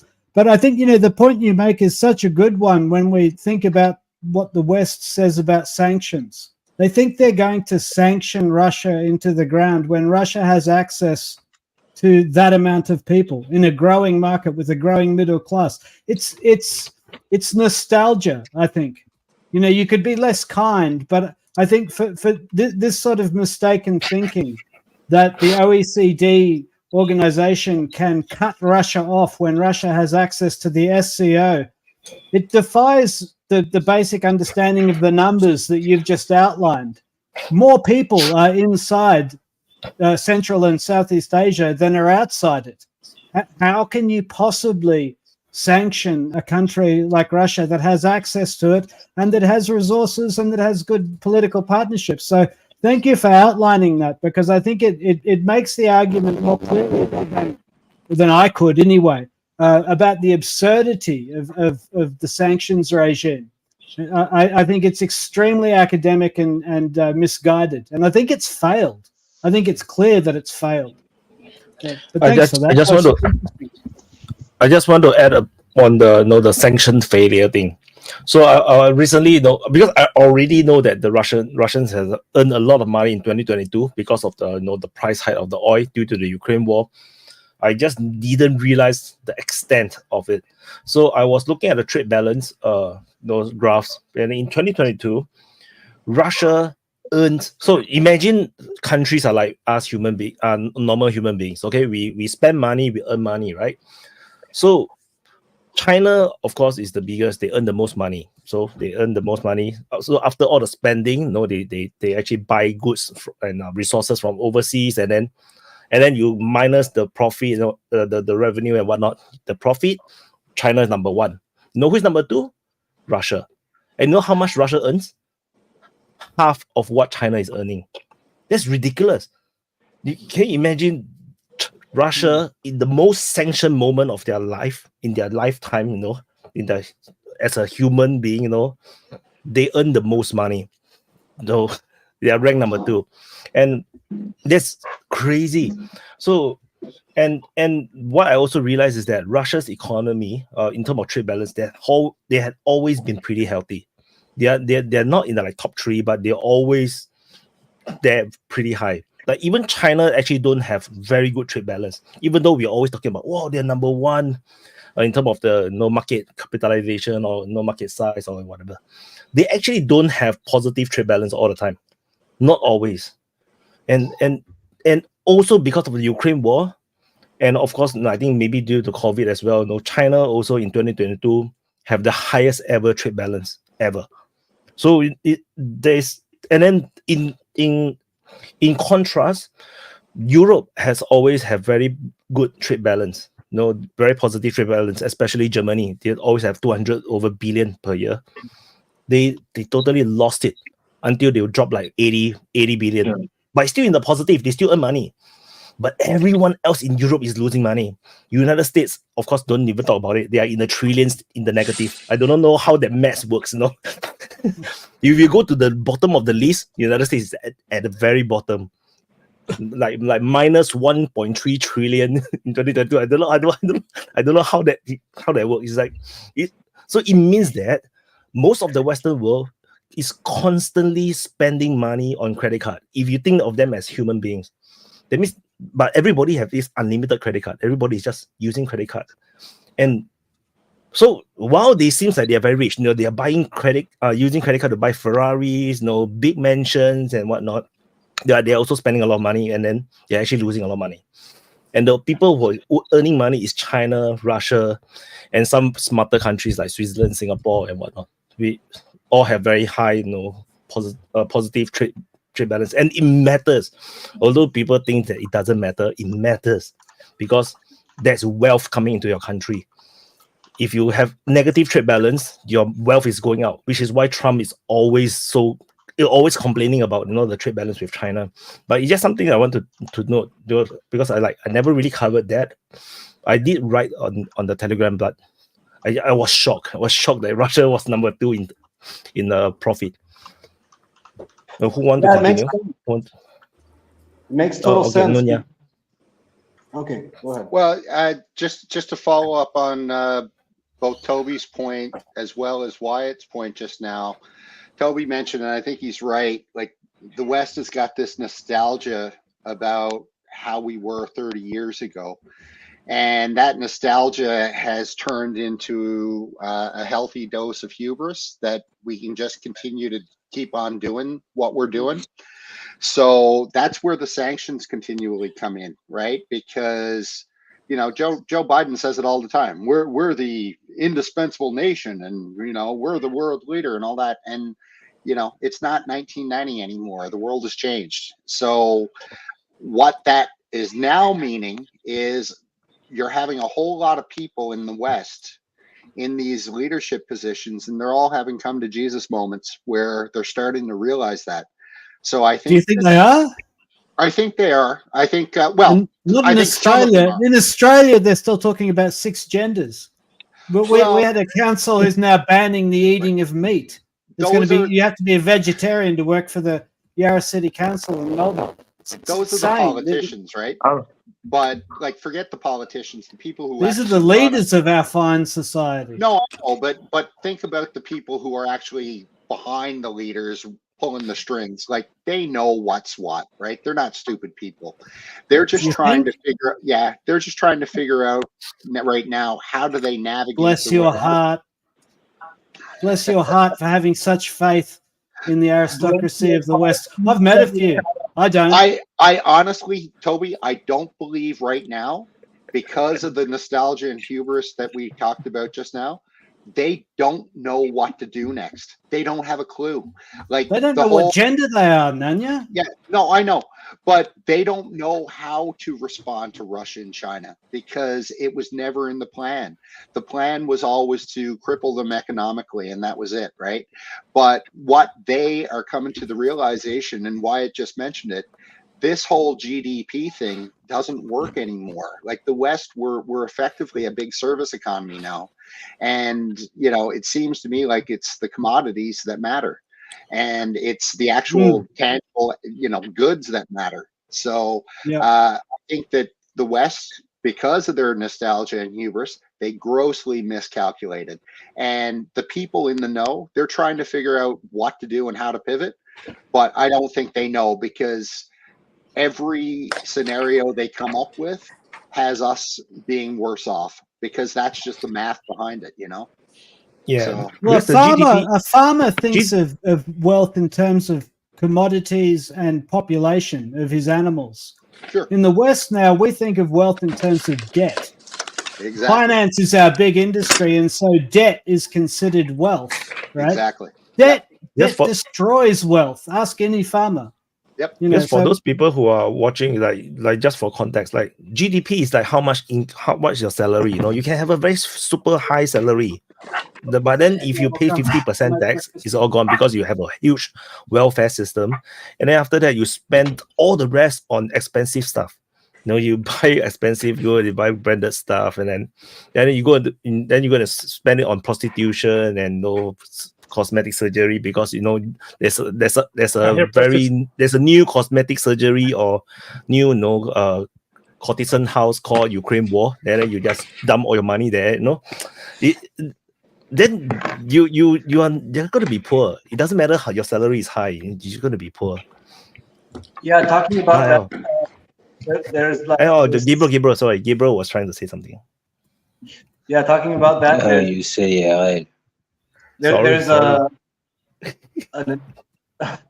There's information about how European countries were including prostitution and drug trafficking in their GDP figures.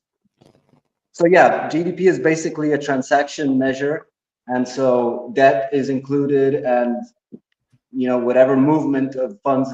But it's more and more clear how it's a fake measure of wealth. And there's this interesting guy, I think his name is Pagani, or Pagani, British scholar. He's talking about how the plan of this set, you know, basically a strategy to eliminate the debt of the United States. You know, because they're constantly growing in debt, and so the idea of that mode economy is to eventually cancel the debt. So you just basically you basically scam all the countries that you see you, and Putin made a very good example of that in the SPF. In the St. Petersburg Forum, he basically explained how during COVID the USA printed I don't know how much trillion dollars, like $5 trillion, and they passed it around to their agents, and so they bought up a bunch of grain from the rest of the world, and so the consequence of that is that the grain in the world economy, in the world market, exploded. You know, like when the price went up, because they were just buying a bunch of grain with fake money. and that's kind of like the modus operandi. It's you print money and you buy stuff with it, and so the stuff increases its price, and you paid it with nothing. So it like the rest of the world is paying for your for your consumption. It's like you get it for free basically, and how that is collapsing with the reduction in use of dollars in the international market. And yeah, like to what Toby was saying, I seriously wonder if it's like, if there's any strategy behind that. Is there any possibility of that there's a strategy behind the debauchery and the stupidity in the like financial strategy, or is it just stupidity? Like, is there any chance that the strategy behind shifting power worldwide to China and Russia, or are they just blowing it? I don't know. I don't believe in it, but RL wants to talk. But no, but very quickly, I don't believe in grand strategies of hyper intelligent human beings.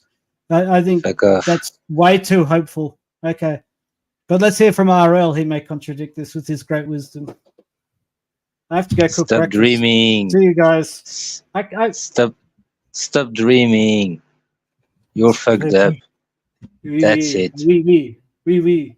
Ciao. See you guys. The rest of the world has understood how it works now. I mean, the usage of a currency common for everybody is a great idea, but it was never the plan. The plan was total hegemony. And now you have enough actors who are strong enough to build their own thing. That's what you see. And yes, Nunya, if they are failing in their plot, in their plans, in their strategy, in their thingy, that means they are not good. They are not good enough, how clever they are, or they might be. They have people with stronger cards in hands, with better understanding, with better psychology, self-control, thinking through, and so on. They are degenerate. And it is translated by the accumulation of mistakes. The number of it and the time those mistakes are coming one after another. It's accelerating. That's what we are witnessing. And the leader of that system of US dollars, of markets, of hedge funds, of investors like BlackRock, and so big, so huge, all that is going to nowhere. And many countries around the world are understanding that. That's why they would like to have another solution as system to exchange, to make money, to deal with each other. Simple as that. Yeah, United States, a shithole country. Third world shithole. Even Pakistan is slightly better in terms of political atmosphere, political how the things works compared to United States.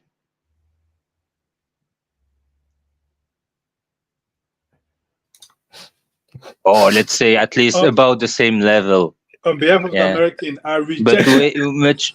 But nothing you can compare with the stability of Russia It's the stability in China, or the stability in Singapore, or the stability in Japan, or the stability. You can name a dictatorship or a freedom country, whatever. It's the stability of the political system which makes a country stable or unstable. And the leader of the West, the beacon of light, of liberty, of freedom, and all that shit, is in big mess. This is a shithole, like Haiti. Yeah, you get a group of gangsters. They came, they killed the president. They go back home. It's almost that, United States. Almost that. Really. We want to talk. Yeah. Sure. Everybody is frightened by you. Oh, come on. Don't be afraid. Hey, We will all die. I would like to ask a question, but it's kind of a tangent, and it's specifically to Vakar, so I hope you guys don't mind. It's probably just going to be a short one. Not too long ago, there was a tourist in Pakistan who was killed by a mob of people for blasphemy. And this is not so unusual, in particular that region of Pakistan, as far as I've understood it. Blasphemy and all that kind of stuff is... there's a lot of, it's often that people get mobbed on. Christians are particularly persecuted, as far as I've understood it. But when this kind of mob mentality takes over and it takes a tourist of that kind, I imagine it having a lot of repercussions. I wondered if you had some thoughts on that matter, because to me, I would find that to be a little bit disconcerting. Like, you don't really have so much like if you want to have tourism, right? This is extremely bad. So yeah, could you please tell me something about it, since you are from Pakistan and all that?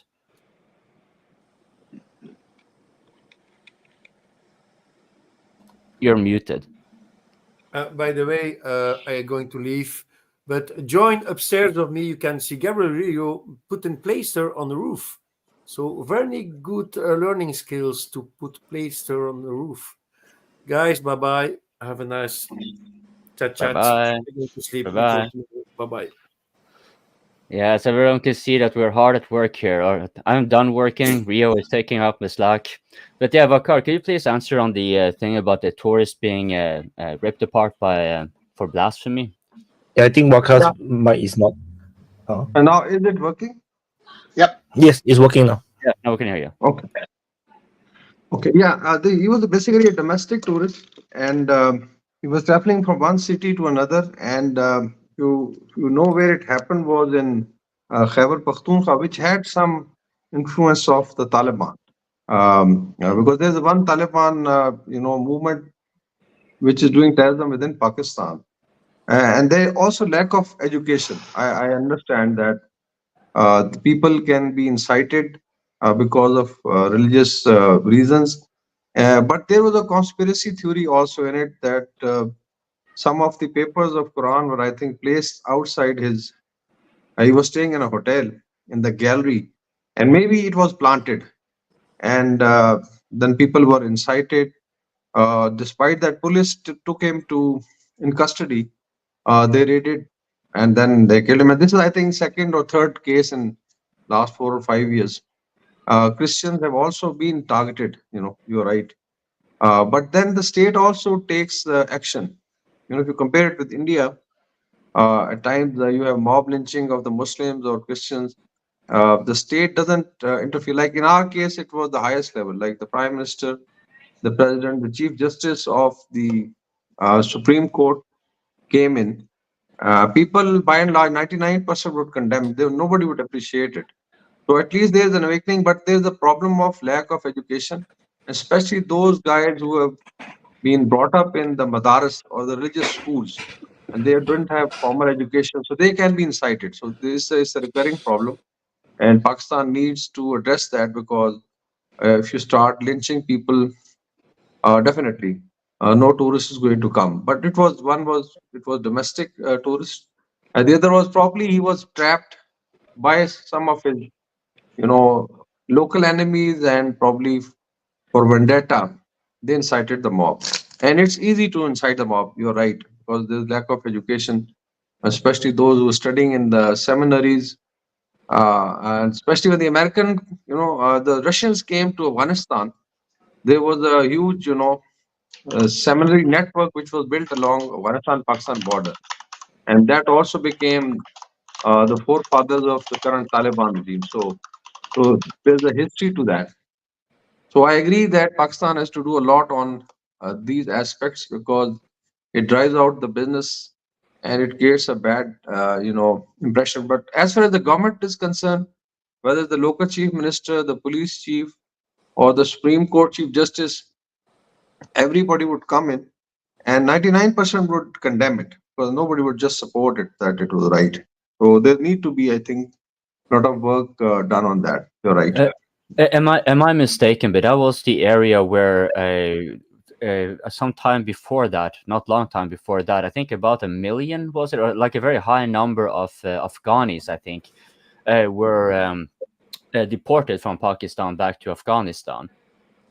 So, and like when you mentioned that with the Taliban being in that area as well, like if they are the same area, I believe they are, like in the eastern region, and yeah, that's right. so They're in the western. It's along the Afghanistan-Pakistan border, and if you look at the immigration into Pakistan, there has been 3-4 massive migration because of instability in Afghanistan. At times, people take Afghanistan, Pakistan to be a region which is probably in a normal bubble.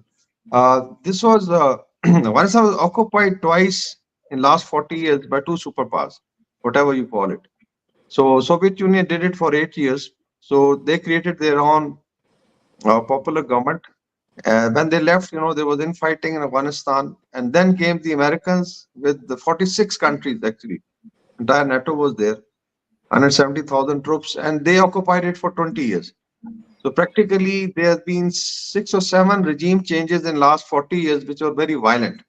And every time, there's an elite which is created. For instance, now the current wave of migration which took place after the Americans left was because in 20 years they built up their, let's say, judiciary, businesses, bureaucracy, military.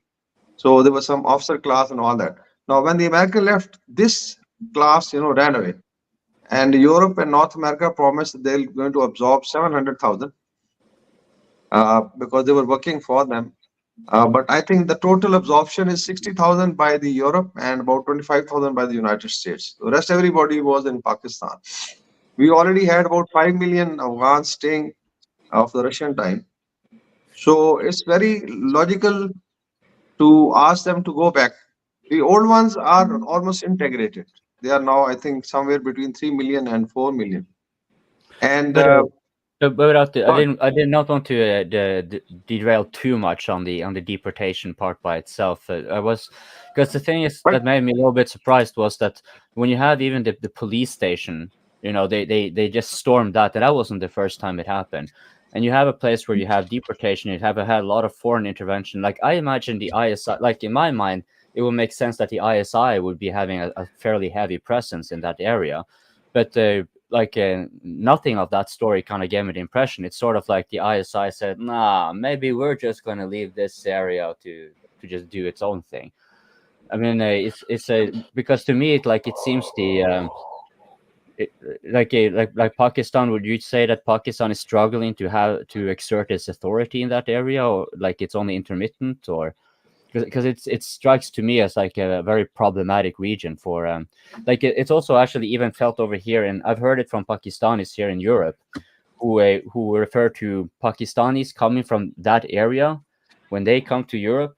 They're completely different. You cannot compare them to people from the urban areas, for example. They are significantly more violent. They are much more ideologically inclined, and so forth. So, to me, it sounds like a land of lawlessness. So would you say that kind of perception from abroad, like from me living from half a globe away, like it will be somewhat accurate, or am I missing a lot here? Yeah, I think there are definitely pockets where there's also instability. I told you that we already have about 250 million population, huge population, you look at the bordering region with Afghanistan, you'll be surprised that there are villages which are divided. Half villages in Afghanistan, half is in Pakistan, because almost same ethnicity the Pashtuns are living. There are houses which are divided. One brother is in Afghanistan, one brother is in Pakistan. And then there are certain areas, although we've done now fencing, but 300,000 Afghans cross every month to Pakistan for businesses, for transport, for healthcare, and for education. So a lot of trade which takes place. So I think in this outbacks, there are areas, you are right that there are areas which are like military has very heavy deployment, and at times there are terrorist attacks, there are seminaries. And so this used to be called as the federally administered tribal areas. They used to be tribal areas. They were called tribes actually. And now we have integrated them in, I think, last 10 years. But still, that aspect of full government, like court system or the policing system, firmly establishing themselves, still it is taking place. So you are right that there are areas, but it's not all across Pakistan. There could be sneak attacks, because military is now everywhere, intelligence, police, but still they are in the process of integrating these tribal areas into mainstream. But the problem is that these borders Afghanistan, so you can't stop the movement, honestly. Like when these guys, like American left, there was 1.7 million Afghans just walked into Pakistan. You can't shoot them because there are human beings, so you have to allow. Even during COVID time, Pakistan had to open because Afghanistan didn't have any health system. So a lot of support was given by Pakistan in COVID. Despite that, there was sealing of border. Nobody wanted people to come because there is a lot of common ethnicity along the border. So I think this will remain a challenge. I'm not saying that it has gone away. And Taliban in Afghanistan are now using it as a proxy because they can draw a lot of concession. There was a CIA, report which came. It was very interesting by Sarah Adams. Just look at her interview. Despite that, US says that they have no relationship with Taliban. They are paying them $87 million a week, which is a lot of money for the Taliban. India is doing it, about 10 million, I think, dollars. And then Iranians, they also pay the Taliban so that there's no trouble in their areas. Chinese are doing already investment, and Russia has also declared that they don't have any problems as far as no terrorism coming to Central Asia. But Pakistan, we are also trying to negotiate because about $8 to $9 billion of the Afghan money is lying in the US, which was frozen in the banks. But they are being supplied. There's an aircraft which comes with cash from Switzerland every week. But on the other side, you will see that US doesn't have any relationship. So it's very complicated. Where that money is going, why they are being, sponsored. The Americans left $7 billion worth of ammunition and weapon in Afghanistan. $7 billion, which is good enough to fight for 20 years. So everything was not good. Yeah. Thank you for laying all that out, because it kind of went into like the overall security concern. Like if you could finish off, like, would you say that area is more of a security threat for Pakistan? One thing is maybe if it's generally safer or more unsafe than it used to be, say 5 to 10 years ago. And then as it pertains to Pakistan's national security, would you say the situation in the area is worse or better after the US have now left? Because with the Taliban having the weapons there, they're generally bribed to being kept away, but they also kind of have their way of operating. They have been very, like you said, it's a very porous border. While the Americans were there, the Taliban was operating in that area. Now the Americans are gone. Like, how would you kind of assess like the overall security situation for Pakistan at this point? Yeah, it has. I think it is not. It has been somewhat similar to what was happening in 7-8 years. We actually Taliban. A lot of Taliban they worked from Pakistan also. That's acknowledged. Like there was a Quetta Shura. Most of the leadership was in one of Pakistan area because the US was then supporting the other side. Some of the hostile, movements like Daesh, ISIS, frankly, was created by the CIA, and it attacked Moscow also, and it attacked some of the Iranian cities, and then it has reached up to Syria and all that. And Daesh has a lot of claim on India, that they are going to have this large Khorasan province, including Pakistan, Afghanistan, and India is going to be one state. This is the Daesh, idea. But but you can't say that's out of control. It's, I would say, pretty challenging. And now we have come up with, I think, four-pronged strategy. One is, of course, military is going to fight it out, and Pakistan is also stuck inside Afghanistan. Wherever there are terrorists camped, twice they have done it with Air Force and drones, which was unprecedented. And the other is, convincing them that in case, like North-South corridor offered by Russia, which is going to pass through Iran and Pakistan and India, we have also said that they should integrate Afghanistan into it. And that's why President Putin said that he doesn't have problem with Taliban. And maybe they become part of the North-South corridor. Then there is a China-Pakistan economic corridor and laterally connects Afghanistan. Chinese are also building a corridor through Afghanistan to Iran. So there is an incentive for Taliban also in case they want to govern, because ultimately you can't do it with terrorism. You have to live and earn and trade. And then, of course, is diplomatically. Unfortunately, Pakistan was the first one to push for their recognition. We are, I think, one of the 4 or 5 countries which have Afghan embassies working in Islamabad. So there are very few countries, and because there is still, a lot of ethnic relationship.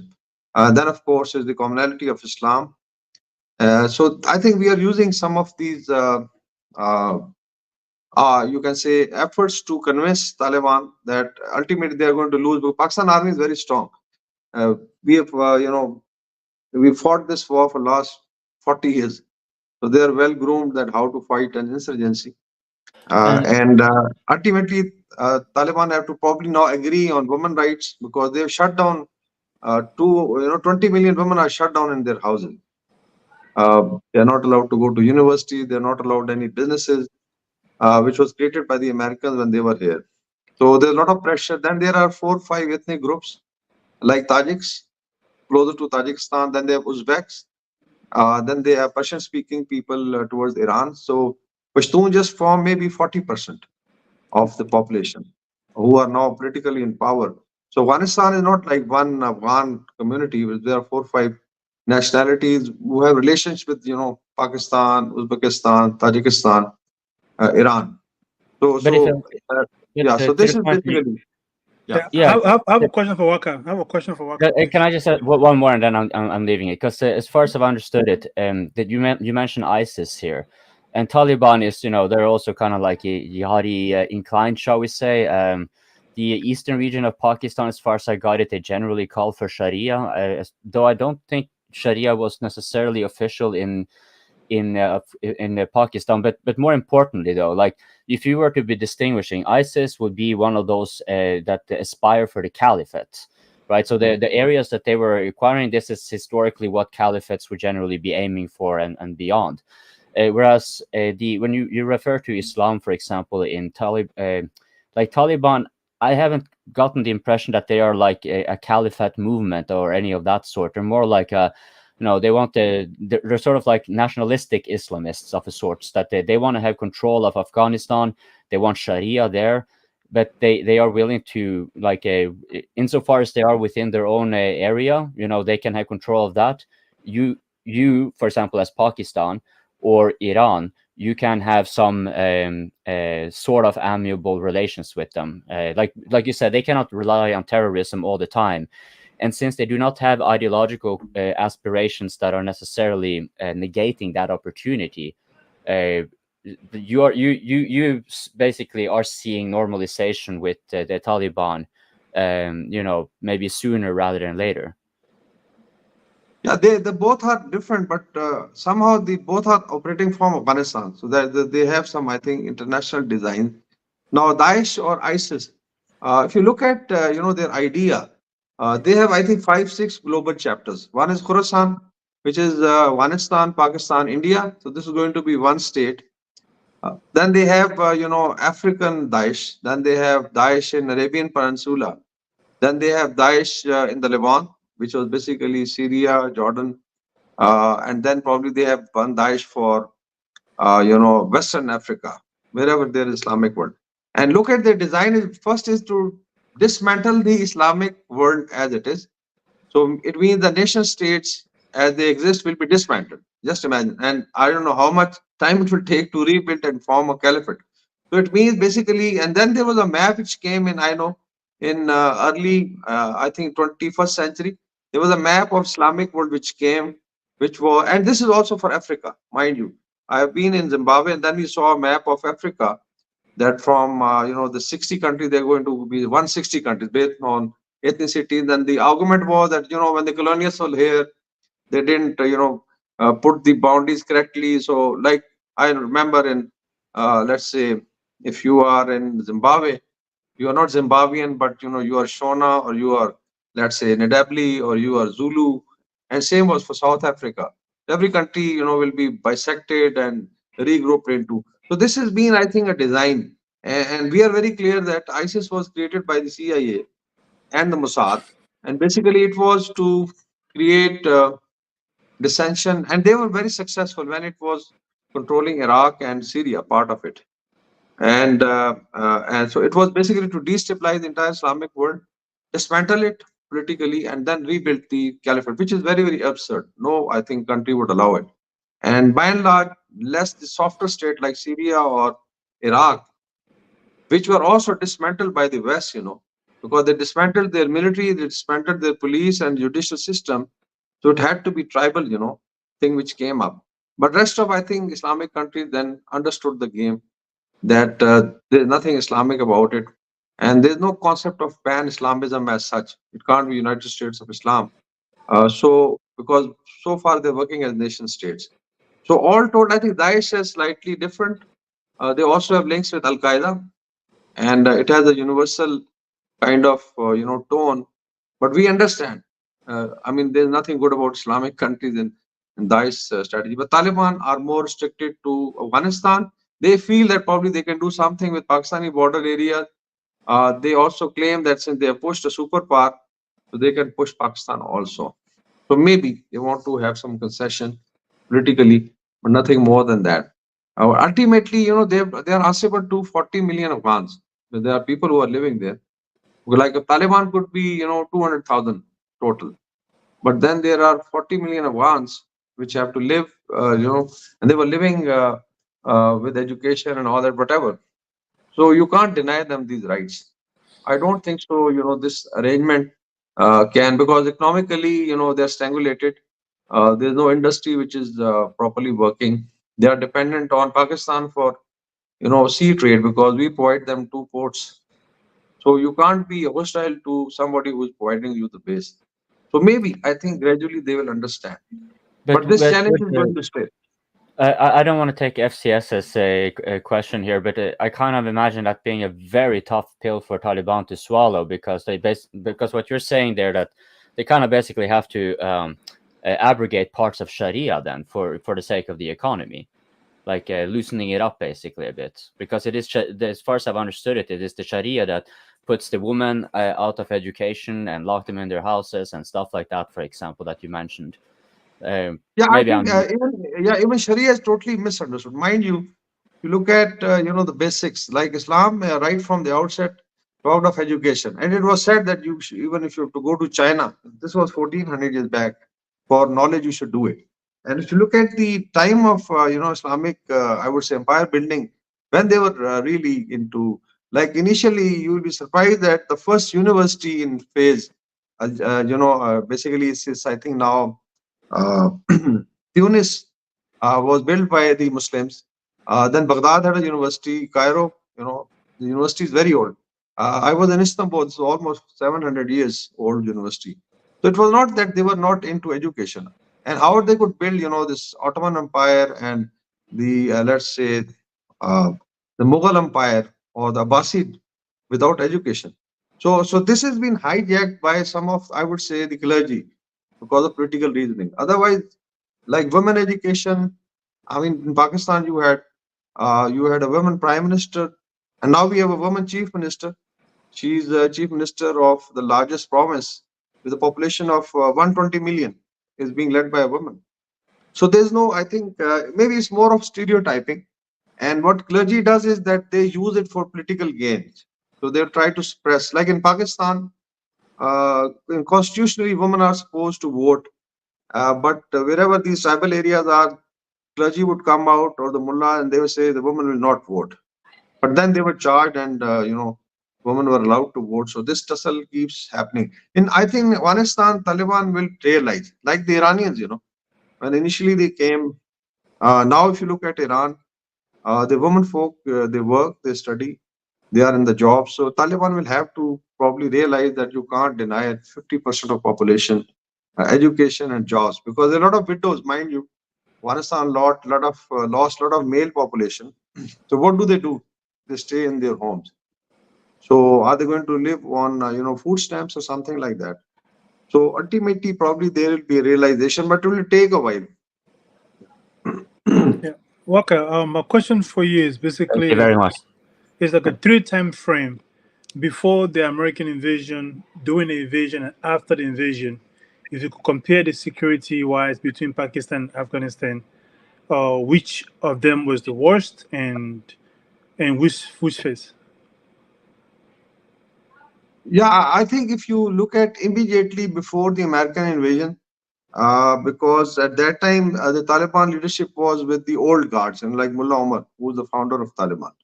And by and large, it was, I would say, slightly better before the Americans came, because there was no instability on the border. Maybe there were certain sneak attacks or cases of extortion of money. There's a lot of extortion of money records also. There's a lot of smuggling, like $15 million going to Afghanistan every day. Then there's a lot of fuel which is smuggled, wheat and grain. So this was more like border crime, and not really terrorism. When the Americans came, this actually started picking up, and then we shared proofs with the American establishment that especially when they created Daesh and the TTP, the Taliban Pakistan group, this was sponsored by some of the Americans also, and then Indians also came, because of they'll find whenever they can hurt, so their agencies. So we had a very tough time when the Americans were there, and at the peak, there was no day that there was not a suicide bomb blast, 30-40 people getting killed.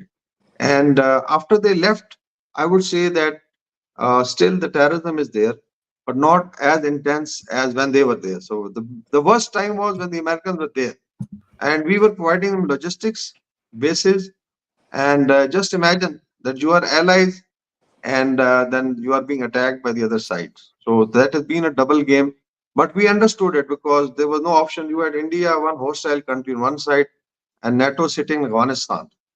So you will be sandwiched in case you don't balance it out. So that's how, I always say that Pakistan has to deal on daily basis, and it is historic, mind you. It's a shatter zone. In last 200 years, there have been 80 wars in Afghanistan. 80 wars. So it means every 5 years there was a war. Either somebody came from outside or they were fighting. So this is history. You can Google it. And so it's just a kind of warrior nation. And unfortunately, they have a history that when occupying power comes, they leave their difference. They start fighting that. The moment they leave, then they start fighting with each other. So this has been somehow, I think, unfortunate. And the Afghan people have suffered. They are, I think, not to be blamed, because we normally stereotype, but it's basically, just imagine you have a house, and there's a neighborhood, there's a house next to you, and there's a hooligan which comes and occupies it for 40 years. And sometimes they are throwing, stones and sticks and firing on you. So what do? You'll adjust, I think. You'll just try to adjust and manage it. So this is what happened to Pakistan. Waka, I have a question about the influence of Saudi Arabia in that part of the world, because historically the Saudis have put a lot of money into both Pakistan, but also Dagestan and the various Islamic republics in Russia. And we've seen a bit of terrorism there recently. There have been some odd statements from Putin towards Saudi Arabia about not supplying the Yemenis with highly advanced weapons. And also, Saudi Arabia has been making statements about rapprochement with the BRIC nations.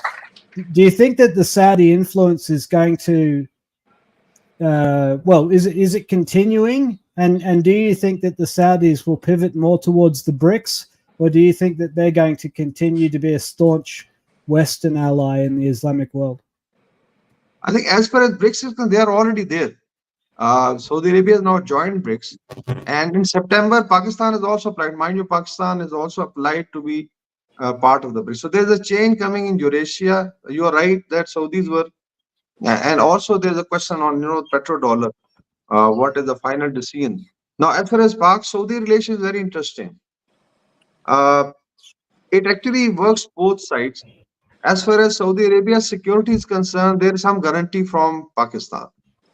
We regularly had a brigade to two brigade size force there to help them security of the kingdom and their holy places. And then even I think the nuclear program, Pakistan nuclear program was also kind of funded by them. So there's a guarantee for them. So this is the security that they draw. Then of course is the old relationship. Islam came from Saudi Arabia to Pakistan. I think in 717, the first guy came from there. So there is a kind of historic linkage. And then is also diaspora. It's very interesting that almost 2 million Pakistanis work in Saudi Arabia, maybe 2.5 million. And then you have 1 million working in UAE. So all told, it's almost 3.5 million who regularly work there, and they send the foreign exchange. So there are a lot of dependence, as far as economic, other than what aid and all that we get. So basically, it's just an economic relationship, and then there is a, and by and large, they had very good relation. Every time you had problems, they'll come to bail it out. But Saudi Arabia also remain part petrodollar. Do you think that? Do you think the Saudi is stable? Sorry. Do you think the Saudi regime is stable? So far, I think they had a challenge. Yeah, they had a challenge when King Salman was there. If you look at the hierarchy, the kingship would transform from one brother to another, because King Abdulaziz had about, I think, 40 or 50 sons, and there were 20 who were in line for kingship. And King Salman is, I think, the 19th, and 20th is now retiring.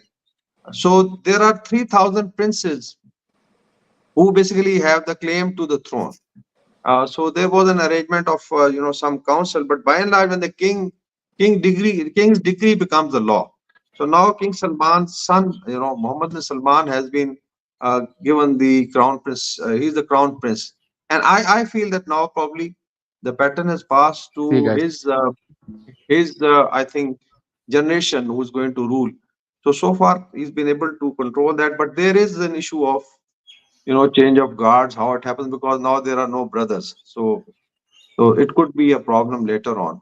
But by and large, they have a lot of money, and he's played very smartly. And he's also now, I think, bending towards BRICS, Russia, China. They have very good relation with Putin. He has good relation with the Chinese, and you think that's genuine? Iran. Yeah. You think that's genuine? Like there's genuine good relationships there? Because like the thing is, Saudi is such a strange case. It's so deeply tied to the West economically and with security, and yet recently we've seen, apparently good relations with the BRICS. So like, I wonder what will happen to Western influence in the Middle East if Saudi does go off the petrodollar and does seek out the markets in the BRICS. Because you can see why they would. I think they sell most of their oil already goes to the BRICS. Yeah, that's right. Because Saudis are, mind you, they may appear to be dumb, but they are very smart people, mind you. So if you look at the way they have done diplomacy, they have a balance now. And gradually, I think, if you look at them joining BRICS, petrodollar, the rapprochement with Iran, which was impossible, because Shia Sunni tensions there. I mean, despite still there is. And then Yemen war, they finally had a ceasefire, because they realized that in case they keep on playing with the Western cards, they're going to remain vulnerable to warfare or war. So I think there's a gradual realization, and somehow the US also played on Jamal Khashoggi's case too much, because then they were hitting Mohammed bin Salman himself, the crown prince. So now I think they have found that they can gradually do away with it, but it will take a while. So there'll be a balancing, I would say multi-alignment, but gradually you'll find Saudi Arabia shifting towards the BRICS and becoming part of Eurasian, framework. If the West allow it, if there is not a coup, that possibility or a is military always there. intervention, you know. Yeah, that not possibility is unheard always of. there. Yeah, that's why they have guarantees. Like I am telling you, with Pakistan, in case something happened, you will find a lot of forces going from here to stabilize. But I know there is an arrangement. Yeah, that's where I see the next flashpoint. Like people talk about Taiwan. I don't see it. There's too much ocean there, too much potential for economic harm to China. In terms of proxy wars, I really think that the situation in Yemen could precipitate Saudi breaking away from the West, because that would be a good way to make peace on the peninsula, would be for the Saudis to make peace with the Yemenis and then to embrace the BRICS market. But I'm not sure the West would, or the US and the British would tolerate that. They have so much money invested in Saudi Arabia. It would be such a catastrophic economic blow. And that's pretty much just what the doctor ordered for Russia too. So that's why I say that is a very dangerous part of the world. Hey, Toby. Then you will start to see Houthis getting using American weapons. No, because if you talk about Saudi Arabia leaving the West, then you see the Houthis will start to get American weapons. Hey, just to make all these mega projects harder to build. No. Hey guys, let's workshop this for a second. What would Toby's scenario look like if the Americans and the British said, "No, you're not leaving us, Saudi Arabia"? What would that look like? Thoughts? We'd be going to liberate those poor folks in Saudi Arabia. That's what we'd be doing. So to be I can see Upgrade there using his desert cams, coping too, and Andrew from Italy. I've been telling Andrew for years his future is in Mecca, liberating those poor folks. Because my understanding of Saudi Arabia is that it's pretty complicated, because there's a lot of tribes within Saudi Arabia, and then it's like one tribe ruling over everyone. So who knows? Then there's like certain tribes decided that we should form our own kingdom. This oil is in our land. This should be our thing. It's a bit like the Pakistani situation where with the Baloch people, it's like, this is our land. This is our resources. Then they start to fight, and they'll be using American weapons, and that would be enough, because you just need some drones and fly into the oil refinery and waka. I would like to add on there's a as far as American power is concerned, why it got dented in the region. I think there are two very serious, I would say the two wars have changed the perception. Maybe one is, of course, the Russia-Ukraine war, because the NATO and US had betted on Ukraine. And on the other side, we find Russian resilience, and even now Eastern Europe is, I think, very, very divided. Like Hungary, they don't want it further. So people have seen it that whenever it was backed up by the West, when the chips were down, it didn't work. Then comes the Israel-Palestine war, which is taking place, atrocities and all that. That has also affected the Arab street, mind you. Like King of Saudi Arabia cannot now, take certain way like Abraham Accord and all that, or the corridors, because ultimately street pressure is there, because it's happening right in front of everyone. So these two wars are actually affected, and people started thinking. Same is true when there was the Houthis and Saudis fighting, and Saudi Arabia tried very hard through Air Force and all that, but Houthis proved to be very, very strong, and then they had finally a ceasefire. So that's where Iran, Saudi rapprochement also came in, that because they understood there's no fun in having war and destruction, because then they started hitting, I think, some of the Saudi Aramco oil fields, which are $1 trillion enterprise. So Saudi Arabia couldn't afford it. So that's where I think Saudi Arabia also realized that West ultimately will not be able to help them when the chips are down. They have seen what has happened to Ukraine. They have seen what is happening to Palestine-Israel conflict. So this has also Syria. Syria. Assad survived. They failed to oust Assad from Syria. That was a bit of a failure in Western power, and so I think there is a pattern that you're describing. And I think the Middle East would be seeing this. They saw the West fail in Syria. They're seeing them fail in Ukraine. Yeah, I can definitely see Saudi coming into play. Yeah, so that's where they talk of de-dollarization. Now, if you look at the investment, because dollar, if you US is now about $37 trillion debt. Somebody was mentioning there's a debt clock, and if you look at it's falling like $1 million a second. Debt is increasing, so it's almost 35 to 37 trillion dollars. So if you have that much debt, how can you have a strong dollar? Basically, dollars survived on a warfare, instability, or as a coercive tool. And when they shut the Russians out of SWIFT system, there were alarm bells in China and Middle East that it could happen to them also. And if you look at Chinese infrastructure development, this is my theory of the OBOR, which is $1.5 trillion enterprise. The Saudi trying to make some absurd city like Neom. Basically, it is infrastructure development, $1 trillion. So there's a rush, even if you go to Turkey, you'll find infrastructure development. Because now they want to consume the dollar and convert it into infrastructure before, it collapses. So there is a real, that's why now you'll find, petrodollar being delinked, and gradually people will start having alternate, currency. And unfortunately, Gonzalo Lira was the one who came up with this theory. He was killed, I think. That probably dollars ultimately de-dollarization going to be the game, and gradually it's going to lose. People will start investing in other currencies. So that's where this Saudi move of getting out of petrodollar is now visible. So it means there's a shift taking place, and maybe there is some instability that can be brought. But now people are very smart. They have formed certain alternate alliances, and they feel that they can get away with it. So this old American power to coerce people, to change the regimes, is now getting limited, I would say. Well, just to follow up on your point, Wakar, about de-dollarization, yes, I agree with everything you said. But one thing we also need to keep in mind, we're going to see de-dollarization accelerate a lot more.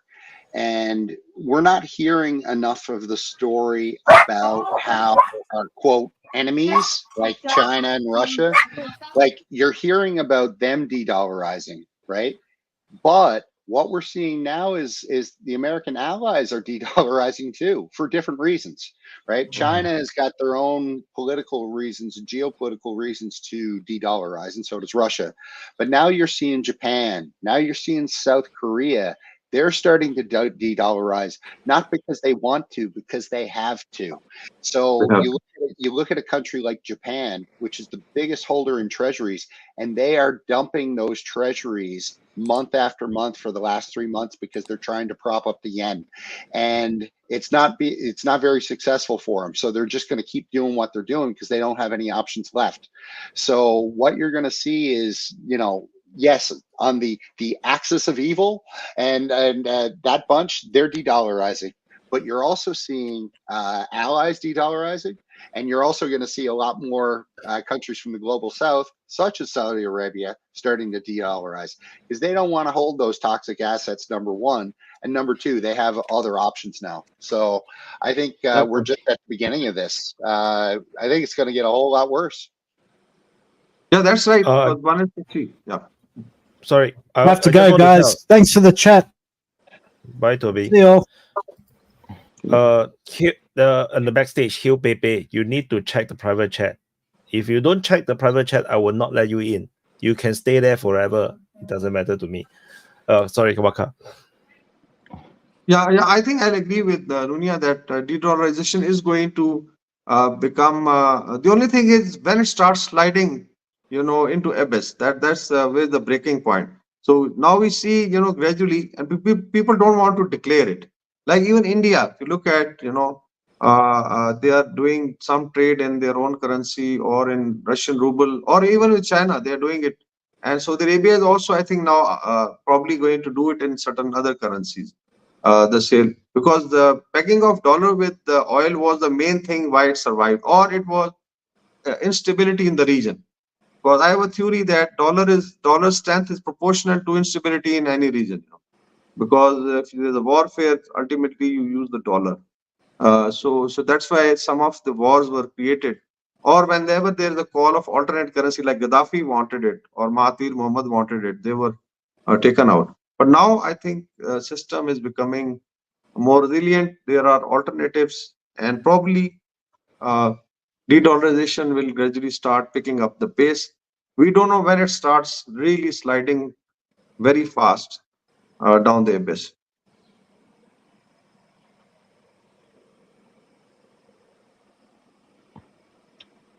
I think Can I Vodin is holding his finger add up. So something to that?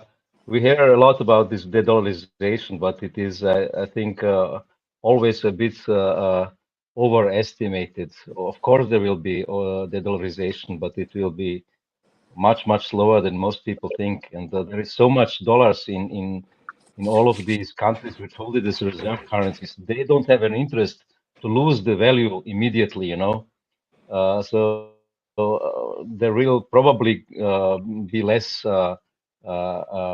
reserve currency status of the dollar, but it will take many, many years before this really accelerates to a relevant size. So I wouldn't look into it for until maybe the next 10 years. Then it might get problematic.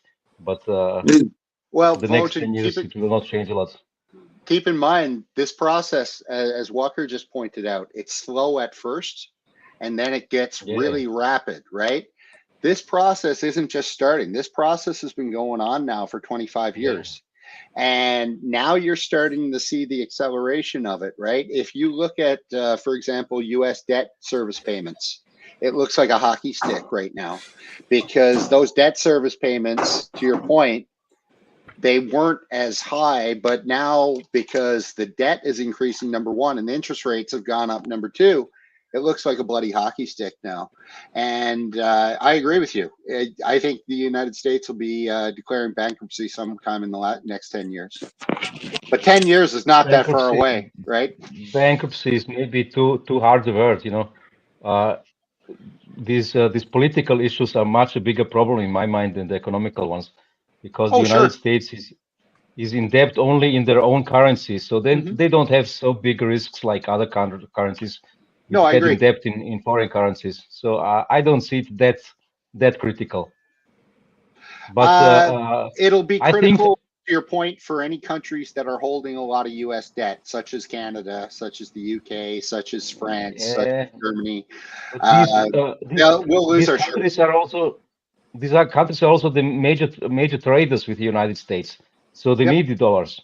They don't need the dollars that they've been acquiring, right? The reason why the United States is still able to afford some of the things they are, all they've done is those declines that we're seeing from countries such as China or Japan, they're being offset by countries such as Germany, Canada, the UK. So we're picking up the slack. And if you look at our holdings over, like, say, the last 2 years, they've also gone up exponentially. Why? Because all they're doing is transferring that risk from a China over to a friendly country. So we're going to be left holding the bag when the arse falls out of this, and it'll fall out within the next 10 years. I agree with you. It's going to be closer than what people think. Okay, I want to let international. Okay, go on. Sorry, I want to let Pepe to introduce himself first, so he can join the conversation. Yeah, hey, hi there. Can you hear me? Good. Yep. Hey, White. Yeah. Big fan of yours. Introduce yourself. I'm from India. Let's just keep the name to Hail Pepe. Is that okay? Which part of India? Which part of India? East India.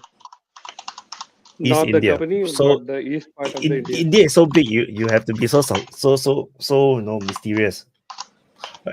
Yeah, tell us a bit more about yourself. Then you won't know. If I tell you I am from Odisha. You have to kill me. Would you know? Would you know the Nunya, please mute while you're tapping. Oh, sorry, guys.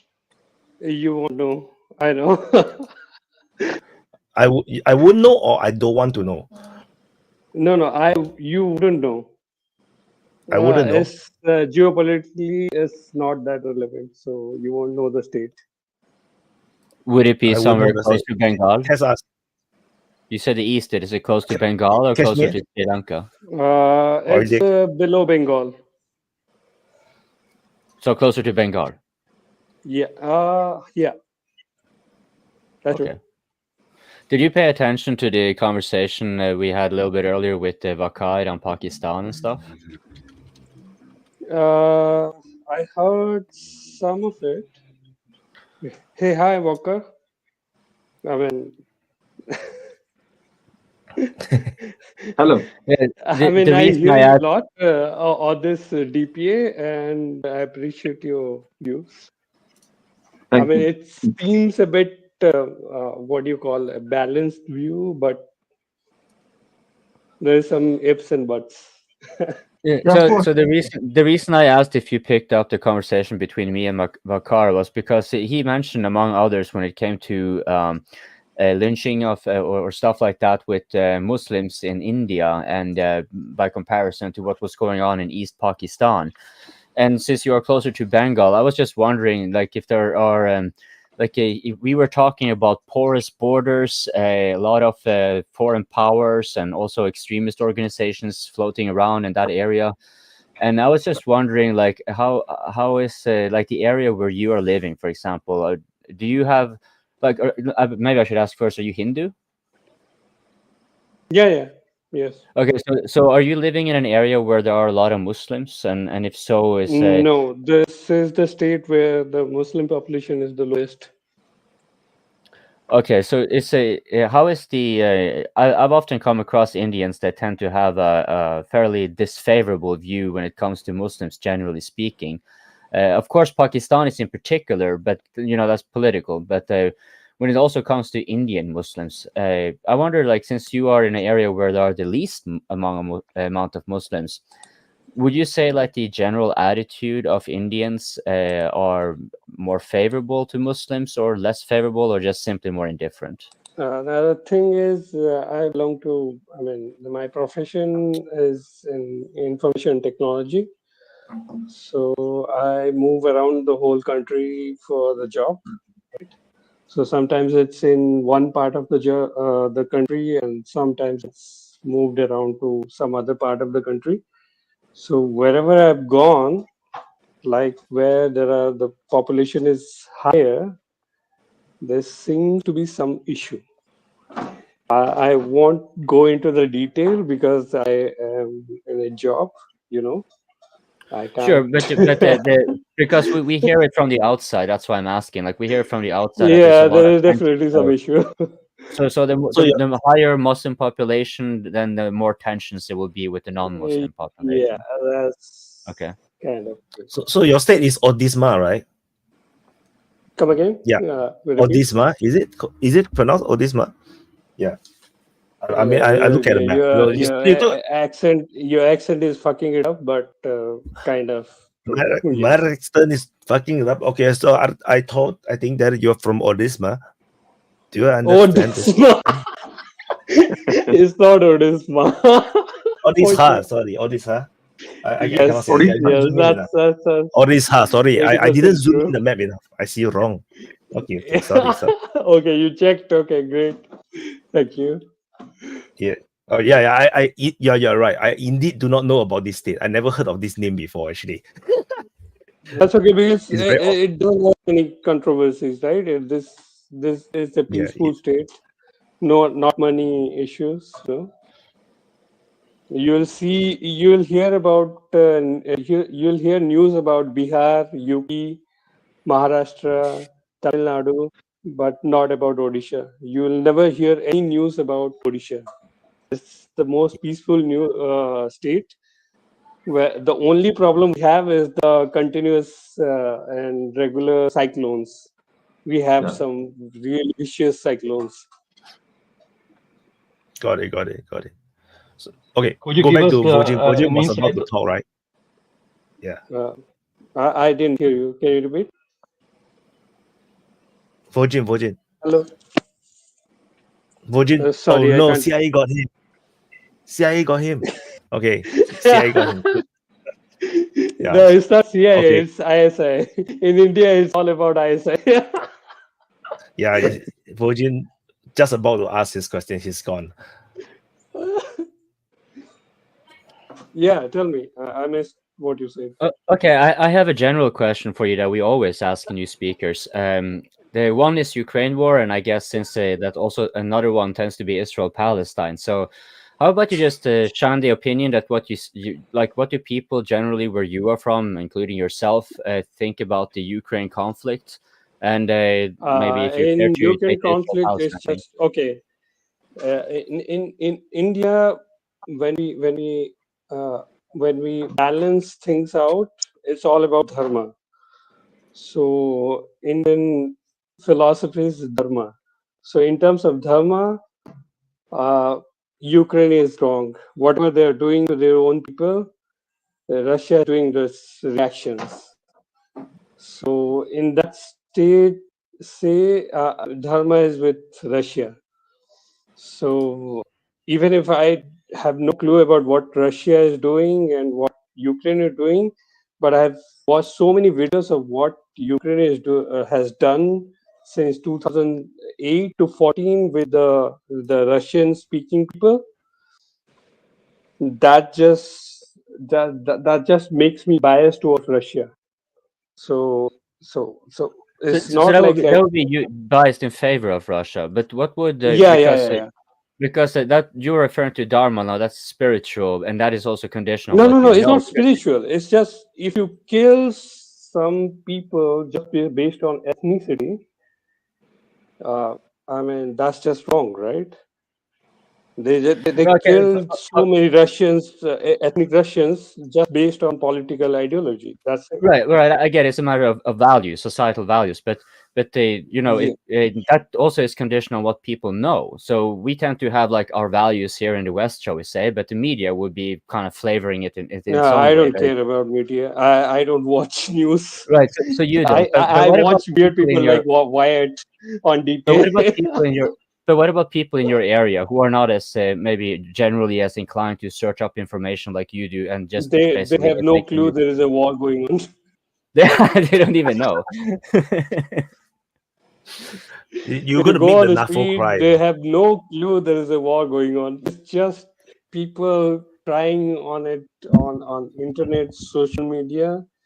There's no ground reality on it. For those living Nobody in Europe, knows. this is true. This is true. In Asia, no one cares about the Ukraine war. Like when people exact word is nobody cares. That's true. yeah, nobody cares. When my we friend have meets our me, own headaches, right? Why? Yeah, when we have my our own my headaches. friends, I mean, you guys have yeah, headache like China. We have headache like China and Pakistan, right? So we have yeah. our own headache. We don't care about what you're doing in the Europe. So when my friends meet me, they will ask me, is the war still going on? They don't even know. Nobody cares. That's the biggest joke.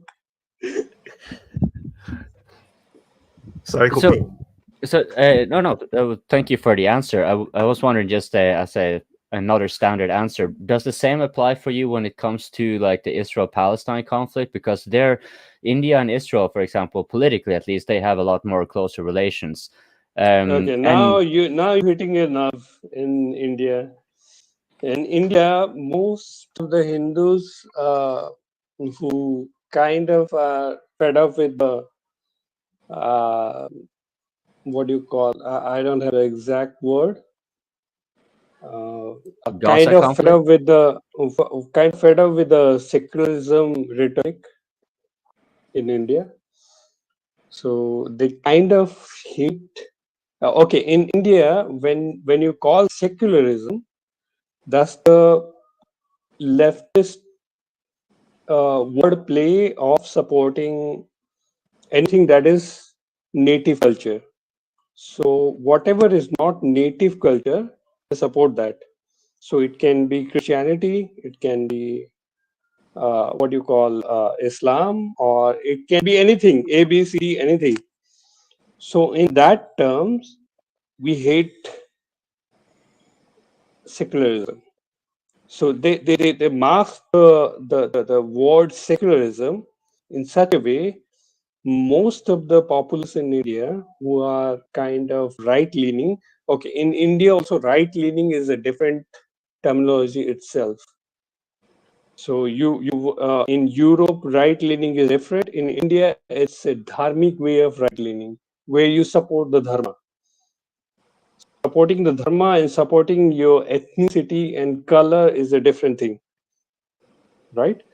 So, what was I talking about? I'm drunk, so it's very similar to United States. It's a bit like, because Dharma is a bit like, it based on a lot on Hinduism and yeah, Buddhism. right. You get it, right? You get it. Yeah, I get it. It's you can call it in dharma, Asian conservatism. dharma is different. Dharma is different to what you call secularism or right Yeah, it's wing virtual, or right? anything. Yeah, so it's more of a virtue. So Yeah, it's about virtue. what is fed to a Indian student or a kid or adult from childhood is that whatever a Muslim does is good for the society. Whatever a Christian does is good for society. Whatever a Hindu or Brahmin does is really bad for society. I used to think like that till my teenage. Then I start reading about it. Then I figured out. So in that terms, when it comes to the European secularism, we hate it. So if Europe is in support of something, you can just bet on it. India is against it. Most of the Indians are against it. Your secularism, actually, the Indian secularism sounds like Indian woke culture. It's more like woke Yes, culture. that's true. Exactly. Only a Singaporean can understand it. So India sounds a lot like United States, actually, because United States have the same thing. Is that the conservative are more like Christian, the Christian base. They talk about God. They talk about family, culture, No, but why? There is values, a difference. virtues. There is a difference. What? Think about it. If US has been colonized by a Mughal empire or a Muslim empire, then you teach them that whatever Muslims did, all the Christians, the British were not prominently Christian like the Portuguese or the Dutch. Whatever they did was the best thing that happened to your country, which has a civilizational history of 5,000 years or more, right? So that's what we have been taught since childhood till the graduation, right? Then So you it's the go into British the fault internet again. and you come again. It's always the British, No, the Brits. it's not British fault. It's just our leaders. Oh, You it's never leaders' fault. blame the enemy. In life, you never blame your enemy. You blame yourself or your leadership. In 1947, just like Singapore has its freedom, then your leaders, what's his name? It's very Lee Kuan confusing. Yew. What's his name? Yeah, Lee Kuan Yew. he decided what your direction is going to be. We never had that kind of leadership. The person who was supposed to lead us, like the leader you named, was killed in somewhere else, right? So we never had like the leadership like yours. We have some compromised leaders like Gandhi and Nehru and idiots like some whatever came after them. So But I think India is a complicated place, right? Because India is such a big country. Like India is such a huge country, a lot of kingdoms and very different cultures, and okay, what you need to understand, India is not a country as a conquered one. So when a emperor goes and conquers the land, it becomes a country. Not like this. It's a civilizational and a spiritual country. The only thing that binds the country itself is the culture. Sanatan Dharma. Have you heard the word Sanatan? That no. But my understanding is that India was like, it always has been a lot of kingdoms, but then of course all share the same culture and whatnot. But they never killed the citizens. They used to fight. The dharma of the Kshatriya means the warrior clan, is to fight among each other and to establish their supremacy, right? Once they do that, they rule that area. But they never, the dharma is, it never allows you to kill the citizen, because citizen is what feeds the country and takes it forward, right? You never kill the populace, right? So that's the culture that binds the whole nation. Do you really understand, right? I mean, the whole country, the caste system as well, country, right? it's bound by only the culture. There is nothing else bind, because there are so many languages. It can create a Europe of its own, right? Actually, this is the case for most of the world, actually, until but nationalism when and you no border. if you don't get a leader like Lee Kuan, I mean, whatever, I mean, I always forgot the name. Just of Lee, that, just say Lee. single, Just Lee. Lee, the Lee guy. If we had a guy like Lee, we would have competed with China, but we can't, because we have dumb leaders since 1947. I love what you said about you never blame your enemy, because this kind of harkens back to something Wyatt tends to be reminding people of. It's always internal. It's always internal. It's always first and internal. foremost. It's always the US is ruining itself because it has a golden egg giving hand, right? You just print dollars, be friendly with Russia, be envy with whoever. You choose one enemy and be enemy with that guy, and print your dollars. That's it. You got to do that much. That's it. And you can't do one thing right. This is the incompetence. I can't get my head around. I mean, why? I mean, am I saying something wrong? I mean, they just need to be friendly with Russia. No, nothing wrong. They just need to be friendly with Russia, and they just need to choose one enemy at a time. One enemy. If you choose one enemy at a time, the West can beat it hands down. No worries. Be it China, be it Russia, anything. If they're friendly with China, they can beat Russia easily. If you realize there's no Americans on the panel right now, there's no Americans here. No, that's it's a okay. Sign, that's it's okay. a sign. But White, I'm talking to you. You are it's a sign. sane Nobody, voice on YouTube. the Americans don't care. It's okay. No, I understand. You are the only sane voice on YouTube. I only follow you. The Americans, very scary, The Americans got tired of American bashing. No, Americans don't care about things happening outside of America. No, that's the key. Do you understand? I'm rooting for America. I'm friendly with Russia, but I'm rooting for America because my job and everything is tied down to America. Whole of South Asia. This is what people don't understand. I keep telling people, I'm pro-West. Yeah. I'm not anti-West. But because that's it's why I also stability, man. Russia. Everyone wants to grow. Everyone wants to grow. Everyone wants to own 2 cars, a good home, and everything. Just don't fuck it up. Why fuck it up? That's why when people say that I'm anti-West or pro-Russia, like I keep telling them, you don't know what you're talking about.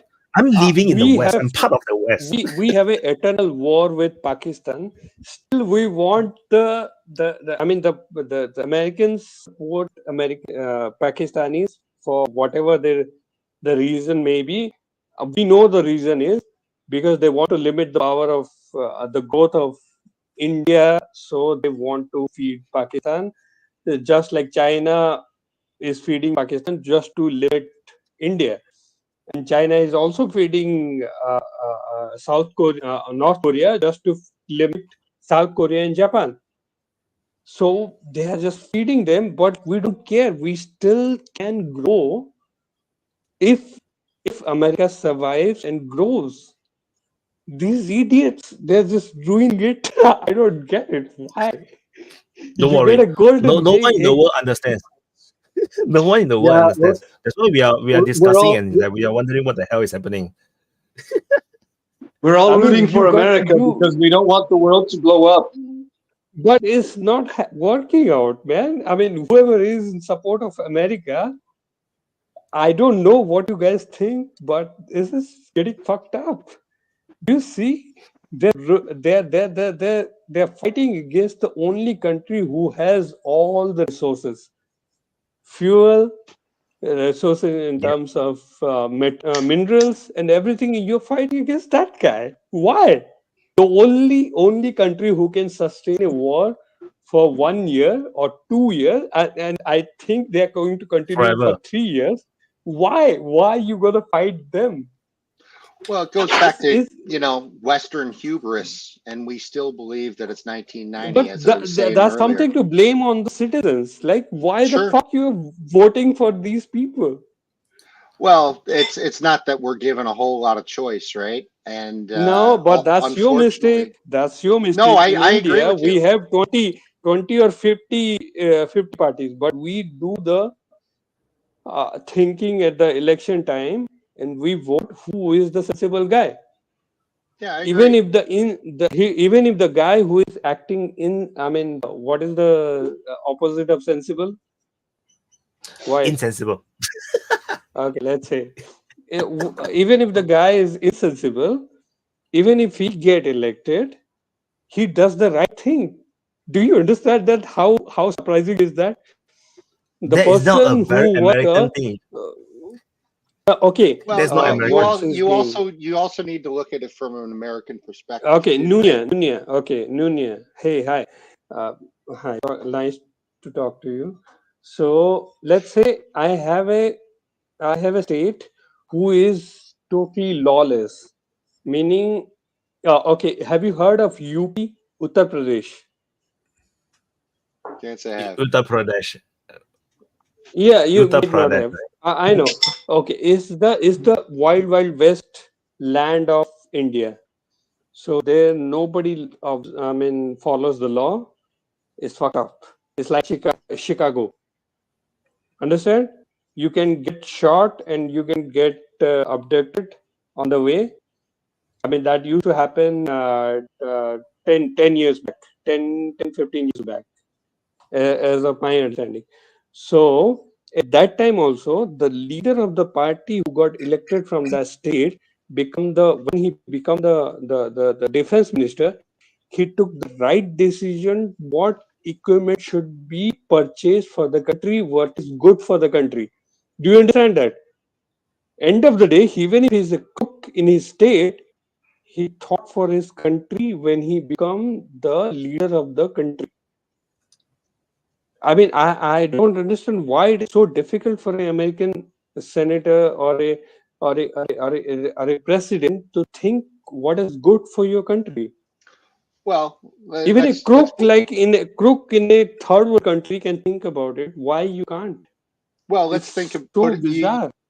but you need to think about it from an American perspective or a Western perspective, right? No, there is no there is no American or Western perspective. It's just human. Well, you haven't let me tell it to you yet. What do you? So the perspective that is start of the argument is just false. Let Nunia talk. He's trying to answer you. Yeah. So you basically have an American hegemon who controls the world, controls the world's resources. So, the argument is if America has control and has their finger in every sort of cookie jar that they can possibly find on the planet, all of that wealth, either directly or indirectly, comes back to the American people. That's the argument. I'm not saying that it's perfect, but that's the argument.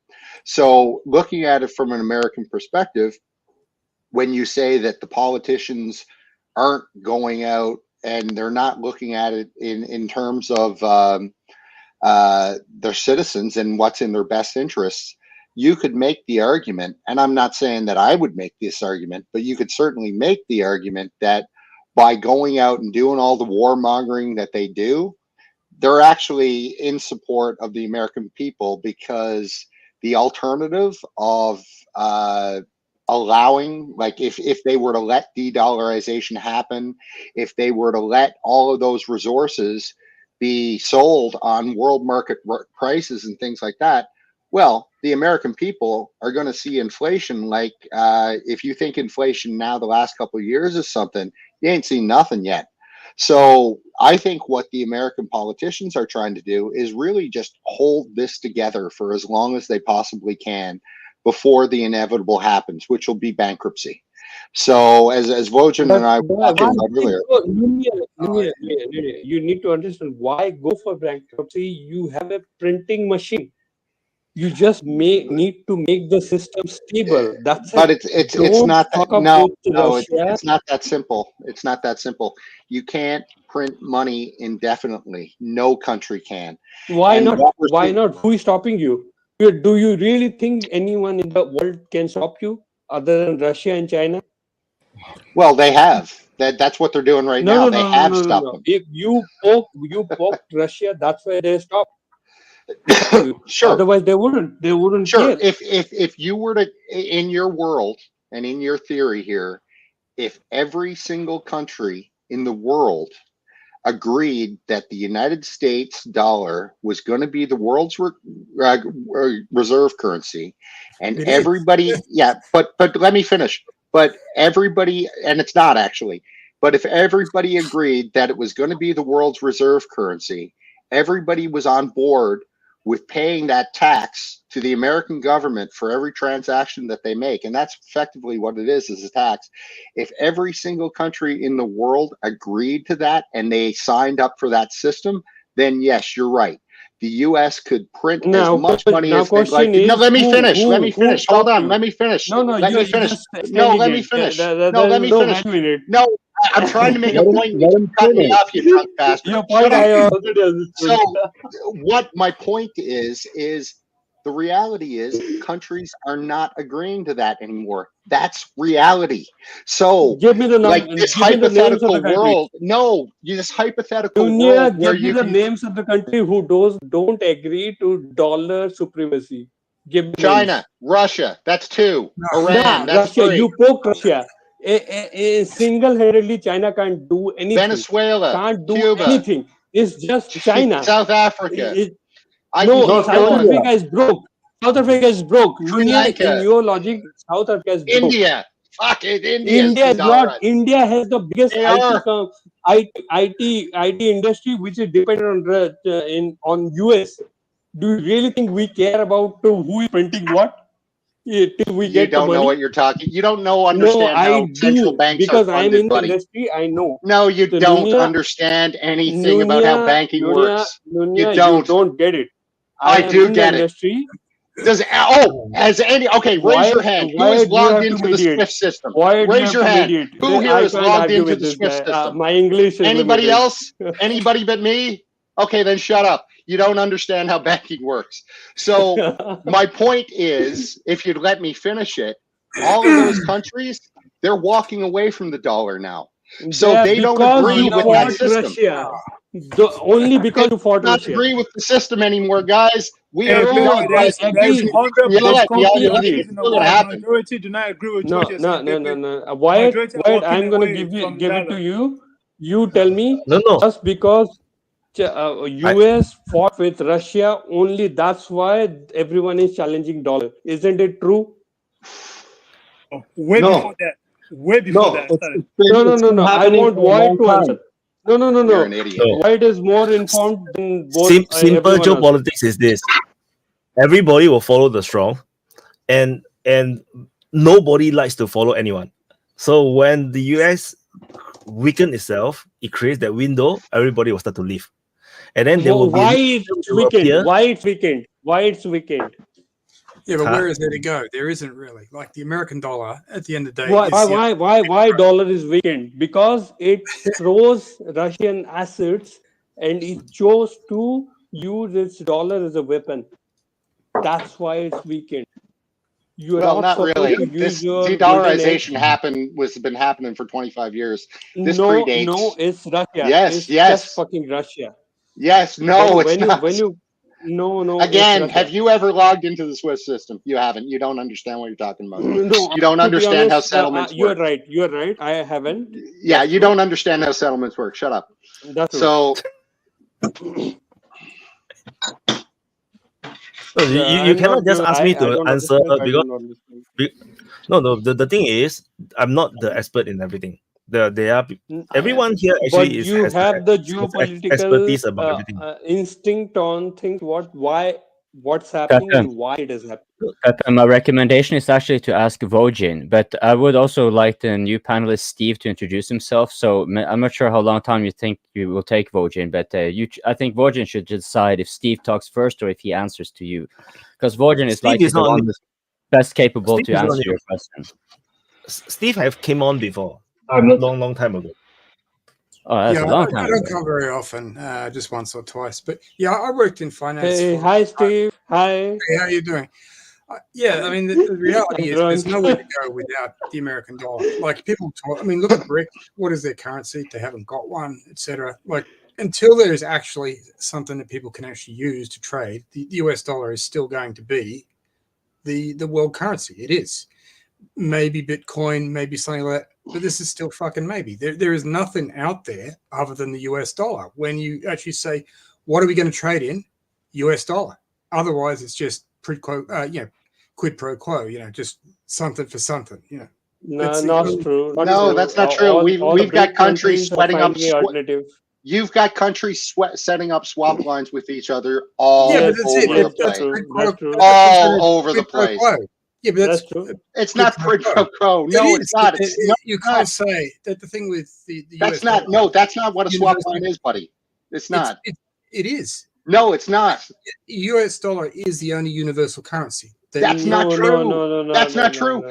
You've got countries swap lines with each other everywhere. You've got one swap lines all over the place right now. And you know what? It's giving them access to that currency. It's happening all over the place, guys, right now. In India, we have it. I mean, a weak country like India has exchange. India has a swap line with Saudi Arabia right now, by the way. UAE and with Russia, Saudi Arabia, and with Russia, China, yeah, and with China, and China. So, what are you talking about? No, okay, but swap lines.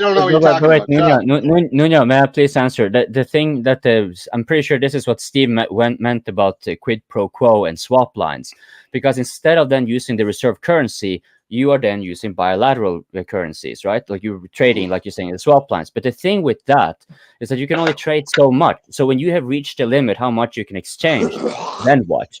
And that's really what Steve is referring to, because you may say maybe the BRICS currency, but the BRICS currency is only relevant for those who are in the BRICS nations and can use the token, because it is a token most likely. BRICS currency is not yet established.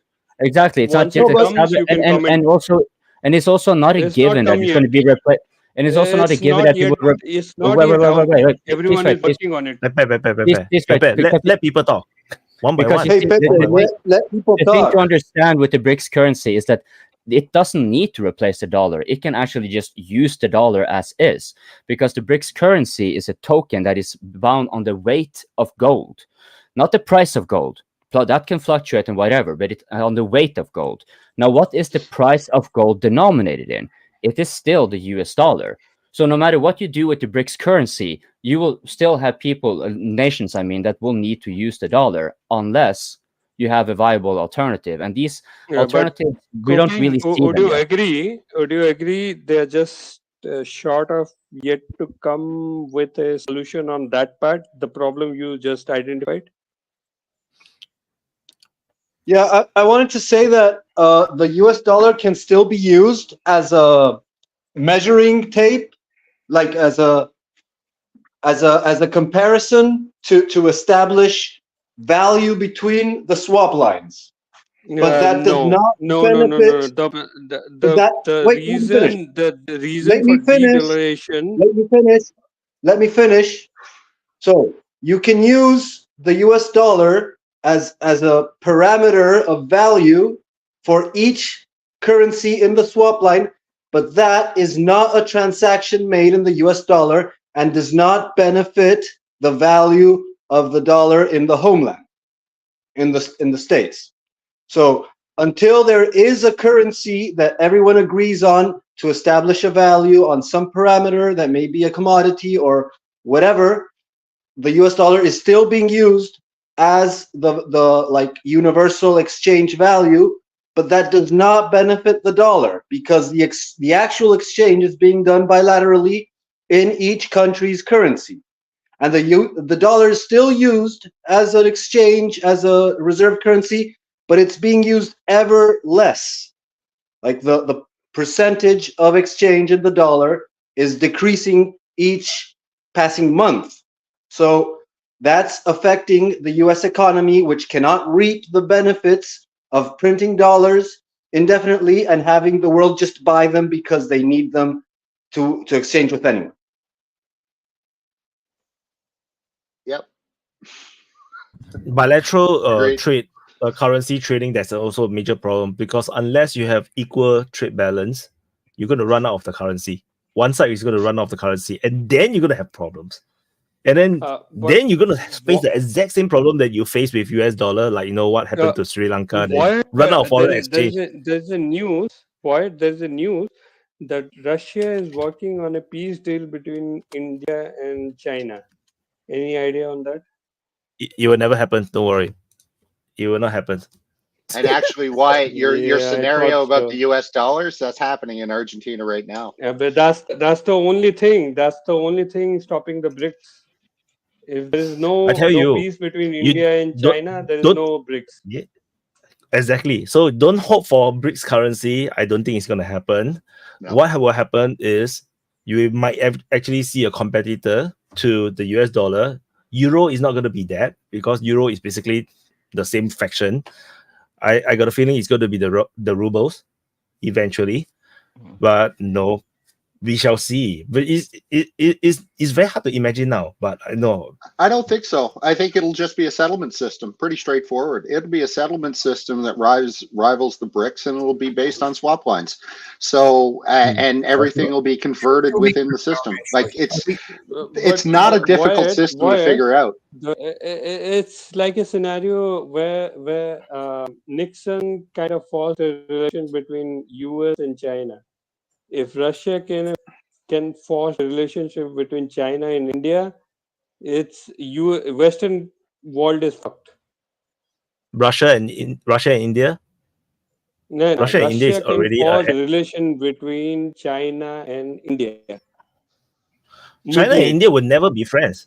That's the thing. That's the critical mass. That's the critical point.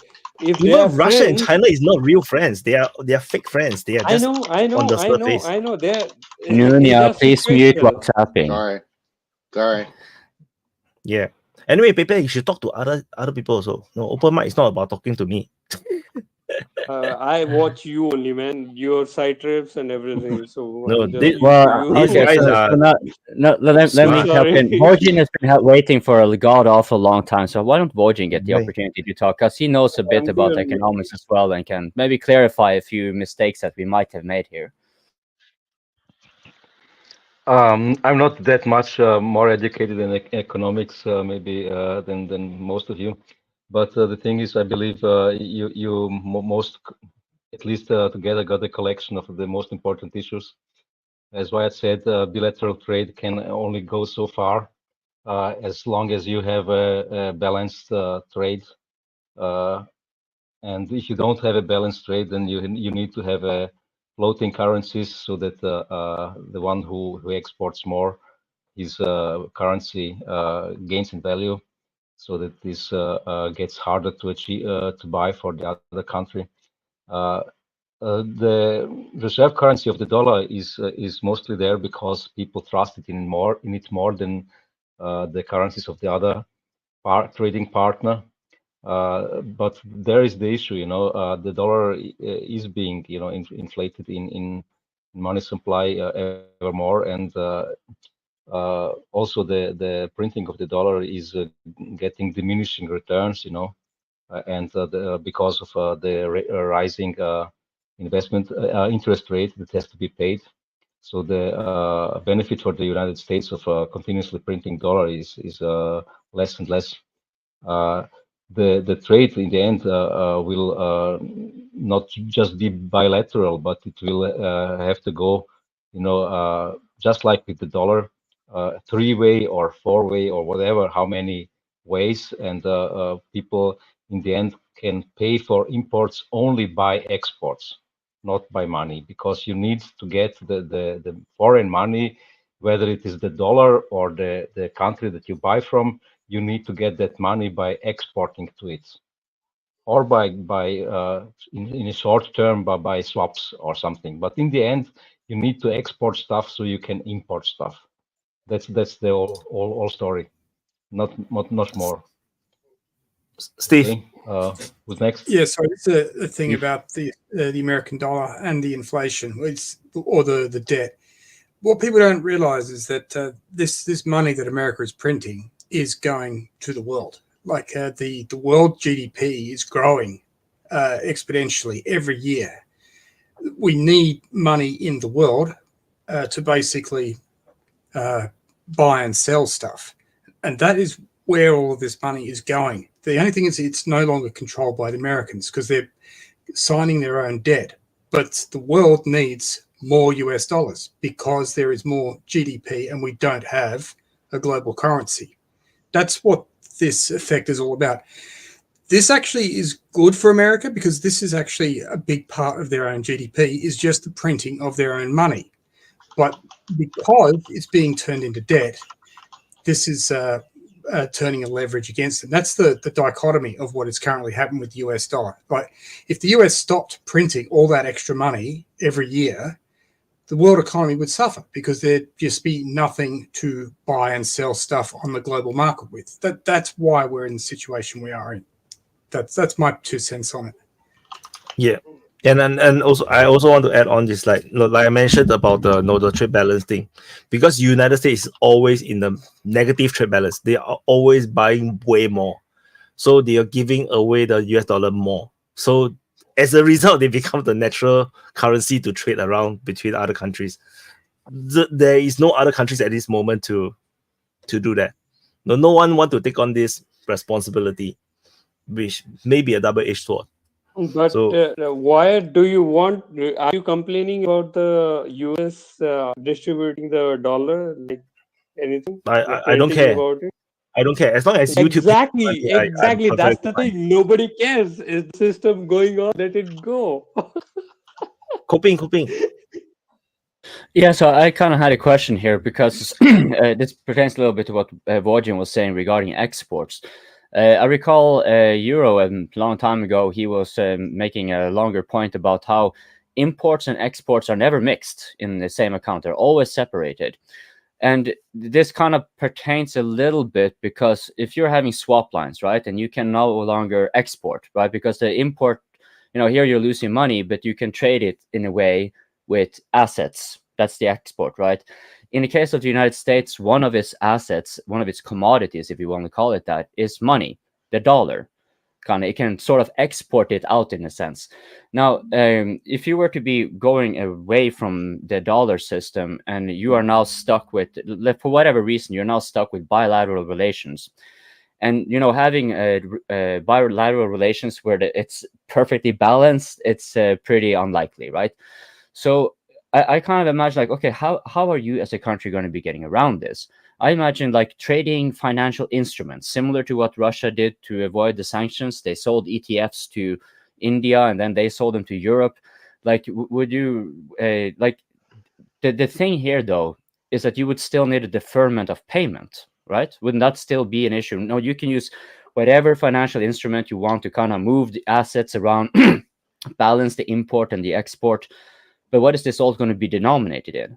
Right? Because everyone is now, for example, taking the gold, it is denominated in dollars, right? And this is kind of a, shall we say, natural thing that occurred over the transition from the dollar being the gold standard and then losing the gold standard, but then kind of being the reserve currency. And if you're not having anything that actually replaces that, right? And there's nothing that actually has the same momentum. You could perhaps say the Chinese yuan, but the Chinese, as far as I can tell, they would lose very sharply if they have, because they would, if they start exporting their yuan like the Americans did as a commodity, it will appreciate so much in value that it will harm their export market. Right, so they don't want to be losing the dollar. They are well served by that. They use excess U.S. dollars in like Africa and Latin America. They want to just buy some political capital. So I kind of get the impression that like no matter how you twist and turn it, right, you kind of have to, you end up having you will need someone to replace the U.S. dollar, or you are in a very like intricate deferment payment system. Like in the BRICS, maybe that can be a little bit easier. But even if they were to be using a token based on gold, I get the impression they still will find that same problem inside the BRICS, right? So like the dollar, it will be reduced in value, like in use, but it will kind of always be like the price setter. The thing will set as a price. So even if it booms up in value because of inflation, you know, unless it is absolutely catastrophic, due to it already being there to such an extent, and like it's still going to be what many countries are going to be using. Okay, you're nodding your head, so I'd like to hear your answer on that. Wojim, please. Well, I'm sure that the dollar will stay for some time, as I said before, but there is not necessarily any, anything that enforces it to have this role that it has, other than the power of the United States. Before we talked about how to trade, and if you don't have the currency of the other country, you can also obviously get credits, and then the trouble for the current for the country usually starts. But the power that the United States can project to the non-Western world is probably, I think we all here agree, is diminishing, and so the power to project the U.S. dollar as the sole currency for trade is also diminishing. Obviously, it will stay for some time. That I believe as well, and it will stay, especially in the Western world, for quite a long time, in my opinion. But other trading systems are developing. We are seeing them, the alternatives to the SWIFT system, and I think that they will gain in importance. But this doesn't mean that the dollar will diminish anytime soon. However, it will not be as important in all of the world as it was before. So it's not a digital 0 or 1 answer. It's something in between. Drew. Hi. I came on to say a few things. What?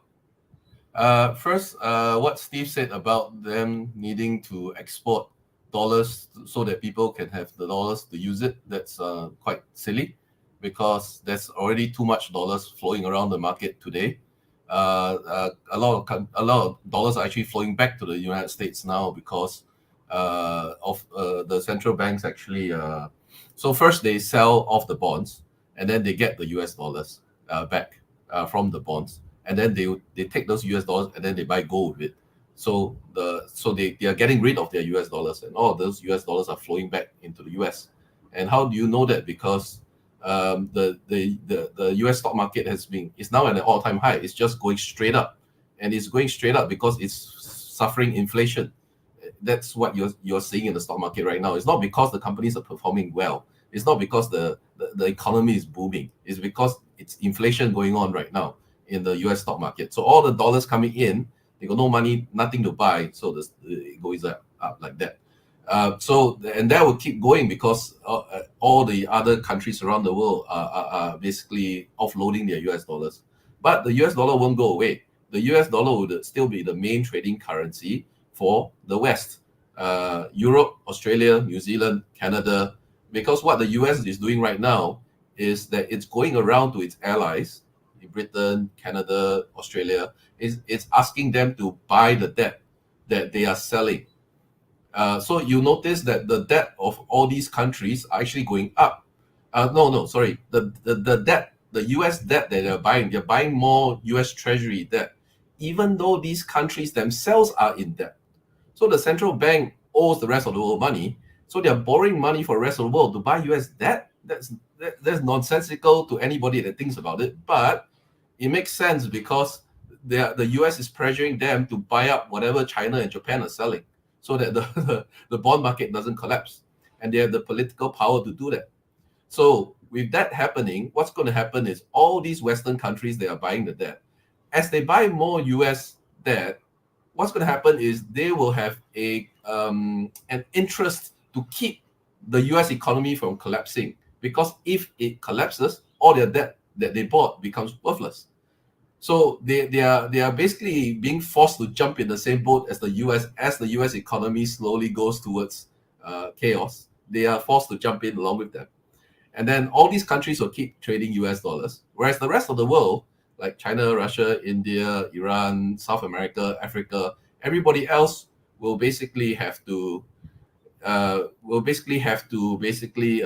up with their own way of trading, because they, after a while, and they are doing that. So China is, loves to do swap lines, which is like, they basically fix exchange rate today and say, okay, we can exchange maybe $1 billion of yuan or whatever currency you have at this fixed exchange rate. Then after this is used up, then we'll have to go back to floating rates again.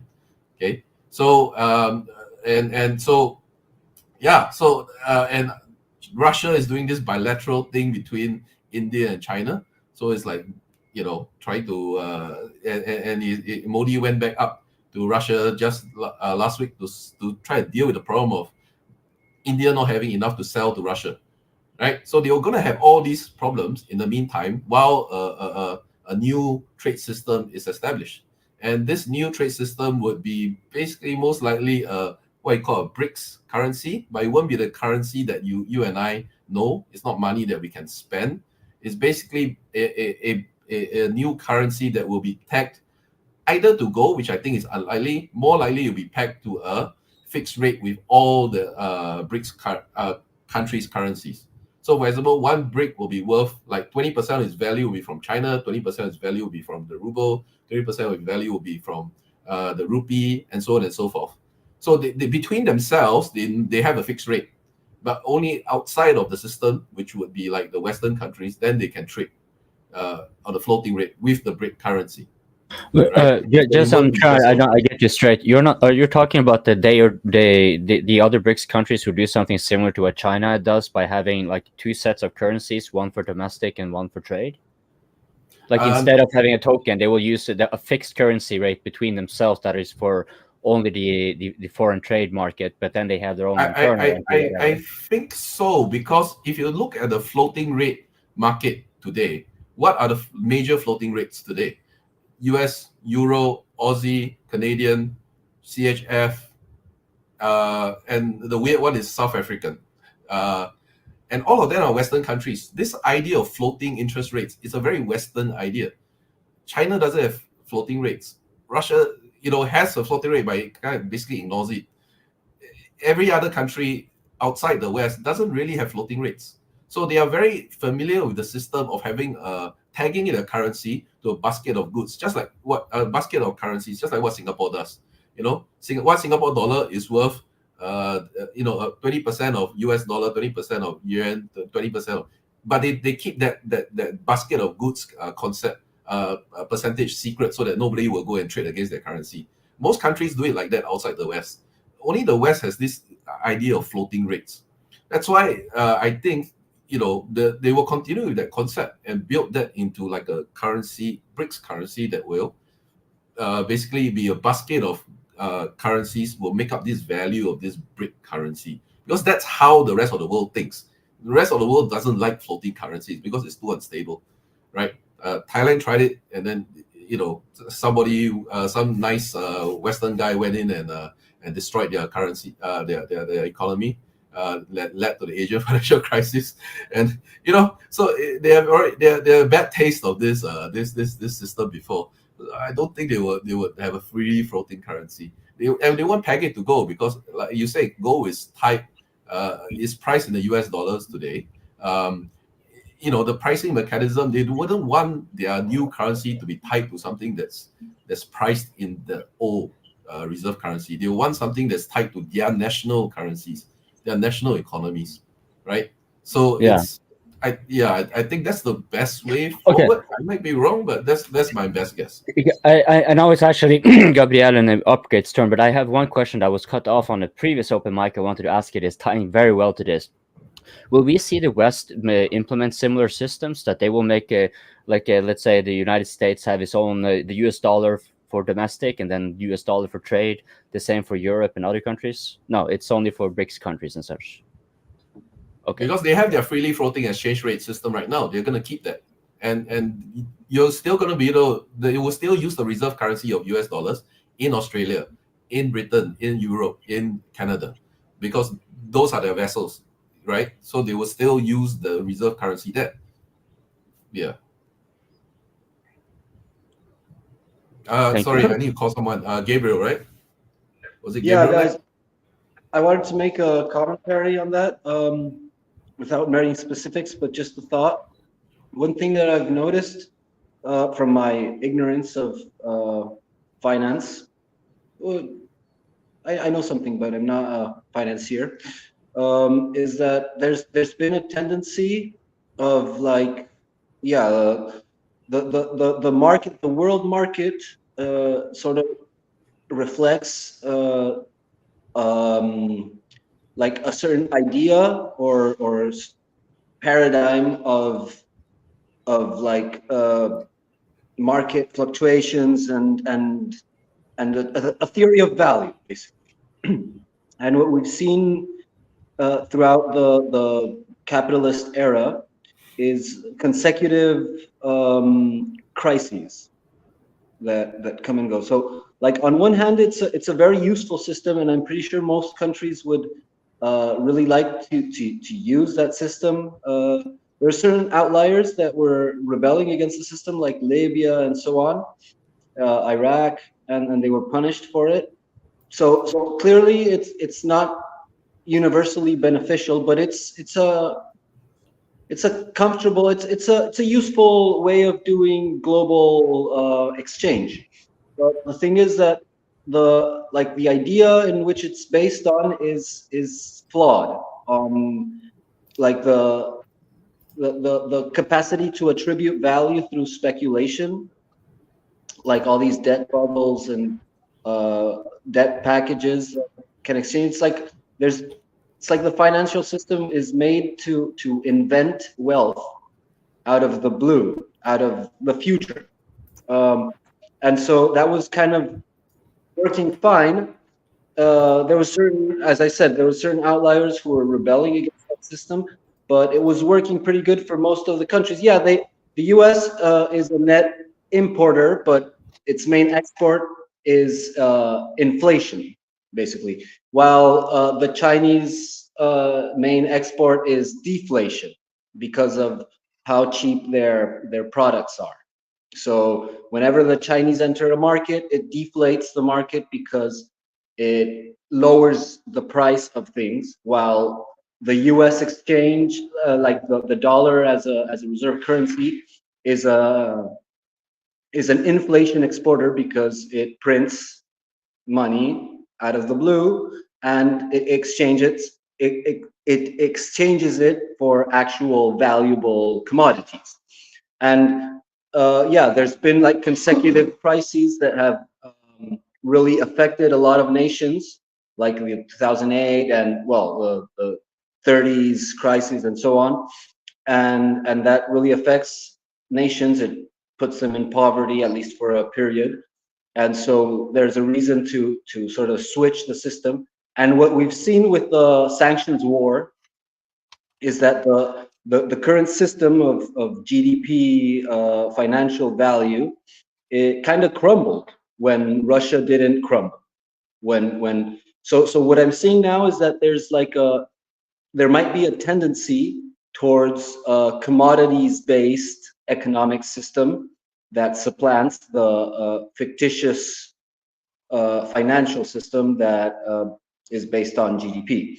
So that might push for a shift towards like a redesigning of the financial system. And that's kind of like what this guy Karaganov was talking with Putin in the St. Petersburg forum about how he was like pushing Putin to finally define a new financial system and to center it around Russia and commodities and like material value. So who knows, like maybe the system goes on, but then again, maybe there's a more attractive proposal coming up in the future that is going to shift it quite significantly.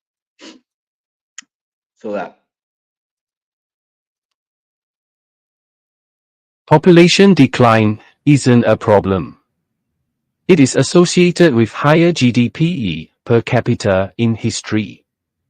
The upside-down demographic age pyramid is a problem. Can someone point. explain to me why DPA Open Mic doesn't show up on my homepage? FK YouTube. Holy fuck. Where are you Why does located? it sound like Singaporean English? It's Microsoft Word. I don't know. Okay, next is upgrade. Upgrade raised his finger like for forever. Nobody cares about him. Fine, I'm used to, guys. I'm used to. No, I found it very interesting what everybody said. Everybody has different views on that topic. Just wanted to pick up something what Steve said. I think the trust issue is something which stops other countries or other nations to have this replacement of this US dollar. Because let's be honest, if there would be an alternative to the American dollars and we could do it right now, maybe there would be a lot of people who will go with the system. But until now, there is no system which is able to take the load from the American dollars and from the American hegemony about the financial system. So I don't know, it could happen that maybe in, I don't know, maybe 20, 30, we don't know how many years it will take, but we can see that there is decline in US dollar, obviously, but there's still number one currency in the world, which is traded with. So I think it will take some time until it's done. Who wants to be next? Wyatt, maybe, or you were raising your finger before, or I don't know, nobody's raising his finger. I think it's Pepe. Pepe, right? Pepe is raising his finger just now. Pepe. Yeah. So, Drew, you seem to be the financially sound guy in this group. So, my question, I think you have already answered it somewhere, but I don't remember. So, what's stopping the BRICS to go with the gold as a reserve currency?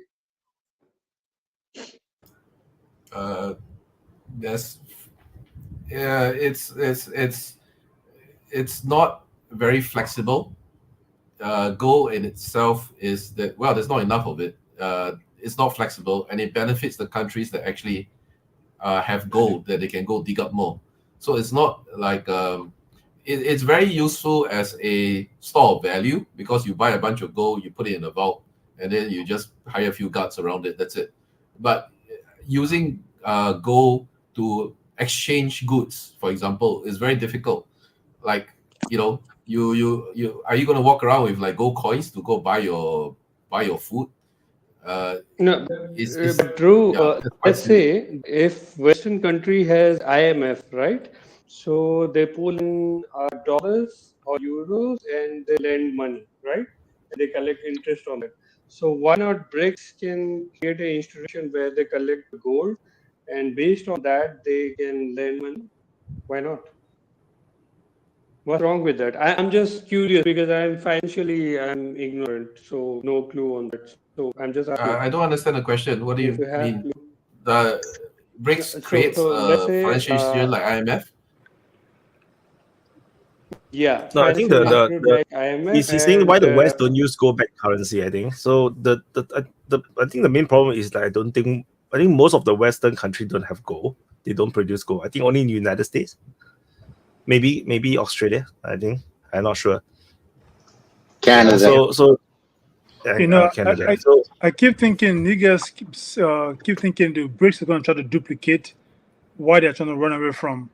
I'm thinking they're doing their own research and trying to see how they can find some ways and all the faults and all the ills of these current systems they can avoid in their system. Which way they're going with it, I do not know. But if Putin is involved, I know it's going to be something that won't be foolproof.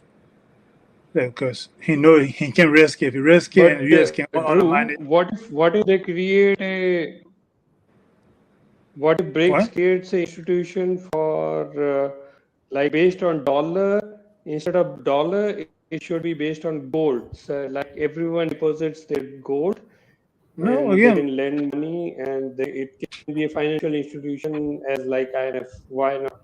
I mean, is there any flaw in that?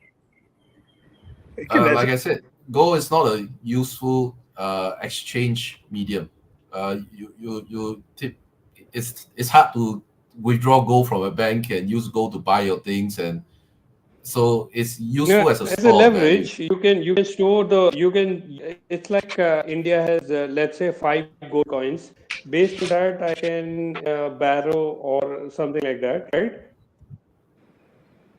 Yeah, we've been here before. Yeah, but you want ultimately something it's that's a going to lot. have the same No, problem. I'm just probably no. You want something that can be transferred side, so I'm asking digitally. You can't do that with gold. If India every time wants to buy something from China, you put gold on a ship and send it to China. Imagine the security risk around that. So you want some kind of fiat still. So ultimately, fiat currency have a purpose, because if you're going to use gold, you're still going to run out of gold eventually. If you are always you're always in negative trade, then you're going to still run out of gold. Then you're going to have double the doom, because gold is even harder to find. So you still have any fiat country, trade. any country that basically doesn't export enough value versus what it imports, it's going to run into a problem. The United States got away with that because everybody is using the US dollar. So every time I print money, the entire world is subsidizing their expenditure. But other countries, regular countries, don't get to do that. Like India doesn't get to do there is that. no Sri Lanka didn't get to do that. There is no solution to China then. There is Why no China solution to China. We are going Why to do you run need a out of solution to gold. China? There is no dollar. But why do you need a We have to solution buy to things China? from China, right? Huh? Sorry? We've been here before. The we banking have to buy system things from was China, right? created You sell in China ancient things. times. There's plenty of The things that banking China wants. systems were created in ancient times to solve the problem of transporting gold. So you make banknotes that are equivalent to an amount of gold, and you transport that instead of transporting gold, because it's dangerous, because it's heavy, and so on. So that's what they did in the Middle East. That's what they did in China. That's what they did in Europe with the Templars. They started doing that in Europe. So that's why fiat currencies were brought into existence, to solve the problem of having to move gold around. So yeah, the Bretton Woods Agreement established a gold-based currency, and then with the Jamaica agreements in the 70s, that changed into a speculative currency, which was based on the promise of growth of the U.S. economy, and that's how the dollar became the reserve currency, because the U.S. is supposed to grow all the time economically, and when it stops growing, then people will lose trust in that system, and then another country that grows its economy is going to exchange the place, because as long as the U.S. is growing, you can buy bonds, treasuries, and so on to like invest your profits in something that has a margin of growth, and that's the U.S. economy. But if it doesn't grow anymore, then you can't buy bonds and treasuries, because you're going to be losing money, and so then the system is going to change. And what has to replace it is something else that has a margin of growth. It could be gold, but it's probably going to be more like like a percentage or like an average of production, and that can be mineral, or it can be crops, or it can be services as well. And that's what I think where it's going. So basically, we are stuck with American dollar. For now, because there's no alternative. There is no countries also buying enough from the rest of the world. Like China is not the country. China only want to sell, they don't want to buy. So until you have another country that will willing to buy a We don't lot. want China to be the hegemon. We don't. South Asian countries don't want China to be the hegemon. We don't want to. No country can. no country can do that. So tentatively, it's still going to be the Americans, because their market is still the biggest right now.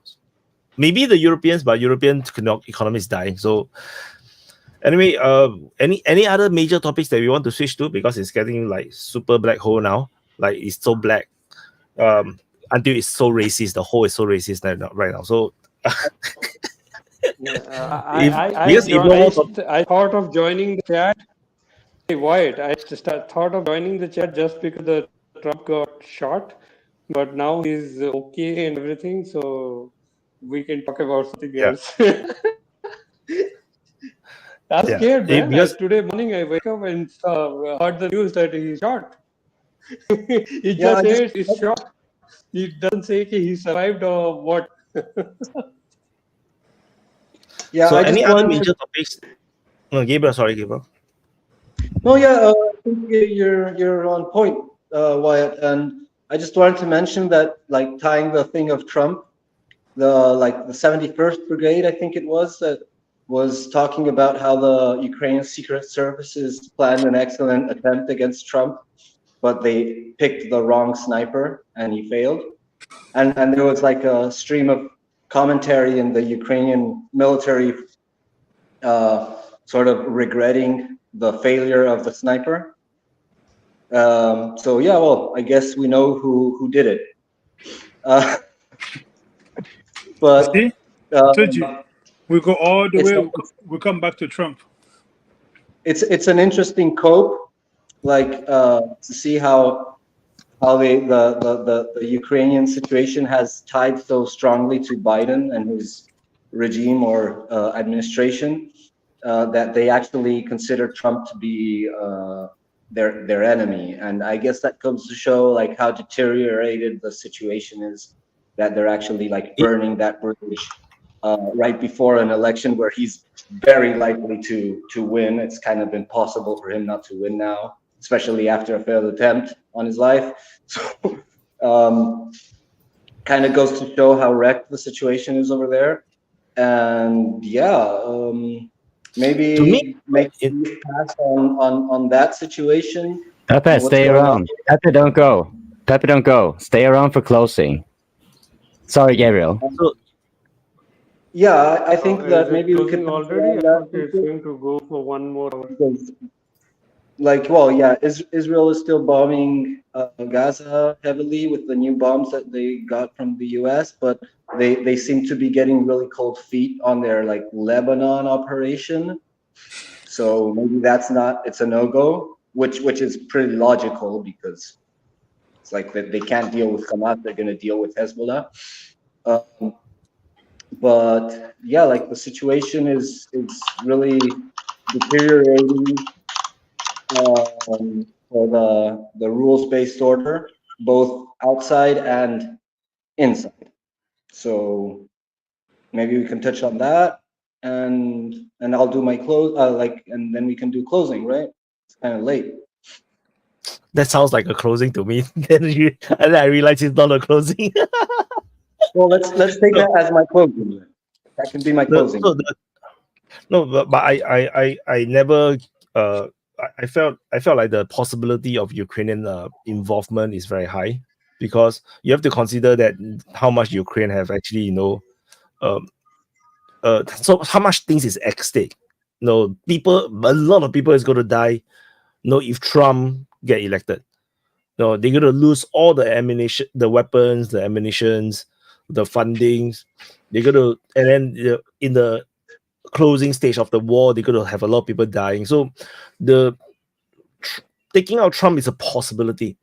It's not beyond the realm of possibility, like But what for the Ukrainians to aren't really we consider. kind of going with the flow? Maybe he's just a Manchurian candidate who just says he's going to be against the war and against the Israeli war and everything, and he's going to support it. Yeah. You never know. Why? He Trump was the one that armed Ukraine. Yes, No, why? it wasn't a lot, Don't though. have any illusions. No, but he is going Ukraine to support it. because you have to understand the balance of power. If there's a balance or at least close parity in terms of military power, the chance of war is lower. So arming Ukraine makes sense because Ukraine is super weak. They're so weak that the Russians just walk into Crimea and take over the entire Crimea. Why They just were didn't walk weak through the when Donbass Trump and take over was the there? bus. Why Trump was there when Ukraine was weak, but Ukraine was still armed, right? Yeah, During his he armed because that is also part of the negotiation with Putin, because you have to understand that that's part of negotiation. You have to show. Excuse. It's just an excuse. And me, I believe for sure, He will find another excuse. If Russia does not grow Trump will basically make that war very ugly for Russia in Ukraine. I can see Trump actually doing worse than Biden did. Trump Because is I know he will really use not that. what he says. He will use that momentum to basically pressure Russia to basically go to negotiation and end this war. Because I believe for a fact, if all the restriction Biden tends to have, I don't think Trump will hold back. Trump will give Ukraine weapons just to pressure Russia to go to negotiation. I can see that happening. Exactly. I would think it's the reverse, because I don't think Trump will give more. He will just simply cut it. He will just force Zelensky into what you're basing it on? What you are because- basing your analysis on? Because Trump What's your base of is it? trying to. You want me to talk about? He's trying to get the country to save. They're trying to save the country. The economy is in shit. They have too much debt. If the solution is to spend more money, it don't make sense. It's not a Trump way of doing things. Trump will simply just cut totally. He will just cut it, and he will just force Ukraine to just sign the surrender and cut away all the land that Russia wants, and that's it. That will end the war. Because there's no way you can't demand things of Russia. He was not in support of Trump Syrian don't care. war, but still he dumped. He bombed Syrian air bases or something like that. Yeah. He was After warning them, Syrian base, right? So Syrian war. He bombed the base where there's no people there. He Exactly, but the he Syrians bombed. to get out. He have to caved bomb under his pressure. politics. No, it's internal politics. So He has to he's bomb going it. to do the same thing now also. No, you don't understand. During those days, he's under pressure. Now, if he become president, all these people is just pressuring him is going to get sacked. It's a different thing, because during those days, he don't appoint the appointees is not appointed by him per se. He asked the Republican Party to put in the candidates and then he appoint them, because he don't have all these people. Now he didn't know how why you are missing some signals. He said FBI was the biggest enemy of Trump, and he said, I am going to build a bigger building for FBI. So he doesn't care about the enemies. He wants to make a friend of the enemies. No, this one you will know in the years to come. I'm just telling you. You want my opinion? What you're saying, I want that, because in a true leadership level, if somebody is betrayed, he should follow what you are saying. But he is not a true leader. That's the problem. He basically followed through most of his campaign. He followed through most of his campaign promises. There are only things that he cannot follow through. There are certain things that is just blocked by the Congress. There's nothing he can do about it. Like even just building the wall. Point me 5 points where he has followed up. He moved the Jerusalem, the capital to Jerusalem. That's he cut taxes. That's Zionist agenda. He's. You see, you asked me to say. I tell you already. You don't disagree. You cannot shake your head. Sorry, my bad. No, this is not fair. No, I don't want to answer you anymore. Change. My bad. I'm sorry. No, no, I'm no, no, sorry. no. I don't Dear, talk. I don't talk already. my bad. Yeah. Please, please, Anyway, I'm let's do begging closing you. because we're gonna come in. It's 6.5 hours already. Let's do Let me closing. let me close. Let me close so I can go. Okay, FCS. Okay, whether it be true or not, somebody told me the shooter was Jewish, Yes, but that's for my another bad. day. So so let's go. No, But he's yeah, not again, Jewish. Not Jewish. there you go. Please let me close. So again, I don't take that and say concerning Trump and shooting as serious. I'm just posting shit out there. But yeah, again, another weekend well spent, and for the first time, I was able to almost from the beginning almost to the end. I got my work done today. So again, nice meeting you as always. Tune in, follow, likes, and the other guy out here earlier, Jay. Again, that's not my kind of style, but hey, sometimes every now and then I get rude. But absent that, nice seeing you all, and I'm about to get back on the road, so I'll be off again for a few months. So till then, adios. Thank you, FCS. Nunya, closing. Well, it was a good chat, guys. Thanks for everybody for coming out. I think this might be the first chat I recall where we haven't delved into Ukraine or Gaza at all, really. We talked about it a little bit the last couple minutes, just about what, Russia might do or something, but we really didn't talk about it, which is kind of cool that we could cover other topics. So that was kind of neat. Things about this week that I'm looking at. I think I mentioned this before. The Bank of Japan is in a really tough shape right now, and they keep selling off treasuries. It looks like they did it again on Friday. It doesn't look like it's working too well. It looks like they are going to have to raise interest rates. It also looks like they're going to have to continue selling U.S. treasuries. So this is something that I'm keeping an eye on every day, really, just to see what the BOJ is doing or not doing. Because I think that, as I was saying earlier, it's not so much if I was the U.S., I wouldn't be as worried about what China's doing right now. I'd be more worried about what some of my allies are doing right now, and Japan being at the top of the list. Because if they start dropping U.S. dollars like they have been the last couple months, I think you're going to see things accelerate even faster, because that wasn't in their plan or their calculus whatsoever. So keep an eye on that. And other than that, I guess we'll see what the fallout of the whole Trump assassination attempt was when we start to see the polls come out. As well, we have the Republican National Convention, I believe, starts on Thursday. So I'm sure things will come out of that, so we can talk about it next time. Other than that, thanks very much, guys. Cheers. Thanks, Nunya. Upgrade, closing. Yeah. Before I start my closing, I had to talk to you, Nunya, because I hope it's not out of context, right? I wrote it inside the chat, so I found it very funny because I had to read it by myself. So I don't know if it's you or not. If it's not you, you tell me, right? Yeah. So Upgrade is not here for his brains. He's here for his handsome Swiss looks. Smile for us, Upgrade. I found this very funny. I had to take it. I had to take it to you. But besides that, and of course, I meant every word, you dummy. Give me a big smile. I know, Nunya. I know, I love you. That's why I was like, come on, man. Why you didn't write me in the chat, man?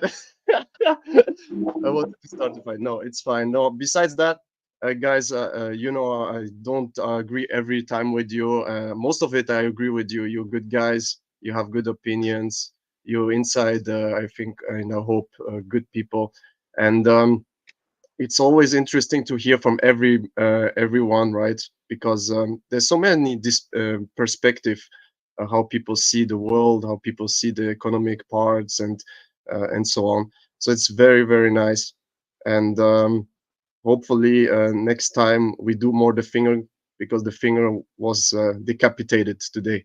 Many fingers got decapitated, but it's always nice to talk to you guys, and like and subscribe to Wise channel, because he's doing an amazing job. He's doing very hard work every day. So I hope you can reward him with a like and a subscription. It's costs nothing. And see you next week, guys. Thanks, Upgrade. Coping. Closing. Thank you, and thank you everybody for being on the open mic. It was an interesting one. I think I want to echo what Nunez said about we never touch really on the Ukraine or the Israel-Palestine stuff, and I think it's good because you know, all those things that are so contemporary on the media sphere. You know, how long we've been talking about those things for like years, or in the Israel-Palestine thing for like months.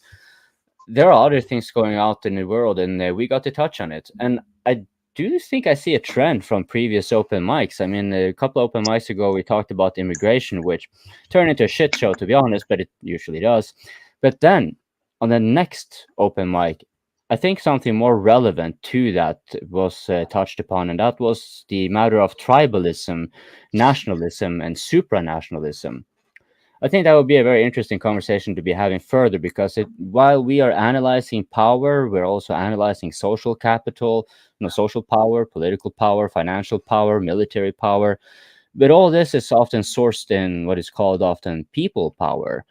And this is a lot more obscure. It's not as easy to actually kind of get a clear picture of. So this is one of the reasons I asked this off-tangent question to Vakar, where you know, got a little bit into the details of East Pakistan, for example, because I think it will be telling us a part of the story of the picture that is, you know, it's not just hard data. You kind of have to get it from the people on the ground or have some perception. To that note, it's nice to see that the open mic is growing, however, slowly. You guys who are watching, you can, of course, be helping a lot with the like button and the subscription and sharing. Give Wyatt money, of course, but I have a kind suggestion to my fellow speakers here on the open mic. There's one thing we can do. We who are here, especially us regular, that we can do. We can go to a YouTuber we like. You know, it doesn't even have to be geopolitics. The point is that the YouTuber speaks with the audience. And then what we do, we try to convince the YouTuber to adopt the model that Wyatt has. Not necessarily exactly, but that you have the audience on not just to speak with the YouTuber, but also to converse with each other and thus get the untapped potential. See, Wyatt, he saw the light, and so he started the open mic. And we who join have also seen the light of the Iranian Putin. I love that Putin. The best Iranian and the best Putin there is. But what Wyatt has done here, right? Like, it's not normal. So that's why Wyatt says it's an acquired taste. It's not easy for anyone here watching to just press the like and share and whatever and get clips and get people to watch anyways, right? Most people will be watching here mostly because of Wyatt, right? They've seen any of his main channel or something. Well, if you take that into consideration of a YouTuber you know about, who speaks to the audience, well, if you're live streaming to the audience, why don't you have your audience on? Maybe first start with one-on-one, and then maybe you have more of them on, and you can start a discussion. And in the process of convincing this YouTuber, whoever it is, you can name drop DPA Open Mic 1,000,000 times to provide an actual example how it can be done. And why do I say this in the favor of the DPA Open Mic? Because it's a matter of core values, right? It's a matter of culture, like we talked about supranational entities and what Pepe here was talking about. You know, it's the culture that kind of keeps India together and so forth. So, you know, well, there's a core value here for the open mic, and that's open live discussions. You know, we don't really speak from a position of authority. We kind of merit it, if anything, right? So if you can convince any YouTuber you are conversing with to adopt a similar model, to adopt the same value of open live discussion with the audience, by the audience, for the audience, then they're likely to be those in the audience of that YouTuber who like geopolitics to be much more open for the idea to come and watch the DPA open mic and maybe even join. Right? So I ask to you, regular speakers, you're no longer speakers. Start proselytizing, start preaching. Become the preachers of the DPA open mic. Meanwhile, to the rest of you, thank you for liking, subscribing with the notification bell on, and especially those who super chatted. Especially those of you, you validate our personal coping. Those who financially support DPA, generally speaking, make this all possible. But if you got some more money, don't forget to give it. Thank you all, and especially thanks to you, Wyatt, especially you, for just letting this be possible for all of us. A great inspiration indeed. Thank you, Coping. Vina España. Rule Britannia, Britannia waives the rules. My feeling is that Wyatt's work will soon shine when everything starts crumbling in. That's a sad conundrum. For me to succeed, the world must die. It's like, oh my God. Okay. Choose Okay. wisely. Okay. Closing, Steve. Yeah, I should come on a bit earlier because I always end up talking about American money, and it's not much fun, is it? I was actually hoping to find out a bit more about this assassin guy, but like all of his social media stuff's been pulled down. Did anybody find anything else while we're discussing? I just found the Instagram of that guy. Is there anything else out that anyone knows? Just quickly. No, a lot of rumors. Yeah, that's what I mean. It's very it's surprising this late to have everything closed down. Maybe in the middle of the week they'll open it all up. But yeah, it looks like he was Antifa. Apart from that, not much else. That's what I was going to hopefully come on and talk about. But I slept in. I only just watched the end of the football. It was nice to see you all. See you later. Thank you, Steve. Vojin, closing. Yeah, closing. Just to answer a question from Pepe regarding gold very shortly, because it's closing. Gold will probably not be introduced again as the main currency or main money of any state because it doesn't possess the expandability or flexibility, especially in war times. Countries need money, and if you don't have gold, then you can't make war. And basically, the last gold standard also finished because of that. United States spent a lot of money in Southeast Asia, and the French, who had a lot of banks there, collected these dollars and wanted to convert them to gold in the United States, and then Nixon ended the gold standard basically. So it will probably not come back because it lacks the flexibility. Then regarding the main topic, Trump being shot at, I'm kind of interested to watch in the next weeks, months, how this will change American politics and how it will influence maybe international politics. A lot of people have change of mind or of heart when they have near-death experiences. Trump definitely had a very near-death experience. Let's wait and see if he changes politics or allegiances or something. Maybe even regarding the Ukraine topic, and this will be the most interesting topics to follow next to the Ukraine. I hope next time we talk more about Ukraine again. So thanks, guys, for the chat, and see you again next time. Thank you, Vojin. Pepe, closing. You're muted. Yeah, thanks for allowing me to join, and sorry for interruptions. Wyatt, hope you forgive me.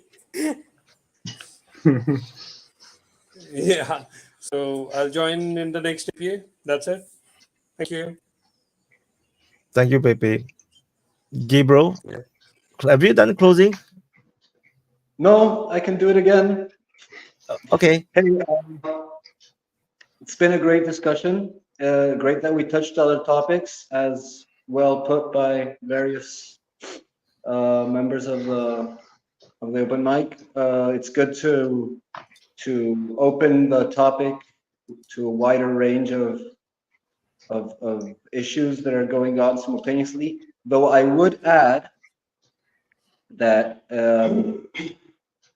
whatever the topic of the increasingly dynamic global situation, it's inevitably tied to the hot spots of conflict, which are actually developing or detonating the other dominoes that are falling. Like, de-dollarization was going on for a while as a speculation and certain attempts, but since the actual conflict started, it actually accelerated rapidly, and all the trends that we see now, they all kind of kick-started in its current acceleration with the Ukraine conflict, which was like the first time that someone actually put a stop to the Western hegemonic expansion. So that on one side, and about the assassination and what was discussed throughout. I would make a comparison with the Fico situation, in which who knows, maybe there's a plan behind of like some operation that was developed, and maybe it's simply like a consequence of the rhetorical pressure of like the collective establishment media apparatus that is like really hitting at certain certain public characters. So it's really easy when you start demonizing people in a really vehement way that somebody is going to crack and try something, you know, and there can be like an extra push, you know, like to certain unstable guys. So it's an easy way to like hit at someone to make a hit job, to instead of like actually organizing an operation that can be traced back to you, to simply like start putting pressure to the masses so that somebody is gonna take a first step. And so yeah, like we don't know very much about the shooter. There's going to be a lot of rumors, a lot of speculation, and it's probably safe to wait for the dust to settle, and there's like more solid, robust information. But it wouldn't be. I think it would be safe to speculate that it's probably like the random sort of pile of like contemporary mainstream, you know, like Stand with Ukraine, woke, etc., which is like the prime target of like the anti-Trump rhetoric. And yeah, so give a like, tick the like button, share, go ye into all the world and preach the DPA gospel to every creature, and give him money. Bye-bye.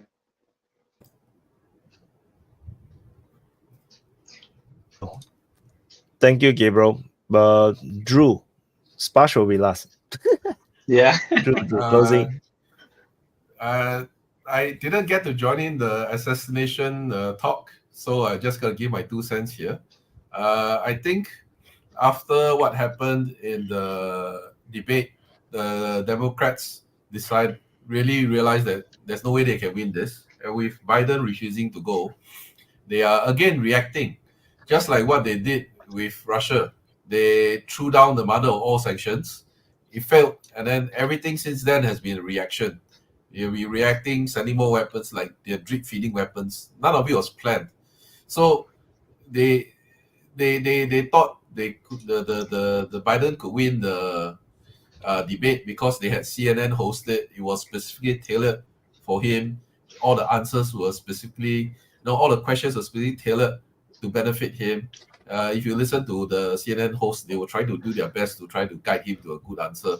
So even that failed. So the next step was assassinate Trump. So I think, the the Dems are behind it. I think that's my personal opinion, because people were pointing, hey, the guy is on the roof with a gun, and the people who were supposed to be protecting him just ignored him. So they knew that he was there. They're just waiting for him to fire the shots before they can go up there and kill him. And of course, they killed him. They didn't arrest him. I mean, yeah, that in itself is quite damning. If you have an assassin, typically they will try to capture him to find out what's wrong. You know, like where who are his employers and whatnot. So yeah, that's my everyone might think it's a conspiracy theory, but that's my personal point of view. So yeah, this I don't have any other closing. Bye bye. Thank you, Drew. And before Sparsh do his closing, got a super chat. Is for the naked Jesus. Thanks, naked Jesus. Yeah, Naked that's for Jesus. Gabriel. There were actually people in the chats who were pissed off that Gabriel was dressed this time. They didn't like it that he was dressed. So yeah, it's sort of like Plata's pants. They can, if he takes off, Gabriel takes off his shirt, maybe we'll get more super chats. Maybe Plata can get on. He was barely on the live chat, but then he had to leave. But Plata's pants. One time he actually brought a lot of super chats in here. Just didn't even show his pants though. Yeah, I'm gonna leave. Long time no see. Long time no see. Yeah, you're not I even saw something. You're not even part of the lounge, man. I know, so long bro. ago. It's been everything has been calmed down. Like say with Ukraine and Russia, the same thing. Bro, I opened my Twitter and I'm like, whoa, wait a second, what happened here? Some entertainment, you see.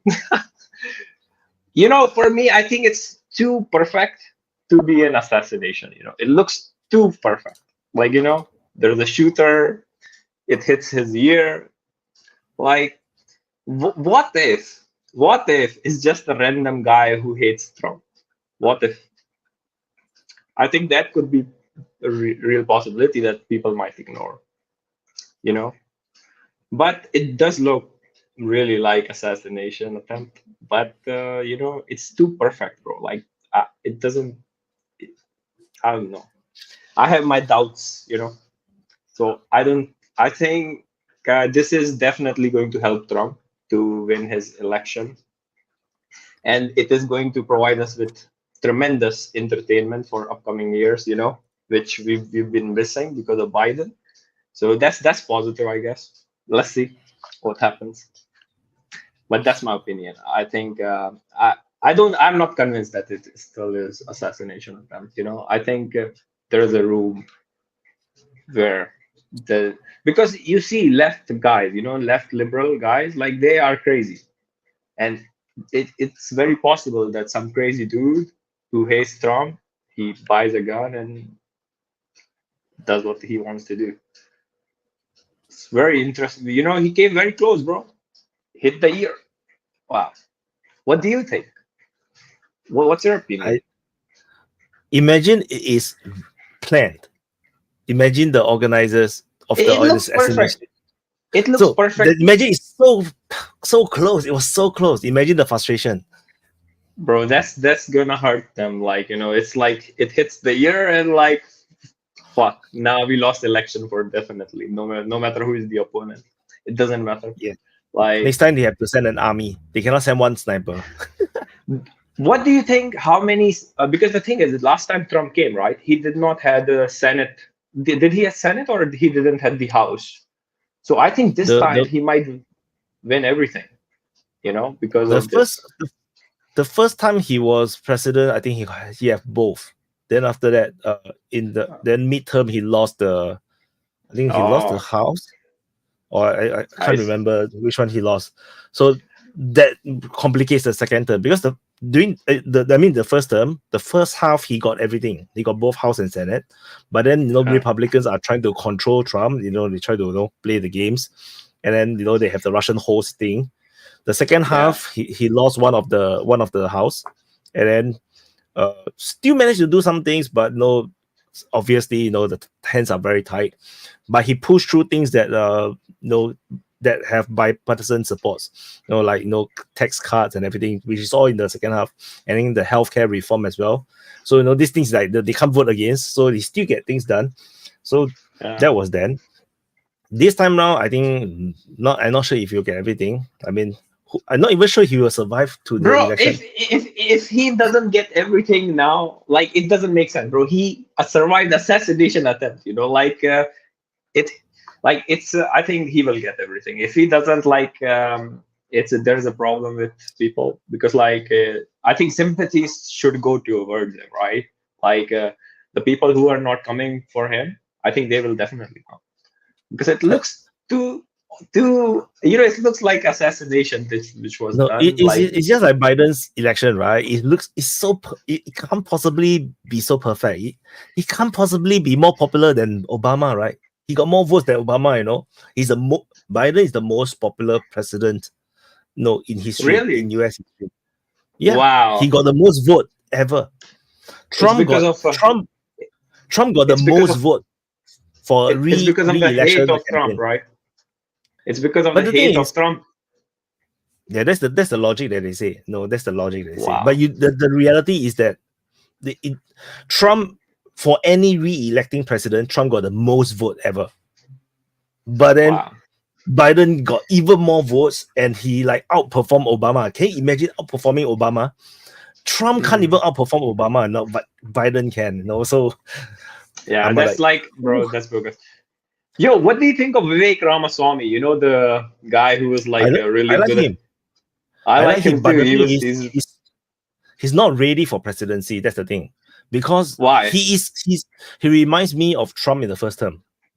No, because you have a lot of passion and everything, but the reality is that you do not have that full slate of people and support and to fill up all the spaces, because it doesn't matter if you are the president, if you're not selecting the right people for all the different director positions, all the different executive positions, you have no control over all these places.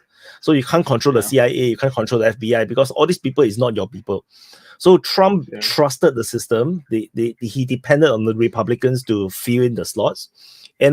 These people, he have to keep sacking them, because all these people just went rogue against him. So he just keeps sacking. No loyalty, that's what Trump lacks. People. So this time around, I believe that he have his slate of people that he wanted to fill. I think that is the main difference. So which is why he's better than RFK, he's better than Vivek or anyone, because he's the only one now that have the training and the readiness to fight the deep state. But the thing is that which is why he's targeted for assassination, because he's too dangerous now to the deep state. And I think that there will be a second assassination. If not, there's no way to win now. There's no way for the Democrats to win. They don't even know who to pick. I don't think now they will attack again. If it was an assassination attempt, I don't think they will try again, because bro, it's like they're busted now. So there is a risk of civil war. People might bang, bring the guns. Don't forget, it is a long time until election. That's true. Yeah, it's still a long time. That's why I believe there will be one more attempt. Because there's just no way. The Democrats now have a problem, because Trump is now so boosted and is so popular right now. You can't even put a strong candidate. Imagine they try the Michelle Obama, or someone who's really I'm telling powerful. you, even if Barack Obama comes in, Trump will beat him, because he survived the assassination attempt. That's the story now, right? How can you beat that? You just you say, it's so perfect, right? It's how can he possibly, it's just even the photograph, everything is perfect. How can you take those photographs? The photograph is whoa, my freaking god! Those drawn by the artists, they're trying to make someone look very cool. Like the Napoleons, when he ride the horse, it's that kind of photo. It's impossible kind of photo. Bro, to be honest with you, on social media, I don't know what to trust now, because I was going through yesterday, and then there's this pastor, he predicted everything. He was Trump will get shot, and I'm like, wait. Trump getting shot is not a difficult thing to predict. No. That's. I mean, assassination attempt is like everybody is I talking mean, about it. Like even I talk about it. No, it's just that when it happened, you still get shocked because it's like you can't believe this actually happened, even though you know it's gonna happen. I still have my doubts. I think, bro, it's too perfect. I think left. If it was Trump was on the other side, I think it might have been. But the supporters, that left-wing supporters, they are actually crazy, bro. Look at what's the name of that social media app? Like, the Chinese one. What is it called? Chinese social media. The Singaporean CEO they have. Like that got banned in India, bro. What's the TikTok? TikTok, CEO. yeah, TikTok. Yeah, TikTok CEO, yeah. TikTok, a lot of people, like, they are like crazy. Like, it was a perfect opportunity to shoot him and he survived and they're crying on, TikTok and stuff. Bro, it still sounds like the way the picture of the shooter, he looks that kind of guy, with glasses, long hair, a bit crazy, bro. I think that is also a possibility, which. But because the only reason why I believe is real, the main reason is that because I fired a rifle before at 150 meter, try to hit a ear, it's impossible. That's true. Yeah, this distance is so he's trained, right? So he might. Yeah. Even you have the best sniper, best marksman in the world, and then you are Trump, and you try to pull off this plot, you probably will have a good chance of dying. Bro, it's so perfect. He actually took the target. Trump tilted his head, and so it hit his ear, right? Like he didn't miss the target. It's just Trump happened to turn at.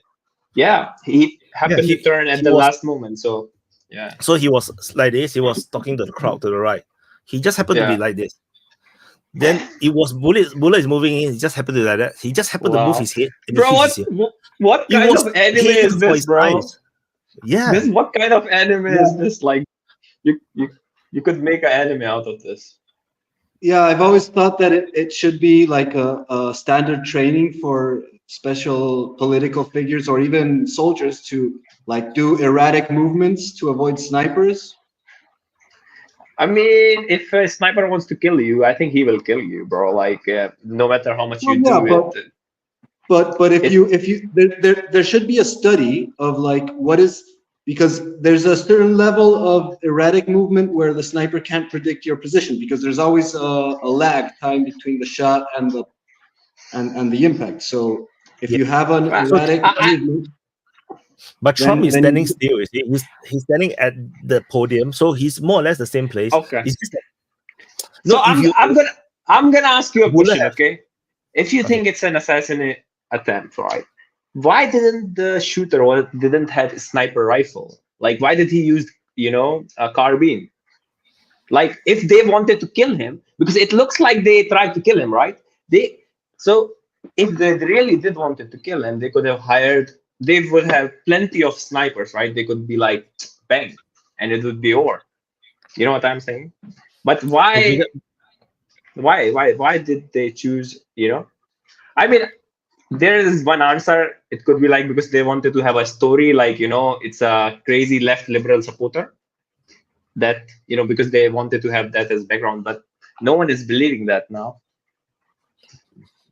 No, yeah, I would have thought that it's fake because it was like too perfect, but then the picture came out with the bullet actually passing by his head. And so, yeah, like I thought that maybe he could just like grab his ear and fall down and cut his ear and bleed. So it's been done before. There's a famous Trump is not that good an actor. Bro, after getting shot, he's like, let's fucking go. I win the election, That's literally what he was thinking. You need to go to watch the full extended clip, the one I posted on the DPA's Telegram. You can see it's not immediate. It's like he was really struggling at the beginning. Yeah, and then he was like, what's happened at? Yeah. And then he's forcing his arm out, because he was. Yeah, when he was sure that he didn't got killed, right? Like first he got hit. Then he goes down and he's like, yeah, it hits his man. Like, But Let's but, fucking go. but this I thing. mean, But you see, this action is more of a reaction of getting pissed off. You know, you are very angry. Like that's why he said the word fight. Then if you look at his now public statement on Truth Social, it's a lot more toned down. It's not asking people to fight. But no, at that very moment he was pissed. Because he learned from the last time, right? July, that thing happened last time. Yeah, that they impeached and him for it. definitely, and you have to understand he also read through the JFK files. So he knows everything. So he's like, you're doing the same thing to me, you know, that kind of thing. It could be. You know, even if it was assassination attempt or if it was not, I think Trump believed it was. Like, he definitely believes, even if it was not, because now, you know, it's like everything is coming together. And but one thing I'd say, like, back on the speculation of like a sort of PR stunt, is that it would have nothing to do with the election, because the election is won. Like, he doesn't need to do that to no. win. Like, I don't think it was one before, bro. Because no, last time it's they won. faced, right? Why? Biden is done. Biden is done. Okay. But his support base, you know, is cracking to pieces. Like, there's no way you can even spin it. There's no way you can fake that election and spin it as if it were legit. It's like the polling margin is off. There's no way he can win. So it was already very bad, the last one. The last one is already very bad. I cannot imagine. I cannot believe the result the last time. If there is any political intention behind that, you know, like on his own side, it would be like a social engineering maneuver to condemn his enemies, to like have an excuse to wipe out like the opposition. That would be the only thing that could be like useful out of that, because the election, it makes no sense. Like, it's already won. It has to be something deeper, like an excuse to revolution, to actually like. I have a question. So, like, the candidate, did they selected him, Biden? Like, is he confirmed? Like, is he running? He is confirmed because there is no primary process. So the Democratic Party basically sort of endorsed him, but there wasn't this convention and anything yet. You know, I saw something like after the debate, Vivek Ramaswamy and a lot of people, they were tweeting like, you know, Barack Obama, like the performance that Biden gave, they might use that to change someone, put it in his place. But it's been super schizophrenic, because like they're trying to bring him out. They're trying to take him out. The Democrat, even Obama, like supposedly, according to George Clooney, is like pushing against Biden right now. But Biden doesn't want to leave. Biden, like, he's fighting back. There was this aide of Biden that said that Biden threatened Obama with exposing his homosexuality and stuff. There's been like, but whatever the rumors, there's a real schizophrenic collapse in the Democratic Party, because they can't get the shit together. So I watched what if they choose Bernie Sanders? No, will not be. He will not. He will confirm those. What I watched on Teamcast IRL is that they might internally have a secret vote, so they basically select their candidate just among the elites within the Democratic parties. The problem right now is it doesn't matter who they choose; they will lose the election. So even if you have Michelle Obama, who is super popular, they will still lose the election. And if you choose a powerful candidate and this candidate lose, it will affect the next election, which this person could be used for the next one. So now they are running out of choices. But they could use someone like Michelle Obama to give her experience, like the same thing they did with. They changed. But Michelle Obama do not want to run because she don't have political ambition. Ambition. Yeah, she don't want. I think she don't want at all. So it's a man. I mean, whatever. No, she wanted to enjoy. Oh, come on! No, bro. that one. I don't think she. Where did the daughters come from then? Yeah. No, I don't Anyway, think she's viable at all. I think that the reason she's not in politics is because they destroy her. If she ever steps into that arena, the opposition would destroy her. Because she's actually having a very good life now. She go on speaking tours, she got money, the kids are grown up, why go into politics and mess up your life? And especially when everybody is asking if you have a dick. Imagine going to a live debate in the presidential debate and then Trump will ask you, where's your dick? Oh my god. Bro, he's not gonna do that. He might. No way he won't. It's like if Brigitte Macron would started to run for president. It wouldn't work. I don't know. Yeah. So that's which is why because once the Supreme Court shot down the criminal case, they have run out of options. So that is why the motivation is there. Then they have no options. They can't win this election right now. So the only way is to remove the candidate. So I'm not sure how else the Democrats can win. There's no way. They have no candidates. There's no one that can deal with Trump. World War III. Yeah. I don't know, man. Maybe escalation into Ukraine to postpone the voting. And no, it's not gonna work. It's not gonna work, bro. Like, why would the Ukraine will have? No, why would it work? It doesn't make any sense. World War III. World War III? No, bro. No, it's too soon. Let me be old first. Let me be in my 40s and 50s. Then we. Okay. So anyway, Spash, I will send you an email to join the lounge. Are you in the lounge? Yes, sir. No, I'm not. I don't know what lounge. What is lounge? Okay. What is the lounge? My speaker lounge. So all the speakers get to go into this exclusive forum chat thingy, which you can keep in contact. Because you were so early, you were one of the very early speakers. So it's like by the time I launched this thing, like I can't get your contact because you didn't come on again. It's okay. So I send the email, right? That's the I will email you. So we will end the conversation. We will see you in the lounge. And we should organize something spicy, next time. Let's book it. How much more spicy you want? This is as spicy as it gets. Yeah, we need some more controversial, disagreements. Then it would be fun. I tell you what is more spicy. Get way more spicy. Biden and Trump go on a golf competition. They wanted to compete on golf, right? Then after that, both of them get assassinated at the same time. No, I don't think. Do you think they gave Biden some drug for him to be able to speak comprehensively sometimes? That's the rumor. That's the rumor. Huh? Like some kind of adrenaline or something, to help him can him become awake. Yeah. But there's a time limit. After X amount of time, he will start no battery. He become no battery. Yeah, that's true, bro. But that's the rumor. That's the rumor.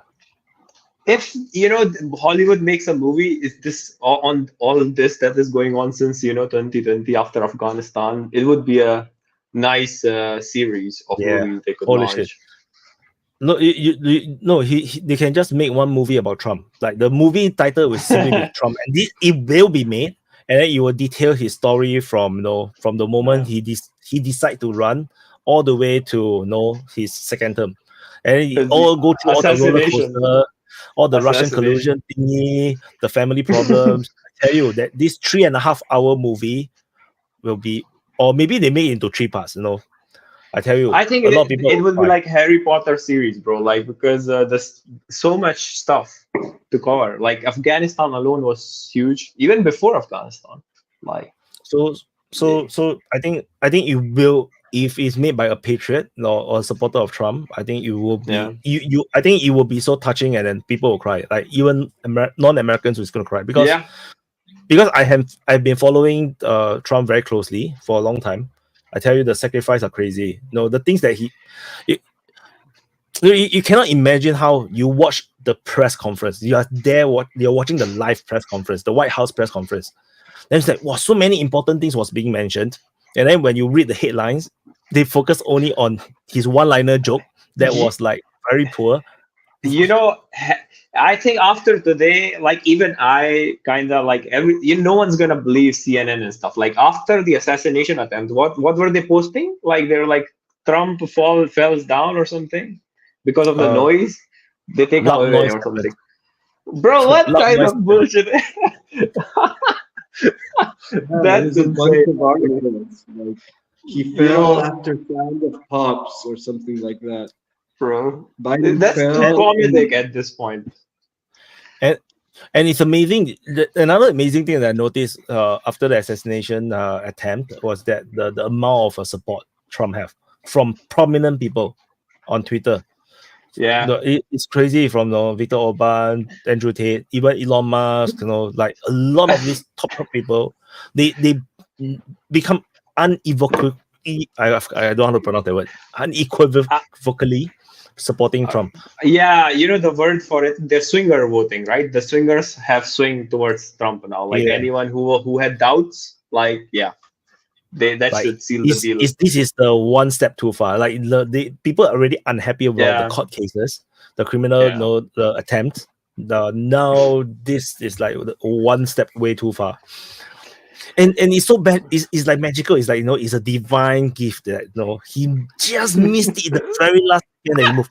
Because clearly when the head moves, the bullet was already in the air. It's confirmed the bullet is already in the air. It's like a Bollywood movie, bro. Bollywood movie or like anime scene. Like you are shooting him and then he turns around and it hits the ear. Like, come on. If I were to tell you this like a day before, like imagine if something it'd be like, bro, you live in Bollywood movies or something. You watch too much movie, man. Too much movies, and that happens. Holy stuff. He's like Dragon Ball, right? Yeah, it's too much luck. Too much luck. Like the devil. Which I feel like it reinforced the religious part of Trump's support. Yeah, like, they really will believe that he is God sent exactly the blessing or the blessings from the gods that they'll really come here to save the United States. Like to me, that was my first reaction when I saw how he escaped. It's like God. I was like, I'm not Christian in that, but I believe that they will all go crazy over this because it's like there's no way to explain this. It was on target. That's true. That's true. It was on target, and that's the dangerous part. First time I saw it, I was like, it's some sort of joke or something that happened. Al Gaib. So Trump got his Lisa Al Gaib moment, right? Yeah, that's the dangerous. That's the dangerous part because it's now there's a real leverage to actually wipe out opposition, and it's like too lucky. It's the luck of the devil. Like he has an amulet that will trade his blood and his flesh for the kingdom. What if anyone gets the reference? And then after that, he wiped out after he wiped out all the opponents, he will declare the empire of the United States. Then after that, his Baron Trump will be the next emperor. The Caesar. All the conspiracy theory all came true. Bro, that's insane. And it's possible. That's a scary thing. It's possible. It's really They're possible. already saying that. Like a few right-wing influencers have been saying that. Like if they take him out, we're gonna put his son, and he's gonna be the emperor of the Imperium. Like it's falling into that, like quite literally. And maybe it's just rhetoric, but the thing is that civil war escalate. If it gets more extreme, then it's going to escalate. There's going to be a huge, massive pushback. It's going to be crazy. So I hope everything goes smoothly in the election and he does win, because now if he doesn't win, it's going to be just as catastrophic. Like, so now he needs to win. If he doesn't win, I don't believe you guys that it's some sort of collusion. Because now everyone would believe it. Yeah. If he doesn't win, people aren't going to take it. His supporters aren't going to take it. It's going to be the supporters will start to write sandworms to war. They will appear in sandworm and then the atomic bombs. And they take down the emperor. Yeah, that's insane, actually. Okay. So see you guys. See you guys. It's fun, actually. See you guys next week. Glad to be back. I'll be back Yeah. next time. Okay, when is the Cool, next cool. time? I'll It's be either back. Saturday or Sunday. No, if you are in the lounge, just look Okay, out. I will okay. inform in the office. Yep. Yes. Bye, Bye. Peace guys. out, guys. So my Good night. bye. So my turn to do closing. So thank you everyone for watching the DPA Open Mic episode 87. They finally did it, and very of course, no, as expected, no, very heavy on the assassination thing, and we went a big tour into Asia, talking about Pakistan, Afghanistan, geopolitics, and politics. A bit of no Saudi Arabian, no some India, and of course we always go back to the financial monetary system, which is always a black hole, which we can never agree on, which is fine, is because it's the open mic, is perfectly fine. And of course, we have Sparsh back. Now we have a new guy from India, Pepe. So yeah, it's great to see Sparsh back. Long time haven't seen him. Yeah. So anyway, thank you for watching. Do press the like button, subscribe. As I mentioned before, this is multicast on a lot of the DPA platform, from Twitch, DPA main channel on YouTube, DPA Open Mic channel on YouTube, Rumble, DPA Open Mic channel on Rumble, Telegram, and Twitter.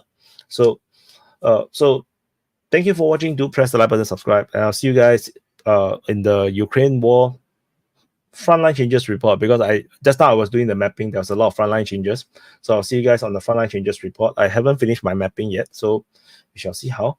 And yeah, that's it. I will see you guys in the next update. What is my closing? Let me think. Oh yeah, it's this one. Wrong. What is my closing video? Open mic highlights closing. I think, yeah, my brain is not working anymore. I think it should be this one.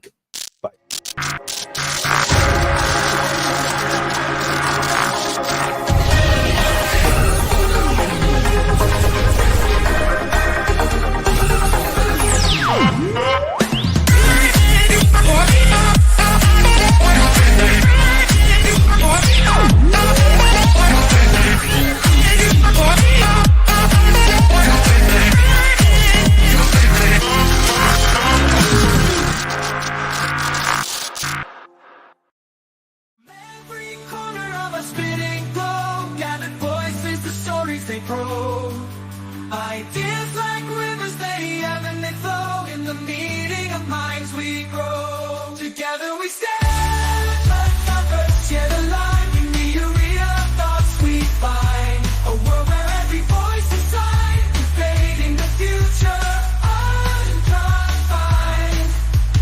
Opinions like colors, vivid and bright, clashing, merging in the light. From whispered winds to roaring might, in our discourse we ignite. Together we stand, uncovered, yet alive. In the arena of thoughts we find a world where every voice is signed, invading the future unconfined. In the clash of ideas we see the birth of what the world could be. From conflict we find the key to unlock our collective destiny. Round the table, the world